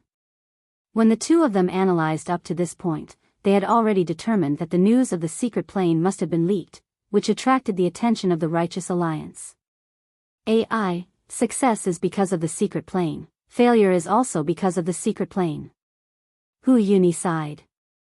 Earlier, when they obtained the treasures of the secret plane, they had naively fantasized that if there was a critical moment like today, they would hand over the map and the life-prolonging pill.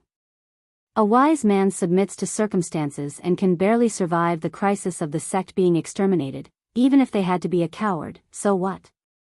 However, the current situation developed greatly beyond their initial expectations. The Righteous Alliance actually acted ruthlessly and destroyed 2 of the Misty Six Tigers in one fell swoop. This deep hatred had already been formed, how could there be any room for negotiation? Could it be that the Righteous Alliance had the idea of exterminating the Misty School? Could it be that they were not afraid of the other sect's attention? At this time, Hu Yuni did not need to think about which power leaked the news of the secret plane, nor did he need to let Oh Peng send people to investigate this news, nor did he need to ask Oh Peng about the whereabouts of the map and the life-prolonging pill.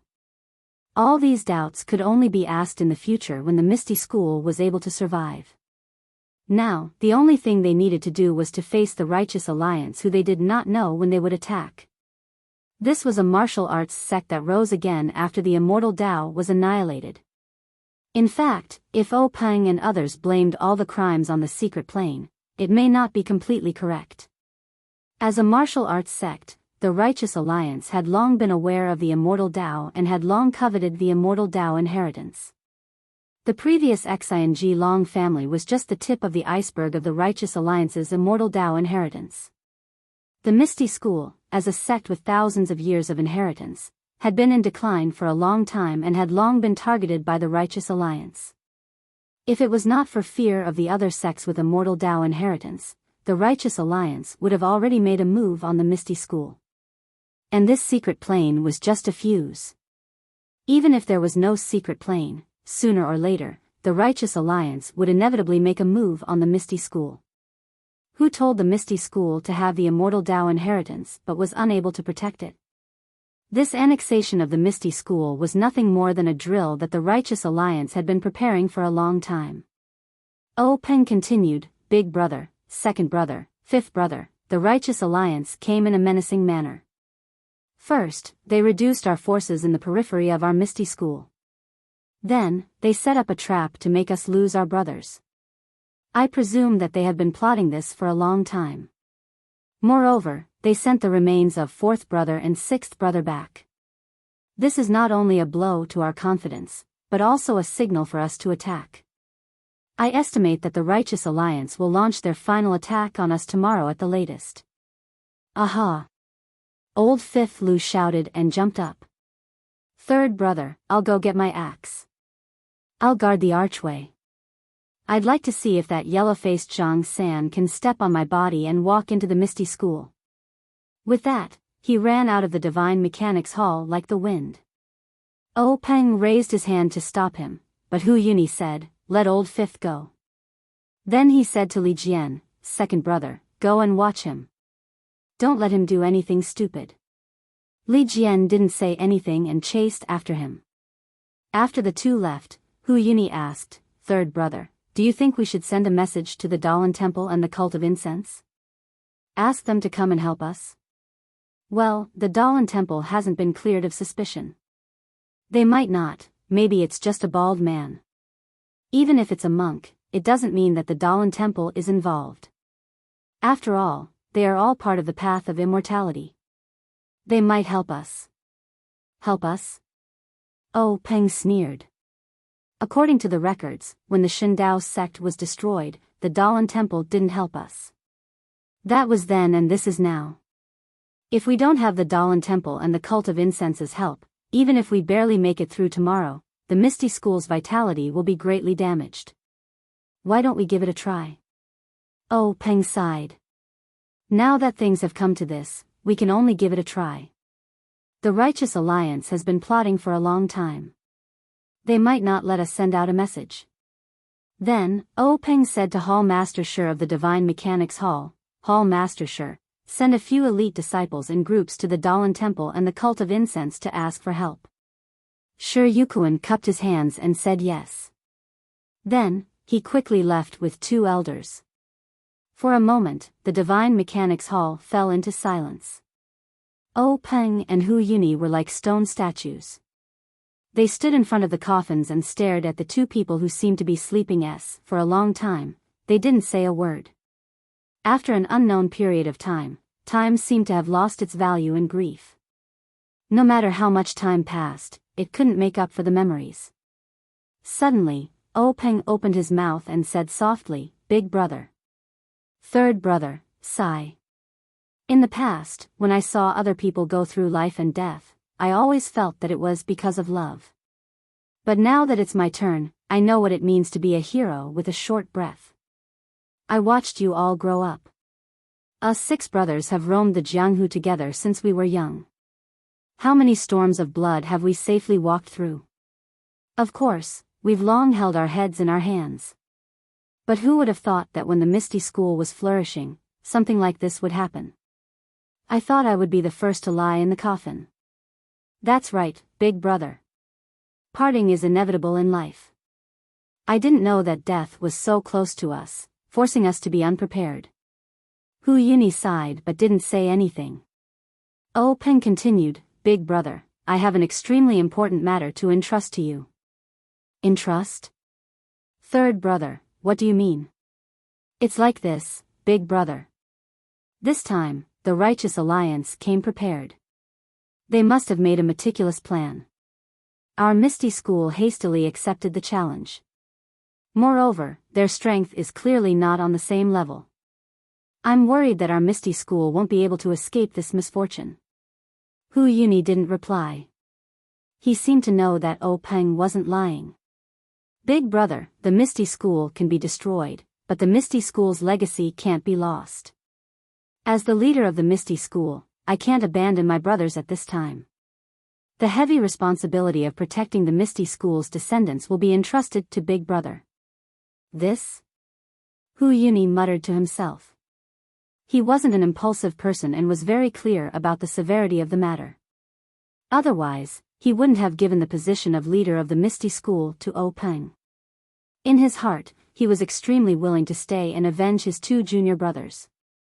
But logically speaking, he also knew that the most important thing now was to preserve the Misty School's legacy. Can't fifth brother go? Hu Yuni probed. What do you think, big brother? Peng didn't give a direct answer. He knew that big brother Hu was very clear about this. Sure enough, Hu Yuni sighed again. I want to kill the thief, but I'm powerless. Then, Peng said, Big brother, go and prepare. Bring all the martial arts manuals of our Misty School. Also, pick out some of the talented low-level disciples. Forget it, take away all the commoner level 1 and level 2 disciples. They won't be of much help here. Even if they aren't talented, they'll still be a spark of our Misty School. I'll also take some of the elite disciples to protect you. The Righteous Alliance will definitely guard against us. However, it is extremely difficult for them to guard against the secret passageway at the back of Misty Peak. Big brother, after you are ready, just wait in the secret passageway. If something unexpected happens, just rush out immediately. No matter how many people the Righteous Alliance has, they won't be able to surround the entire Misty Peak. Once we rush out, big brother, I'll leave it to you. Take the spark of our Misty School and find a place to hide and accumulate strength. We'll think about making a comeback when we have the chance. Oh right, big brother, during this period, let's see how the Dalan Temple and the incense cult react. If it's not necessary, it's better to avoid contact with them. Everyone in the Jianghu is a wolf. Yes, third brother, I know this. Although I don't have the talent and vision of a faction leader like you, I'm still confident in protecting these little bastards. But, third brother, I gave you the position of faction leader back then. Today, you'll have to take the blame for me. Big brother, as the faction leader, I have to take the blame for the entire faction. I already had this awareness when I took over the Misty School from Master. Big brother, don't worry. Maybe things aren't that bad. Maybe the Dalan Temple and the incense cult have already noticed the Righteous Alliance's movements and are on their way to help. These words were extremely unrealistic. Hu Yuni also knew that he was just comforting himself. He walked over and patted Peng's shoulder, saying, Third brother, take care. At this moment, Peng didn't have the dignity of a faction leader at all. He was just like a child who had just started learning martial arts. He stood there obediently and smiled, saying, Don't worry, big brother. I know. Hu Yuni looked at him with tears in his eyes. If nothing unexpected happened, this would be a life and death parting of the two brothers who were as close as father and son. Peng couldn't hold it in anymore. He reached out his hand and Hu Yuni reached out to hold it. It was just like when Peng was young and Hu Yuni took his hand to the top of Misty Peak to teach him martial arts. Big brother, be careful. Third brother, be careful too. Out of all the words he could only say this ordinary sentence. Immediately after, the two brothers let go of each other and laughed loudly. What joy is there in being a great man who can support the heavens and earth? What is there to fear in death? Life is like a floating cloud that comes with the wind and goes with the wind. With that, Hu Yuni flicked his sleeves and rushed out of the door. Peng stood there in a daze for a moment, feeling the loneliness after a feast. Just as he was about to turn around and look at his brothers in the coffins, he heard hurried footsteps outside the door. At this moment, Peng couldn't even be bothered to frown as he walked slowly towards the entrance of the Divine Secrets Hall. He had just taken a few steps when he saw Zhang Qingyue rushing in with a nervous expression. Zhang Qingyue was originally extremely flustered. However, when he saw Ou Peng's unhurried manner, he was stunned at first. Then, he slowed down and lowered his voice, saying, "Big faction leader, things have taken a turn for the worse." Ou Peng smiled first and said, "Qingyue, have you done what I asked you to do?" "Yes, big faction leader. Other than the matter of eldest martial uncle finding someone to take over the secret martial arts manuals, everything else has been done." "Good. Qingyue, as the eldest disciple of the Misty School's headmaster, you should have the resolve to surpass others. I know that you're handling the sect's affairs with ease, but you lack the tempering in times of danger. This is a chance given to you by the heavens. As long as you get through this crisis, you'll be able to look down on others, and I can also rest assured that the entire Misty School will be in your hands."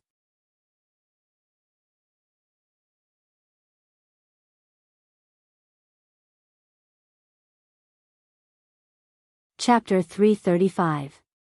Zhang Qingyue listened with his hands down and nodded repeatedly. How could he not know in his heart that at this time, other than Ou Peng, he, the chief disciple, should be the one to straighten his back in front of all the disciples? He did not have the slightest room to retreat. He was also clear about what eldest martial uncle wanted to do, but this very important matter could not be done by him. He could only stand beside master with a smile. This was the pride of a direct disciple, but also the sorrow of a direct disciple. After Ou Peng finished speaking, Zhang Qingyue regained his composure and said in a low voice, "Great sect master, the disciples of the Divine Mechanics Hall have sent news that there are countless masked people surrounding the Misty Mountain Villa. They are advancing towards us. They failed to break through the encirclement and lost a few brothers. They have already retreated. What about the back mountain of the Misty Mountain? Have they found any traces of the enemy?" "Not at the moment. I have already sent people to check." "Good. Quickly inform eldest martial uncle and let him take action as soon as possible. Also, inform all the brothers in the sect to prepare for the enemy." "Yes, master." After hearing this, Zhang Qingyue quickly walked out. His footsteps were very steady, and he was more confident than when he had just entered. Looking at Zhang Qingyue's back, Ou Peng smiled for the first time of the day. Danger was not always a bad thing. The Misty School after its nirvanic rebirth might have a new atmosphere. However, he still had a trace of doubt in his heart. The army was already at the border and they were about to meet with weapons, but the Righteous Alliance still wanted to cover their faces. What kind of medicine were they selling? After thinking, Ou Peng pulled himself together and quickly walked out of the Divine Mechanics Hall. In the Misty Mountain Villa, from the memorial archway to the square, the disciples had already formed a formation. They were all holding various weapons and were waiting for battle. In the pavilions behind the square, there were also many disciples moving things and setting up traps. Although there were many people and things were complicated, they were still in good order. There was no unnecessary panic, just like the tension before the battle. Seeing such a situation, Ou Peng was extremely gratified. Even though these disciples did not have as much information as Zhang Qingyue, causing them to feel a heavy psychological pressure, but this passion to serve the ethereal sect, as long as they could get through this hurdle, would definitely be synonymous with iron and blood in the future. In an instant, Ou Peng was even more confident that he could survive this ordeal. Before Ou Peng could return to the meeting hall, Zhang Qingyue came over to report, "Sect Master, according to the scouts of the Divine Mechanics sect, not only has the front of Misty Manor been surrounded, but there are also traces of enemies at the back of Misty Peak. There are even Righteous Dao Alliance disciples at the back of the mountain." "How many are there?" "There's a lot of vegetation at the back of the mountain, so I can't see clearly. However, they're about to surround us." "Where are your eldest martial uncle and the others?" Disciple has already informed eldest martial uncle of the situation. They are preparing to enter the secret passage.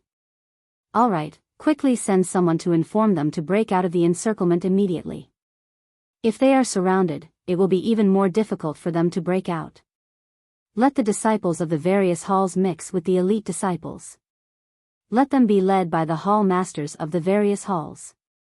Let the female disciples of the Mingsue Hall, the third-generation disciples, and the other disciples set up a defense on the Misty Peak. Their martial arts are limited. If they face the enemy at the front line, they will only be killed. Zhang Qingyue accepted the order and left. He returned not long after. Peng frowned and asked, Qingyue, don't you think the righteous Dao Alliance is being too ostentatious this time? Our Misty School, Misty Mountain Manor, and Misty Peak occupy such a large area. They actually want to surround us. Don't tell me Zhang Sen of the righteous Dao Alliance is not afraid of the Dalan Temple and the incense cult? What if the two sects send a mantis stalking the cicada, unaware of the oriole behind? Won't the righteous Dao Alliance go for wool but come home shorn?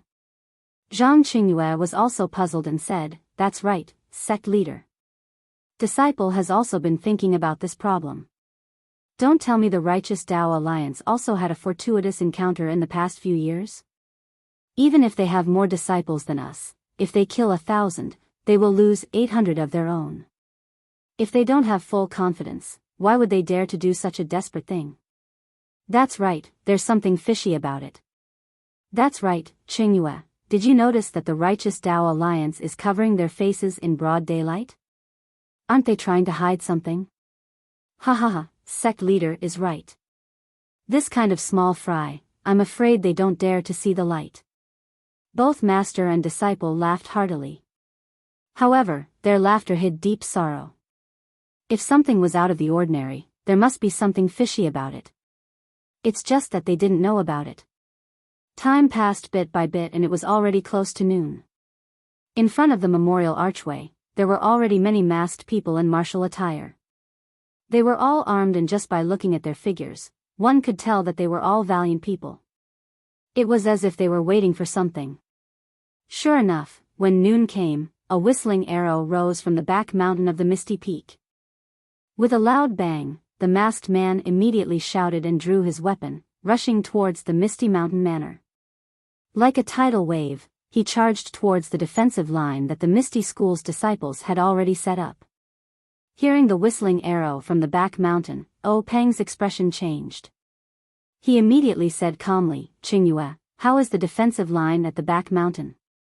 Don't worry, sect leader. I've already sent the elite disciples over. The back mountain is easy to defend and hard to attack. It shouldn't be a problem. Peng nodded slightly. He knew that the back mountain of the Misty Peak was mostly steep cliffs and there were many paths that didn't lead up. They only needed to send a few elite disciples to block the enemy. The battle was very fierce. Not long after, there were casualties and screams could be heard from time to time. Peng stood there with his hands behind his back. His eyes were slightly narrowed and his teeth were slightly clenched. He had a rare impulse in his heart. He really wanted to swing his sword and fight side by side with his brothers in the sect. However, he knew that a sect leader wasn't meant to swing his sword. Sensing the change in Peng's expression, Zhang Qingyue said, Sect leader, I'll take command here. You should go to the Misty Peak first. Fifth uncle and miss are both there. You can only take command of the situation if you go there. Peng nodded slightly and said, then I'll leave this place to you. Qingyue, if things don't work out, retreat to the Misty Peak. As long as there's life, there's hope. Yes, sect leader. I understand. After saying that, Peng looked at the stalemate of the battle and returned to the Misty Peak. Along the way, Peng saw many disciples with weapons lying in ambush by the side of the road and behind the rocks, waiting for the enemy to attack.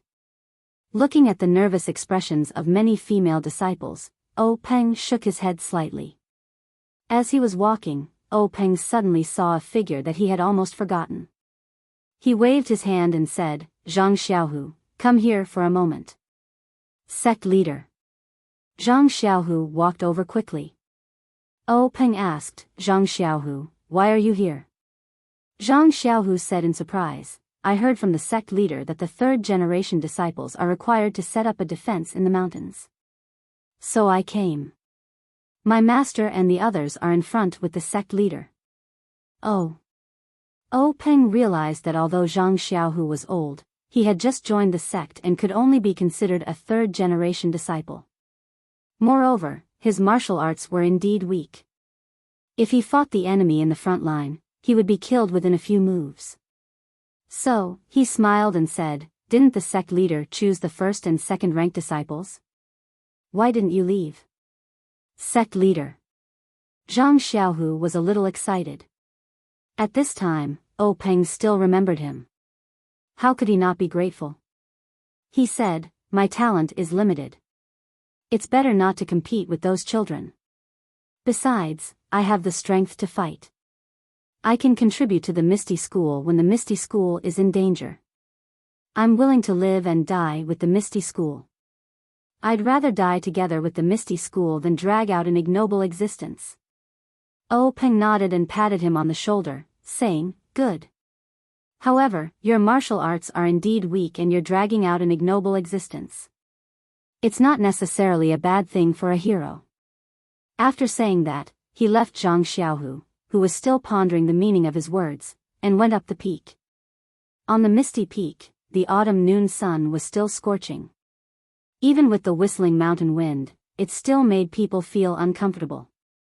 Many family members and disciples of the Misty School had already gathered here.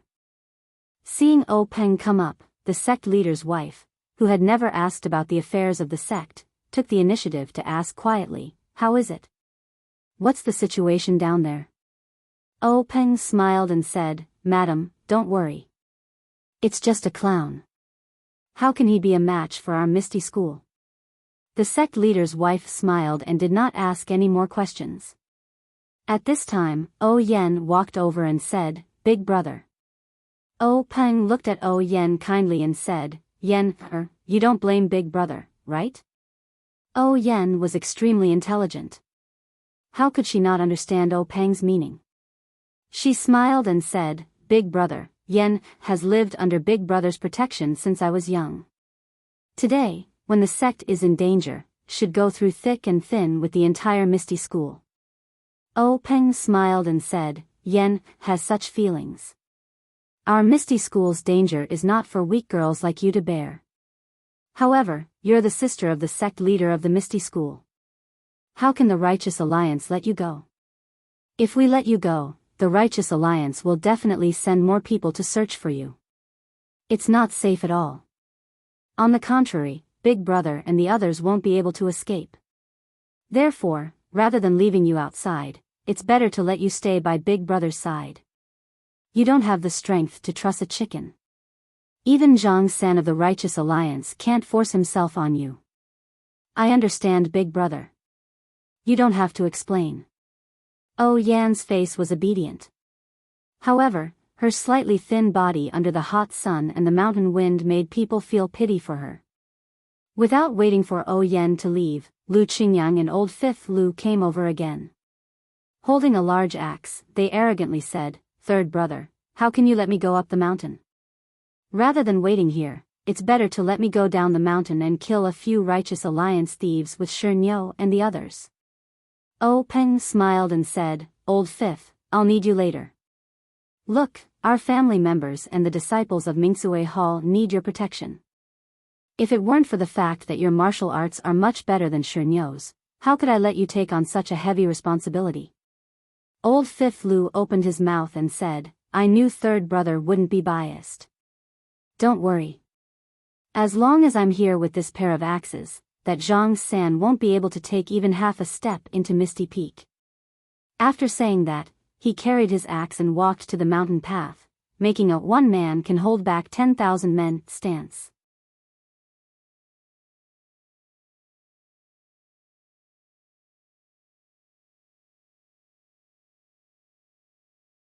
Chapter 336.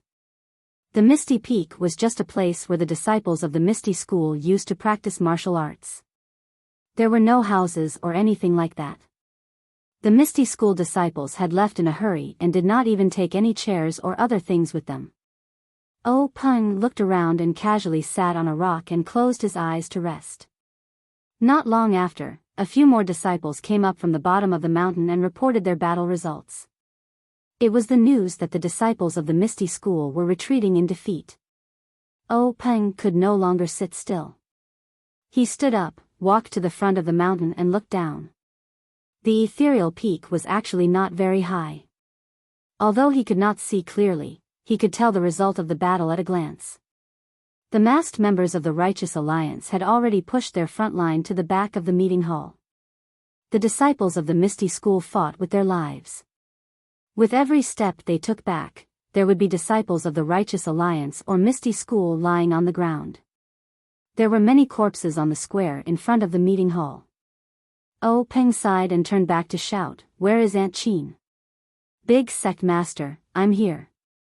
Peng said, "Take half of the female disciples of the Mingsui School down the mountain to support Qingyue and the others. Tell them to form a formation in front of the Misty Peak and use the terrain to defend against the enemy. Also, take a look at the situation. If it really doesn't work, retreat back up the mountain." "Yes, Big Sect Master." After hearing this, Aunt Qin led Chang'e and the other disciples down the mountain. The elite disciples at the foot of the mountain saw the female disciples of the Mingsui School coming down the mountain to support them. They immediately became spirited and together with the female disciples, they blocked the Righteous Alliance at the foot of the Misty Peak. The battle between sects was far more tragic than the feuds between individuals in the pugilistic world. In just a few moments, many disciples of the Misty School and the Righteous Alliance had lost their lives. On the side of the Misty School, there were experts led by Zhang Qingyue, Wen Wenhai, Lu Mingyue, and the others. However, most of the disciples with average martial arts skills had already died under the sword. Even the elite disciples who had undergone special training had lost many of their lives. Many of them were still fighting with injuries. Peng sighed and turned to look at the back of the mountain. Inadvertently, he saw the panoramic view of Pingyang City not far away. He could not help but feel a pang in his heart. Back then, his younger senior brothers loved to watch the lights of Pingyang City at night when they were not practicing martial arts. In the blink of an eye, decades had passed. Everything seemed to have happened just last night. Today, he was separated from his two brothers by life and death. The changes in the world and the cycle of heaven were truly unpredictable. The back of the mountain was peaceful. There were almost no signs of fighting. The main focus of the Righteous Alliance must be in front of the Misty School. The back of the mountain was just to prevent the disciples of the Misty School from escaping. Peng estimated that Hu Yuni should have led a group of disciples through the secret passage by now. Perhaps, they would be lucky enough to avoid the disciples of the Righteous Alliance. Unfortunately, just as he was thinking, he saw a commotion in the back of the mountain. The faint sound of swords clashing could be heard. Wasn't it the direction of the exit of the secret passage? Could it be that the Righteous Alliance knew about the exit of the Misty School's secret passage? However, before Peng could think further, a whistling arrow was heard from the secret passage. Peng was shocked. He hurriedly ran to the front of the mountain. When he looked down, from afar, from the direction of Pingyang City, there were many blurry figures leaping over like bullets. A long howl was heard from one of the figures in front. The sound was so loud that it shook the surroundings. It showed that the person's inner strength was extremely profound. Hearing this long howl, Peng's eyes flashed fiercely. His entire person exuded a shocking murderous aura. At the same time, he circulated his qi in his dantian. A purple color flashed across his face. He also let out a long howl. His aura was not inferior to the former's. After the two long howls, the blurry figures were much closer. There were about 4 or 5 of them in front. They were approaching the main road of the ethereal villa. One look and one could tell that they were people with superb qigong. Seeing this, Peng felt much more at ease. The person who let out the long howl was the leader of the Righteous Alliance, Zhang San. The few behind him must be the deputy leaders of the Righteous Alliance. Since the main characters had appeared, the ending had to begin. Everything would come to an end. Not long after, Zhang San and the others had arrived at the entrance of the ethereal villa. Zhang San was an old man with a yellow face. He was dressed in hemp clothes. He was not in a hurry to enter the misty school. Instead, he stopped at the foot of the archway and stared at the two majestic words. After staring for a long time, he waved his hand and led the 4 deputy leaders behind him into the ethereal villa. Ever since Zhang San's roar sounded out, the Righteous Alliance's attacks had also increased, and the number of casualties on both sides had increased by quite a bit. Seeing that the two sides were either fighting one-on-one or ganging up on several people, Zhang San frowned slightly. Soon after, he increased his speed and passed through the intense battle, completely ignoring the Righteous Alliance disciples who were still at a disadvantage. That was, soldiers against soldiers, generals against generals. Peng would not brandish his sword here. It was even more impossible for Zhang San to do so. The disciples of the Misty School did not even look at the people who had just entered. Although they had a slight advantage, they did not have the extra energy to deal with other people, not to mention the leaders of the sections. Only when they were going up the mountain did a few low-level disciples try to attack the leaders of the Righteous Alliance with their weapons. However, before the weapons could even reach them, the figures of the leaders had already disappeared. The difference between them was too great. Fortunately, these old men would not lower themselves to the same level as them. After dodging the weapons, they ran away and did not retaliate at all.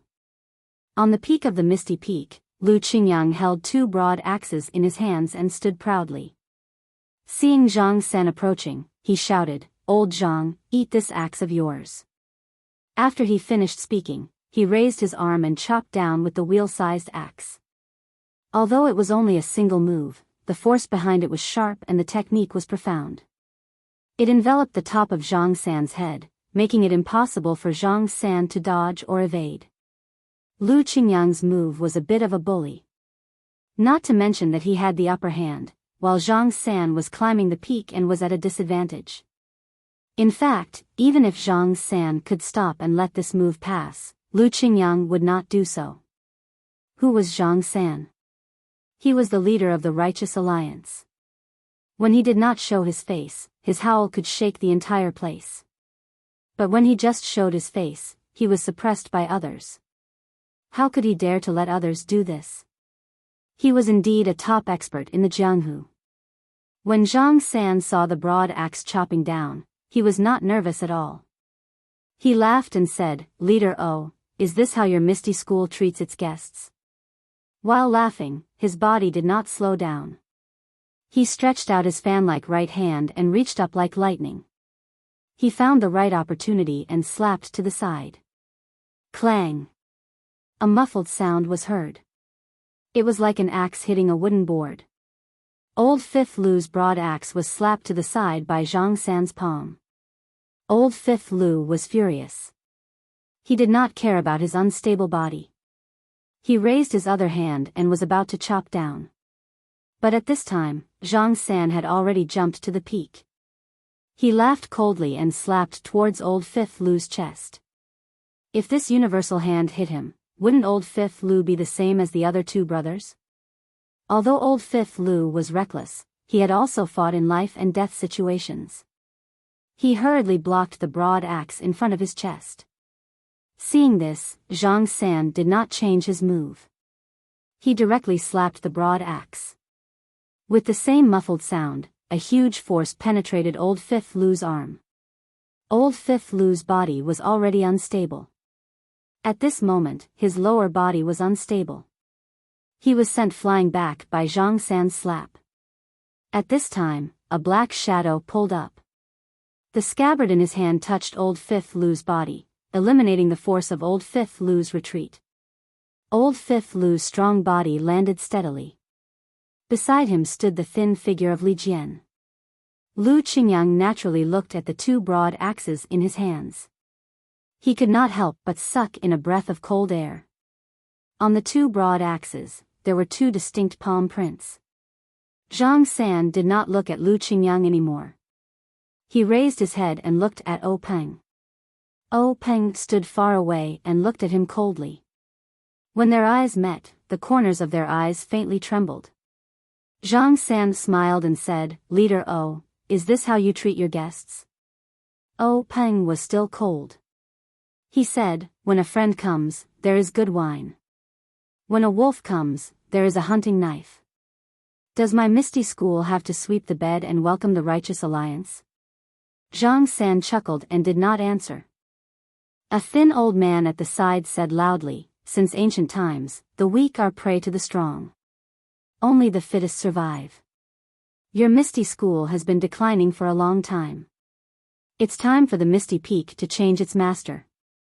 Oh Peng glanced at the old man and said, so it's the first deputy leader of the Righteous Alliance, Old Master Chai. Every word you say is true. You are right. In this Jianghu, it has always been a place where fists speak. Old Master Chai's intention is to decide the fate of our Misty School? Old Master Chai, Chai Qingrong said proudly, that's my intention. If you want to speak, you need to have the strength to speak. This humble one wants to see if Old Master Chai has the ability to speak. A cold voice sounded. It was the black-clothed Li Jian.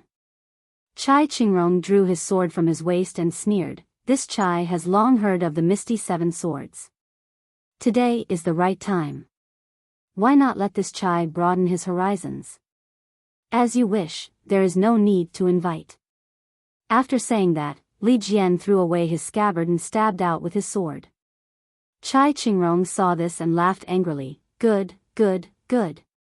The waves of the river will surpass one another. The long sword in his hand was also thrust out. The two immediately began to fight. Lu Qingyang saw this and waved the axe in his hand. He said loudly, which boy will fight with this grandpa? The several deputy leaders of the Righteous Alliance looked at each other. None of them wanted to go forward. Of course, whoever went forward would have to call the other grandpa. A moment later, a black-faced rough man stepped out from the crowd. He held a copper staff and shouted like thunder, you brute, don't try to take advantage of me with your mouth. Your grandpa me will teach you a lesson. Old Fifth Lu looked over and saw that it was the Righteous Alliance's fifth deputy leader, Mi Kong. He couldn't help but sneer, I was wondering who it was. Isn't it the Mi Kong from a few years ago who fought to a draw with me? Come, come, come. Let me see if you have improved in these few years.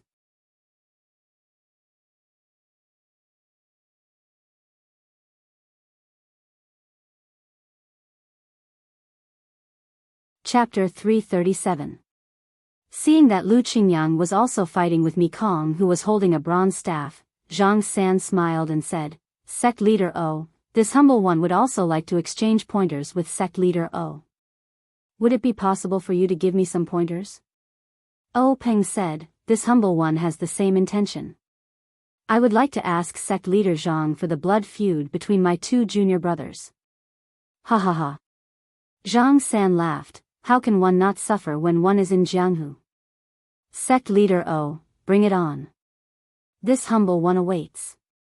Seeing this, O Peng let out a cold snort. Without exerting any strength in his legs, his body floated towards Zhang San like a willow branch. When he was close enough, he stretched out his right hand and pressed two fingers together towards Zhang San's chest pressure point. Zhang San did not dare to be careless. His body tilted slightly and his palms fluttered, displaying a set of grand heaven-earth hand, together with O Peng's secret finger technique. The group of 5 from the Righteous Tao Alliance had only ascended the Misty Peak for a short while when 3 of them entered and stood together with the 3 from the Misty Sect. The 6 people who were fighting in the Misty Peak were the leaders of the 2 sects and were also the top experts in the pugilistic world. The battle on the Misty Peak was not only a test of individual martial arts but also the survival of the sect. Who would dare to hold back? The 6 people were all showing off what they had learned, displaying all sorts of strange and wonderful moves. In a short while, danger was everywhere, and there was no longer the usual restraint of a martial arts exchange. Although there were many disciples from the Misty School on the peak, they were all people with low martial arts skills. There were also many women, and they knew the key to this battle. Although they were very worried, they did not dare to get close. They all retreated far away, fearing that they would affect the situation. After the time it took to drink a cup of tea, there did not seem to be any changes in the situation. They were evenly matched, but even so, it was enough to show the strength of the Misty School. After all, the three leaders of the Righteous Alliance, except for Mekong, were all old men. The cultivation of internal energy could not be forced, and there were very few shortcuts. The older one was, the more refined the cultivation of internal energy. The three from the Misty School were all in their 40s, much younger than their opponents. Even if they were young and vigorous, they could not make up for the lack of internal energy. But now, they were evenly matched, which was really rare. At this time, between the two of them, sword light flashed. Li Jian shouted, and the purple light on his face brightened. He lifted his sword and slowly chopped towards Chai Qingrong. Chai Qingrong frowned. The two of them had fought for a while and were familiar with each other's sword moves. Li Jian's chop was strange, and he had never used it before. It was also very rare for swords to have such a chop, not to mention his sword that was wrapped in a scabbard. How could it hurt someone?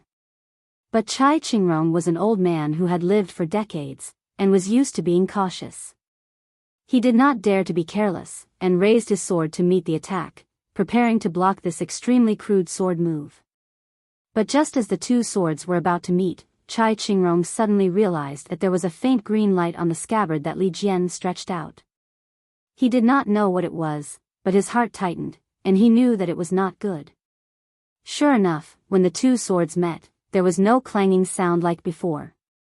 Instead, there was a muffled "kacha" sound. Chai Qingrong's hand lightened, and the sword in his hand was easily cut in half by Li Jian's scabbard. Chai Qingrong was greatly shocked, and he suddenly shouted, "Sword light!" At this time, the sword in Li Jian's hand did not decrease in power, and the sword light in the scabbard became even brighter. It actually spat out more than half a foot, and directly chopped towards Chai Qingrong's face. Seeing this, Chai Qingrong immediately exerted strength in his legs, and desperately dodged to the side. He wanted to dodge the sword that would cut open his abdomen, but the green light on Li Jian's sword was very precise. By the time he realized it, it was already too late. Chai Qingrong was about to be cut in half by Li Jian. At this time, a large hand suddenly stretched out from the side, grabbed Chai Qingrong's arm, and pulled hard. Just as he was pulled away from Li Jian's sword, it only saved his life. Chai Qingrong's entire right arm was easily cut off by Li Jian's sword light. Chai Qingrong was still in shock, and a wave of intense pain attacked him. He shouted loudly, and fainted. At the place where his arm was cut off, blood spurted out like a fountain. The person who saved Chai Qingrong was the Righteous Alliance's second vice-alliance leader, Yu Zhanfei. Yu Zhanfei did not dare to be negligent, and hurriedly used his finger to seal a few major acupoints on Chai Qingrong's shoulder. Only then was the blood stopped. The third vice-alliance leader, Yan Yang, also hurried over. He took out medicine for wounds and applied it on Chai Qingrong's internal and external treatment. Li Jian coldly looked at the three people busying themselves. He held the scabbard in his hand, and the tip of the sword pointed to the ground. He did not say a word. Just as Chai Qingrong cried out, "Sword light," Mekong also heard it. His heart trembled, and he secretly said, as expected. At this time, Lu Qingyang saw the other's mind relax. He took a deep breath and also shouted, "Rice worm, watch my flying axe." Finished speaking, the axe in his right hand flew out like a hidden weapon, flying straight towards Mekong's head. Then, he took advantage of the situation, and a big fist the size of an alms bowl followed. If it was an ordinary axe, this kind of move would only add to the ridicule, and could be dodged with just a tilt of the head. But Lu Qingyang's move made Mekong feel his mind go blank. That axe seemed to be flashing lightning on the horizon, carrying the power of a thunderbolt, like the weight of Mount Tai, with an unavoidable power. Seeing that the axe was close to him, it would be too late if he did not dodge it. Mekong was also amazing. At the critical moment, he forcibly restrained his mind, broke free from the invisible shackles, squatted down, and slightly tilted his head. The huge axe whistled past his ear with a whoosh sound, startling Mekong, making him break out in a cold sweat. However, before he had time to get up, a huge fist came from afar, getting bigger and bigger, and was about to hit his head. Lu Qingyang's fist was filled with hatred. The internal strength may not be comparable to Zhang Xiaohua's 10,000 jin, but if it hit, no one would doubt that peach blossoms would immediately bloom. Mekong was also amazing. Seeing the fist coming with the sound of wind, he knew it was powerful. He hurriedly used an iron plank bridge, his upper body leaning back, and then threw away the copper rod in his hand.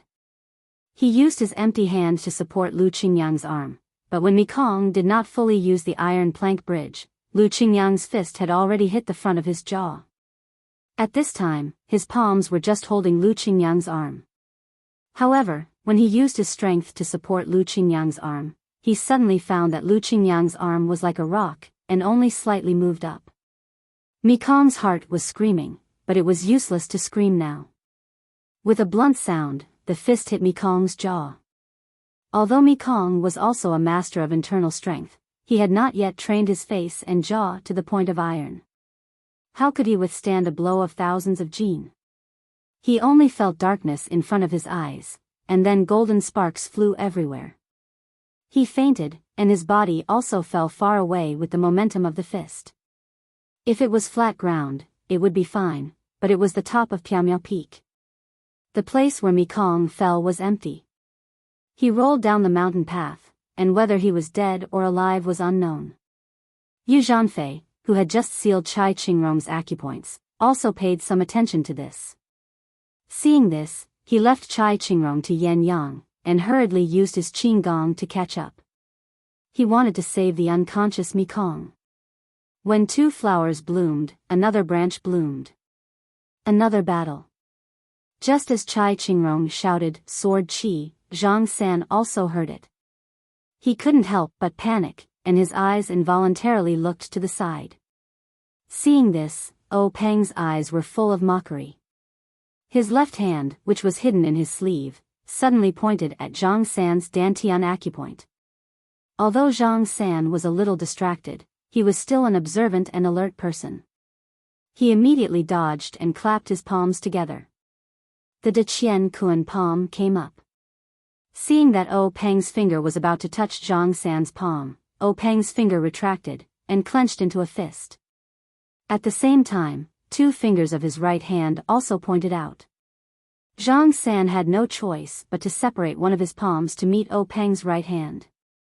Just as one of Zhang San's palms was separated, Peng's left index finger stretched out again, and pointed at Zhang San's Deqian Kuan palm. The palm that was able to leave a handprint on Lu Qingyang's steel axe was suddenly pierced, and a finger-sized hole appeared. Invisible sword Qi. Zhang San was also shocked.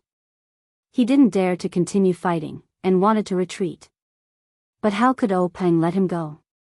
His figure flew up, following him like a shadow. The two fingers of his right hand were also like a sword, and went straight for Zhang San's Dantian. Zhang San didn't dare to let him hit.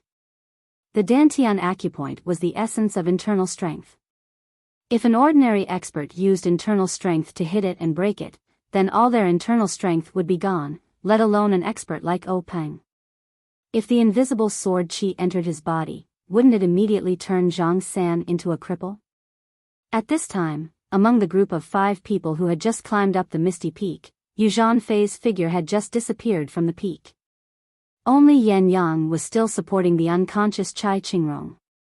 Yan Yang saw that the Alliance Master's situation was critical, so he didn't care about taking care of Chai Qingrong. He placed her on the ground, drew the long sword from his waist, and slightly shook it, wanting to rush up to help. To the side, Li Jian, whose sword was pointed to the ground, looked at the triumphant Lu Qingyang and couldn't help but deeply frown. Looking at the level of martial arts of the righteous Tao Alliance's Alliance Masters, it was only a so-so. His own 6 brothers had all taken chi-generating pills and bone-strengthening pills, so their internal strength was extraordinary. Since these Alliance Masters couldn't beat him, how could they kill Old 4 and Old 6? Only if several Alliance Masters rushed up and bullied them with numbers would they be able to succeed. Thinking of this, Li Jian's eyes flashed with a cold light.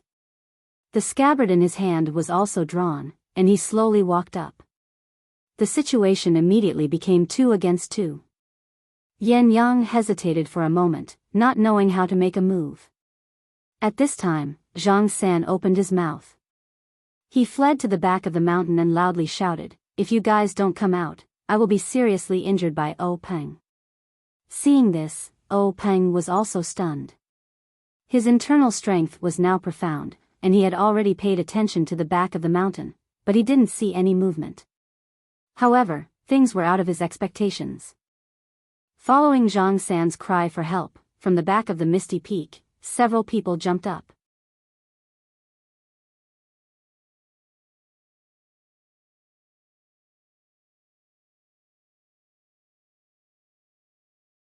Chapter 338.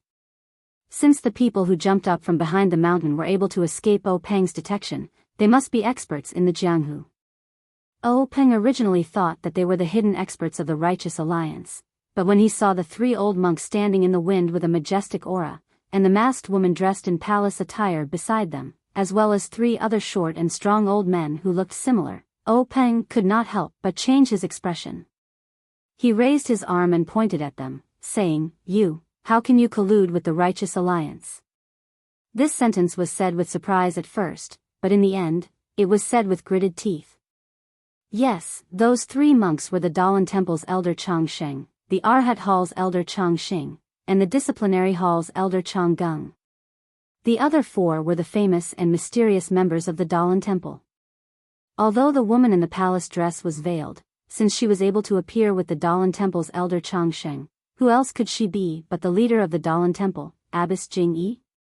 The 3 similar-looking old men in hemp clothes were the outstanding figures of the previous generation of Jianghu.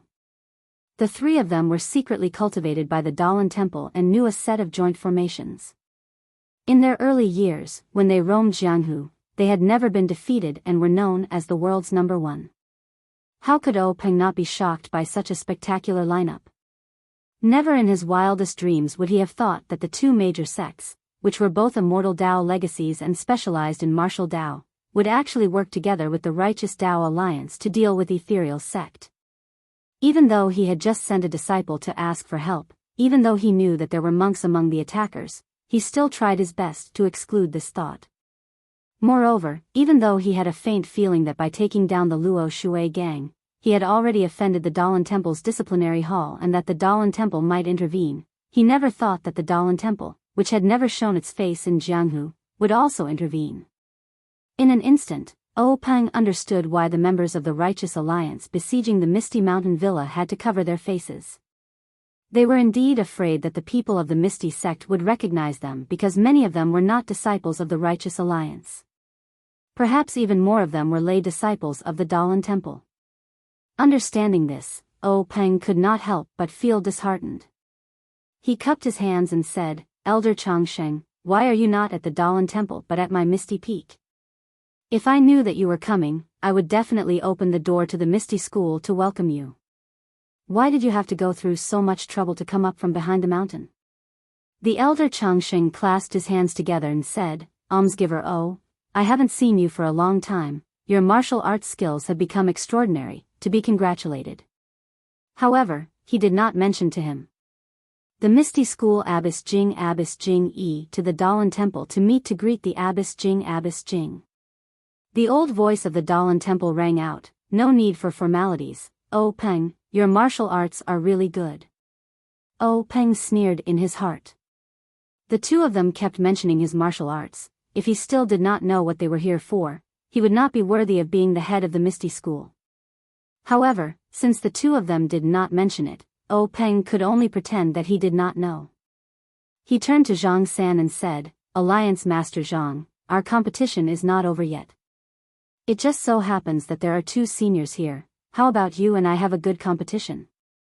Zhang San led the 2 vice leaders of the Righteous Alliance to challenge the 3 from the Misty School. He originally wanted to test them, but he did not expect to go for wool and come home shorn. The leaders of the 2 super sects did not appear in time, causing one of his vice leaders to become a cripple and the other to be injured or dead. He himself also almost died at O Peng's hands. Now that he saw O Peng challenge him again, how could he still participate? He only smiled and said, Alliance Master O, let's not beat around the bush. Since things have come to this point, let's be frank. Alliance Master's Misty School's strength has increased too quickly in the past few years. Even Alliance Master and the Misty School's 6 tigers have high martial arts. Don't you think you should give us an explanation? O Peng said, this is the result of my Misty School's hard work. If Alliance Master Zhang is interested, you can join our Misty School and experience it for yourself. Zhang San sneered and said, hee hee, O Peng, you're still stubborn. The Secret Plains matter has long been spread from Wanjian Peak. Do you know where the other vice leaders of the Righteous Alliance, the other elders of the Dalan Temple, and the other leaders of the Fragrance Cult went? O Peng sneered and said, could it be that they also went to Wanjian Peak to destroy the sect? A small Wanjian Peak can't afford such a big battle. That's right, Wanjian Peak alone does not need such a big battle, but what if the Tan family and Yanming Villa are also involved? O Peng's face slightly changed, but immediately returned to normal. He smiled and said, you're right. If you want to condemn someone, why worry about the pretext? Hee hee, Alliance Master O, do you think that the alliance of your 4 sects is very strong, and the news of the Secret Plane is very difficult to leak? But you never thought that it was because you were so cautious that the news was leaked. O Peng said, Alliance Master Zhang, you're really boring. The other 3 sects are very close to my Misty School, but I don't know what you're talking about. Zhang San shook his head and said, Alliance Master O, you don't have to deny it. You still don't know that one of the people from your 4 sects who went to the Secret Plane for the first time fled to my Righteous Alliance. Otherwise, how could I persuade the elders and Jingyi Nun? O Peng frowned and said, if Alliance Master Zhang has the leisure to tell me a story, I'm all ears. If you want to find out the truth from me, I can only say sorry. Zhang San ignored him and continued, Leader O, I reckon that a person of great importance has a short memory. The first time your 4 sects went to retrieve the treasure, there was an outsider. This person was the leader of the evil tiger gang, Situ Ping. O Peng's eyebrows moved slightly. Situ Ping was brought back to the gang by Wanjian Peak's Ma Xiangyang. Originally, Situ Ping was a meritorious person who brought you to the Secret Plane. He didn't covet the things in your jade bottles and only gave him some medicinal materials. In any case, you had already made an agreement. However, Wan Qingjiu was stingy and went back on his word. He only used his status as a disciple to perfunctorily restrict his freedom and sent his own disciples to seize the evil tiger gang's territory. How could he let Situ Ping feel at ease? If it weren't for Situ Ping sneaking out of the Myriad Sword Peak a few days ago and coincidentally joining our Righteous Dao Alliance, how would we know such details of such a secret? Alliance Master O, you don't need to deny it. We have already been to the Secret Plane and we don't want to disturb the peace of your 4 sections. However, the Secret Plane is too dangerous. Without the sheepskin scroll to enter the Secret Plane, my Righteous Alliance has already lost a lot of disciples. We had no choice but to use this method. I hope Alliance Master O can be magnanimous enough to forgive us. When O Peng heard this, he looked up to the sky and laughed. Let's not talk about whether your story is true or not. Even if it is, you killed 2 of my junior brothers, destroyed a lot of my disciples, and destroyed a lot of my branches. With just a few words, you want my Misty School to hand over some sheepskin scroll? Aren't you too naive? Then, he turned his head and asked the leaders of the 2 large sects, 2 seniors, don't you think so? At this time, the masked Nun Jingyi's old voice sounded again, O Peng, you have wronged me and Elder Zhang. The Righteous Alliance's attack on your Misty School was their own action.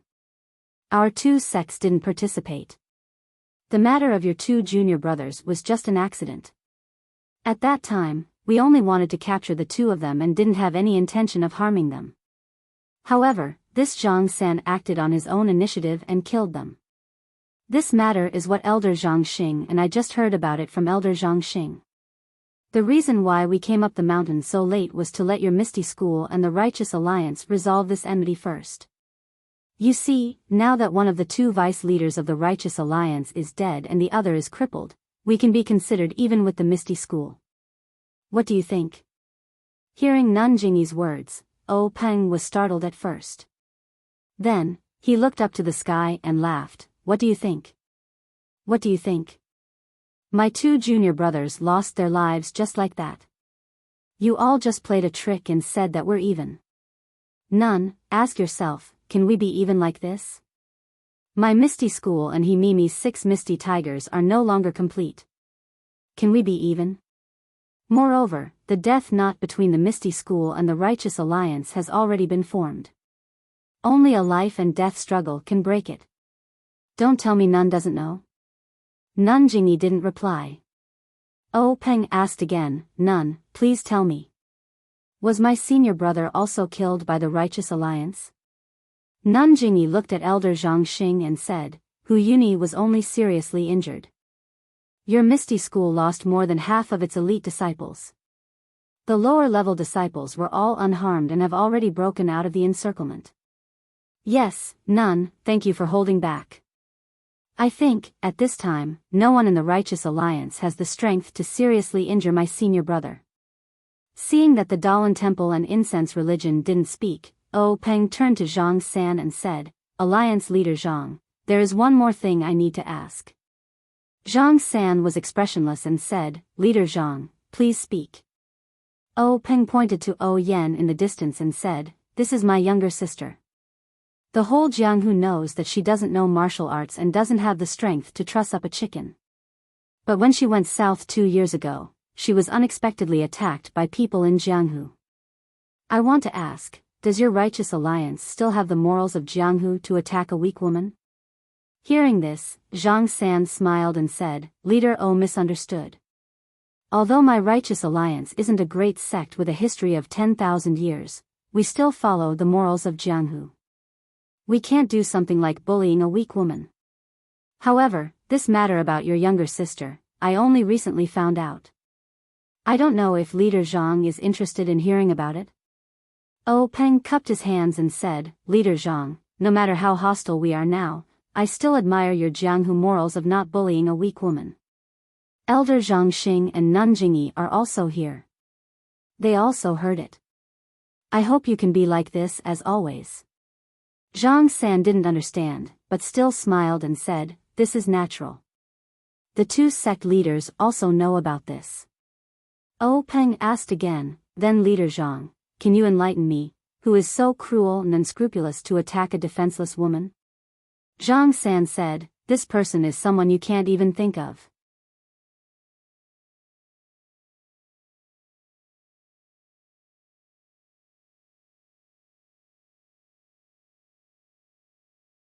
Chapter 339. I didn't even think about it. Peng was surprised and was about to speak when he heard a noise at the foot of the misty peak. He looked up and saw Zhang Qingyue, who was covered in blood, holding a long sword and leading disciples who were also covered in blood back to the top of the mountain. Peng glanced around and found that most of the disciples who came back were female disciples of Mingsui Hall. Shi Niu, Wen Wenhai, and Lu Yueming were not among them. Even Shi Yukuan and other hall masters were not there. Peng's heart skipped a beat. Zhang Qingyue's pale and tired face was full of doubts, but when he saw the 3 bald monks and the woman in the palace dress, he immediately understood. He walked to Peng and whispered, Grand Master, our disciples can't fight against the 3 sections. Only a few hall masters are still fighting. Shi Niu's joints were broken by an unknown monk from the Dalan Temple. Junior brother Wen and junior brother Lu's dantian were broken by the incense cult's incense hand. Most of the elite disciples were martyred, and the others were seriously injured. Most of the low-level disciples guarding the mountain were also killed by them. Peng nodded. These were already losses.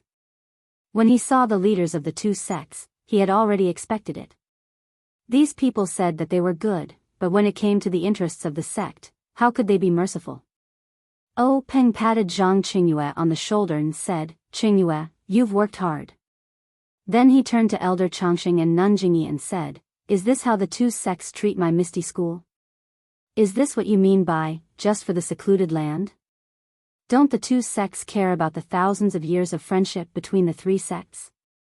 He seemed to know that the two would not answer directly, so he turned to Zhang San and asked, "Chief Zhang, you just said that the person who attacked my Huanxi mountain villa was Wan Qingjiu of Wanjian Peak." Zhang San was shocked at first, but then he smiled and said, "Grand faction leader, you're really good at seeing through things. It's this guy. I learned from Situ Ping that Wan Qingjiu wanted to monopolize the resources in the secret plane, so he was blinded by greed and wanted to use your sister to threaten Grand faction leader to hand over the sheepskin scroll. He also used the same method to deal with the other two families, but he didn't succeed. Sigh, brat, you're not worth my time. If it weren't for this bastard's wild ambition, how could there be today's outcome? Big gang leader is mistaken. There is no such thing as an impenetrable wall in this world. You can hide it for a while, but you can't hide it forever. It seems like Big Gang leader has admitted to the existence of this secret plane. Then, I ask Big Gang leader to hand over the sheepskin scroll. Is there something wrong with Alliance head Zhang's ears? Did you hear me say that I have a sheepskin scroll in my hands? What part of your body did you hear? I'm still wondering why Wan Qingjiu of Myriad Swords Peak would attack my sister so shamelessly. You. Zhang San pointed at Peng, not knowing what to say. Me, what about me? You killed my brothers, destroyed my sect, and now you want me to submit to you? Ha ha ha, how about this, Alliance head Zhang, you and I will fight to the death. If I lose to you, I will tell you what you want to know. What do you think? This? Zhang San muttered to himself for a moment, but didn't say anything else.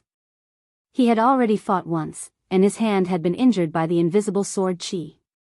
If he agreed now, his two backers would have a reason not to interfere. At that time, not only would Misty Sect be destroyed, the Righteous Alliance would also be captured. In any case, I'm not the only one who wants the sheepskin scroll. Why should I charge in front? I've been paying attention to the sheepskin scroll of Myriad Swords Peak for a long time.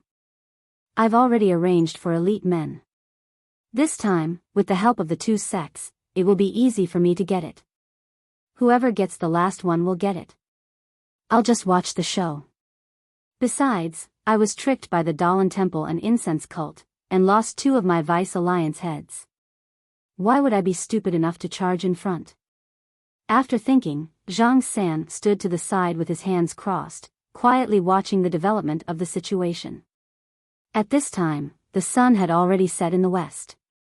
In the distance, the sky was filled with red clouds. It was a beautiful scene.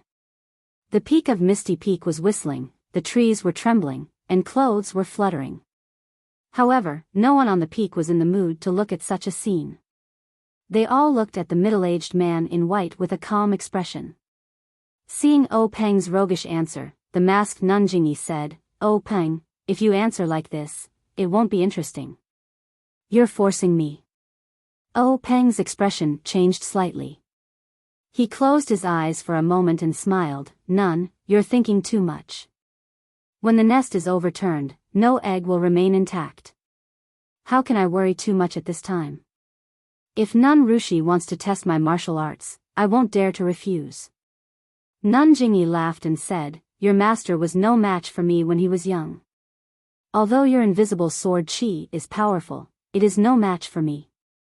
How can I bully the weak? Then, she raised her voice and said, Rupying, come out. Rupying? As soon as the two words came out, the whole Misty Peak fell into silence. Everyone looked at each other, wondering what Nanjingyi was up to. However, Peng and gang leader O's faces were a little pale. Seeing that no one answered, Nanjingyi raised her voice again and said angrily, Rupying, don't you want to recognize me as your master? Then, a middle-aged beautiful woman with a pale face walked out slowly from the Misty School. She came to Nanjingyi and bowed deeply, Rupying greets master. In an instant, the whole Misty Peak fell into silence. Even people's breathing was almost inaudible. That was because everyone was astonished. This middle-aged beautiful woman was the wife of gang leader O of the Misty School. She was the wife of gang leader O, who had never interfered in the affairs of the Misty School. O Yan's phoenix eyes widened. Her small mouth opened and closed, as if she was calling for her sister-in-law. Li Jian and Lu Qingyang were surprised at first. Then, they seemed to have realized something. Their eyes were full of complicated emotions. Zhang Qingyue and his disciples were also extremely surprised. Their eyes showed confusion, resentment, hatred, jealousy, and so on. Only O Peng's eyes were clear as if he had known it all along. Nanjingyi said, "Ruping, stand aside." Then, she said to O Peng, "Gang leader O, you are the son-in-law of Fragrance Sect. How can I not know your every move? You'd better take out the sheepskin scroll and come to Fragrance Peak to be your live-in son-in-law." Ruping stood up and looked at O Peng from afar. She said frankly, "Husband, you have to believe me. Since I married into the Misty School, I have never sent a word back to Fragrance Sect." O Peng smiled and said, "Actually, I already knew everything before you married into the Misty School. You never asked me about the affairs of the Misty School. You never stepped into the meeting hall. How can I not know your good intentions? It's just that I always had a question that I wanted to ask you. I thought I would never have the chance, but now, I can finally ask." Ruping's face turned a little red. She asked, "You and I are husband and wife. Why can't we be honest with each other? Husband, just say it." O Peng said, "Actually, it's very simple. I just want to know. That year, by the side of Lake Shui, under the willow tree, you and I met by chance. Was it Fragrance Sect's arrangement, or was it a gift from the heavens?" Hearing this, Ruping's face was filled with happiness. Her forehead was slightly red. She said, "That was my first time in Jianghu. It was just a simple trip. I naturally remember that day at the end of spring. Under the drizzle, you and I met under the willow tree. You actually guessed that my surname was Yang, and not Lu. At that moment, I knew that you would be my life's protection. It was only after that that I told my master. If husband doesn't believe me, you can ask me face to face." Before O Peng could speak, Nanjingyi snorted and said, "This old woman also didn't expect that my most beloved disciple would be able to catch the rich husband of the Misty School on her first trip. However, you were only the third disciple of the Misty School at that time. This old woman didn't have the ability of divination. How would I know that you would become the head of the Misty School? A married daughter is like spilled water. This saying is right. Ruping's elbow has always been towards your Misty School. Unexpectedly, you didn't even send a single message back to your sect. It's a waste of my love for you." Yang Ruping whispered, "Master, since I'm married to my husband, I naturally have to prioritize him. As for the matter of the sect, I've already made it clear before I left. If I know of it, I will definitely report it. If I don't know, how can I report it? AI, you little girl. How can I not know what you're thinking? If it wasn't for this today, why would I call you out? You two are a happy couple. As your master, I'm also happy to see you too." Nanjingyi sighed. The conversation between the master and disciple wasn't hidden from anyone. At first, everyone in the Misty School was resentful of this Misty School gang leader's wife who usually didn't show her face. However, now that they heard it, their gang leader already knew of this matter. Moreover, the gang leader's wife and the gang leader's wife also met by chance before they found out about each other's identities. This was far from a trap or a conspiracy. Moreover, when they thought about how the gang leader's wife had never said a word about the sex matters for the past few decades, they understood what the gang leader's wife was thinking. As a result, their previous disdain had long since disappeared. Instead, it was replaced by envy of the love between the two and worry about their current situation. After O Peng received a satisfactory answer, a gratified smile appeared in his eyes. He bowed deeply to Nanjingyi and said, "Actually, this son-in-law has always wanted to pay his respects to Nanjingyi, but he never had the chance. Today, I'll take this opportunity to formally pay my respects to you. Ha, O Peng, after today, our family will have plenty of opportunities to talk. There's no need to rush. After O Peng finished bowing, he smiled and said, this son-in-law still has a matter to ask Nun Jingyi. But I don't know how to deal with this son-in-law. About this? Nun Jingyi was a little hesitant.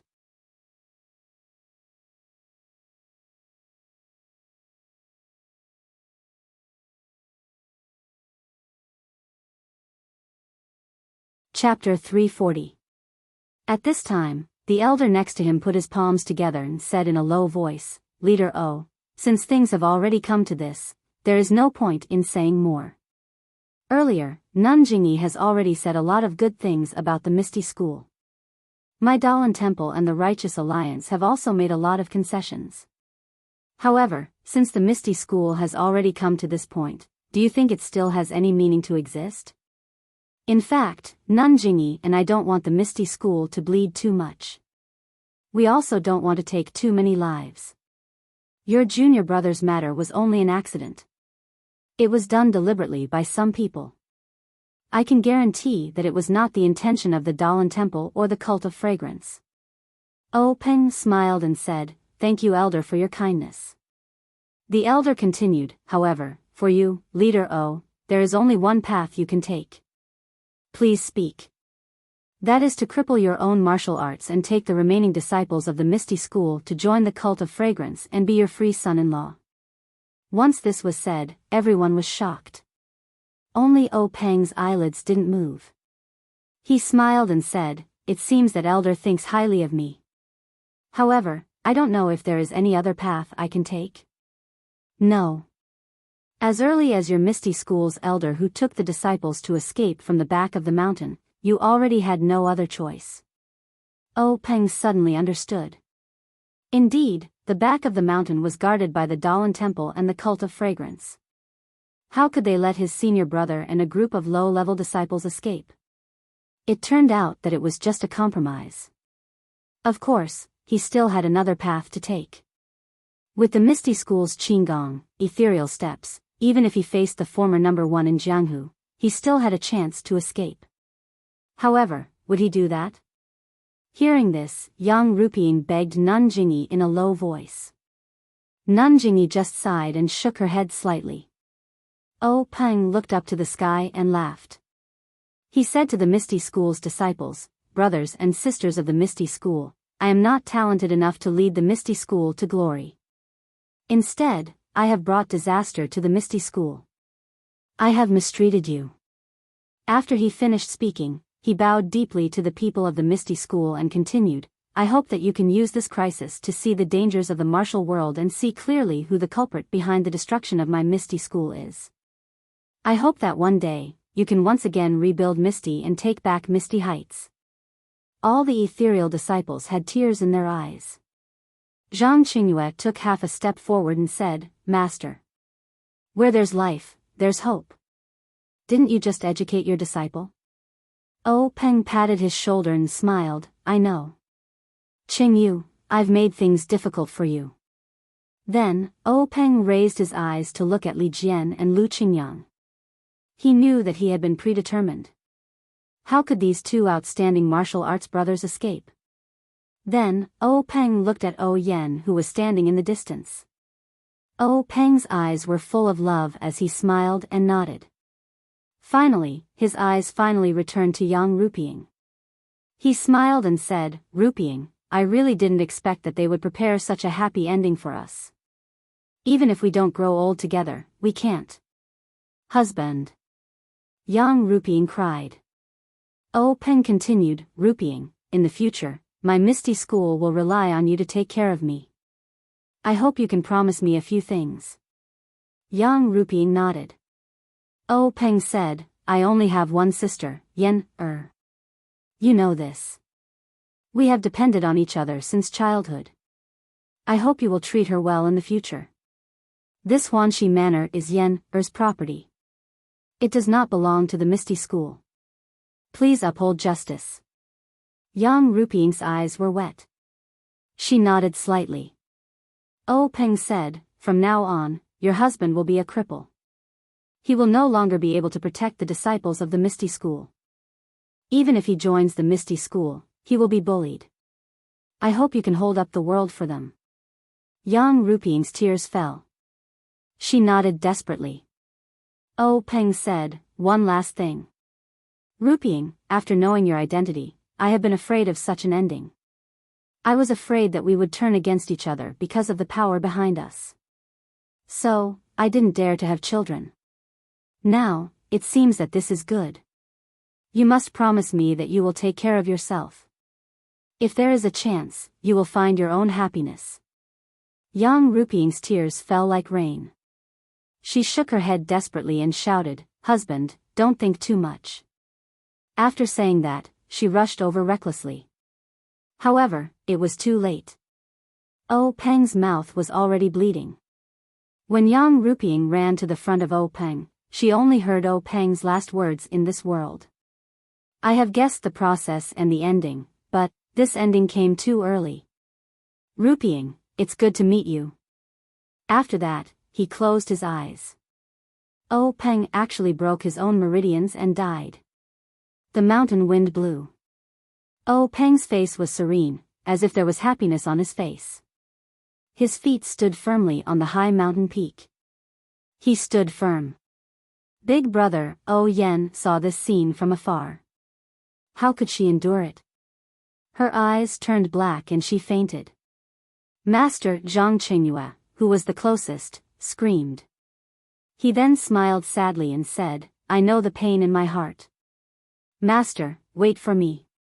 I will go with you." After that, he put the sword in his hand to his neck and killed himself.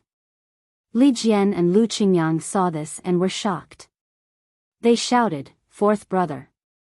Then, the two of them raised their swords and axes, and attacked Zhang San in unison, saying, "Old Zhang, leave your head behind." When Zhang San saw this, he hurriedly dodged. What a joke! Old Fifth Lu was naturally not his opponent. In addition, there was also Li Jian who could use sword light. He could only dodge. His old life was more important. Things like face were all nonsense. Zhang San dodged and shouted, "Elder, help me. Nanjing Yi, save me." Nanjing Yi waved her hand. The three consecrators beside her stood up and surrounded the two in a few moves. They began to fight. Li Jian's sword light was rare and Lu Qingyang's axe was powerful. However, they were not invincible. Not long after, they were forced to reveal many flaws by the three former Jianghu's number one. Fortunately, the two had already thrown their lives to the back of their minds. Their attacks were often suicidal. For a while, they were not defeated. The elder frowned and whispered a few words. Monk Chongxing and Monk Chonggang waved their long sleeves and also joined the fight. When the two elders of the Dalan Temple joined the fight, the situation changed immediately. Usually, the three people who were once famous in Jianghu and the two who were now famous in Jianghu would shake the whole Jianghu with a stomp of their feet. It had never been seen in Jianghu that these five people joined hands to deal with two people. The two brothers from the Misty School could be considered to have gained some face. Li Jian and Lu Qingyang had long given up their lives. Why would they be afraid of two more monks? After a few moves, under the attacks of the five people, they were almost powerless to fight back. The two looked at each other and saw the determination in each other's eyes. Ha! The two laughed. They gathered their strength in their palms and suddenly slapped their own foreheads. Unfortunately, under the joint attack of these five people, they didn't even have the chance to kill themselves. The old man in the linen robe suddenly rushed forward, and with a quick move, he actually sealed the meridians and acupoints of the two people, making them unable to move at all. But things didn't end there. When the three turned around and returned to the side of Nanjing Yi, the two monks from the Dalan Temple attacked again. One of them punched Li Jian's dantian. Blood spurted out from Li Jian's mouth. His dantian, which had been refined for many years, was broken at this moment. The other monk's 10 fingers danced like a dragonfly skimming the surface of the water. It didn't take long for him to caress all the joints in Lu Qingyang's body. Lu Qingyang instantly collapsed on the ground. This was Jianghu, pure Jianghu. When they saw this, many of the injured disciples standing around them could no longer remain standing. They had just lost their beloved sect master, and when they saw the two elders screaming in pain, they rushed forward and used their bodies to protect the two elders who were already crippled to the point that they could not be any more crippled. They would forever be the elders in their hearts. Looking at the disciples who were looking at him with eyes burning with anger, Zhang San smiled. If looks could kill, the first one to be killed on Misty Peak would be him. But can looks kill? Of course not, so Zhang San spoke. Sect masters, although Opang has been punished, the whereabouts of the sheepskin scroll are still unknown. What should we do? I ask the two of you to support me in capturing all the disciples of the Misty School and torture them one by one, especially her. Zhang San's finger pointed at O Yen, who had just woken up. Her eyes were shining with determination.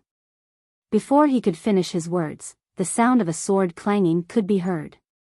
Yang Ruping pulled out the sword from O Peng's waist and placed it on her neck. She shouted, "Master, O Yen is my husband's younger sister. She has no strength to truss up a chicken. Your disciple has just promised to protect her for life. How can I let others bully her now? And these disciples of the Misty School are all my subordinates. Your disciple has to fulfill my husband's dying wish and protect them under my wings. If Master agrees to this bastard's unreasonable request, your disciple will not be able to face my husband who has just closed his eyes.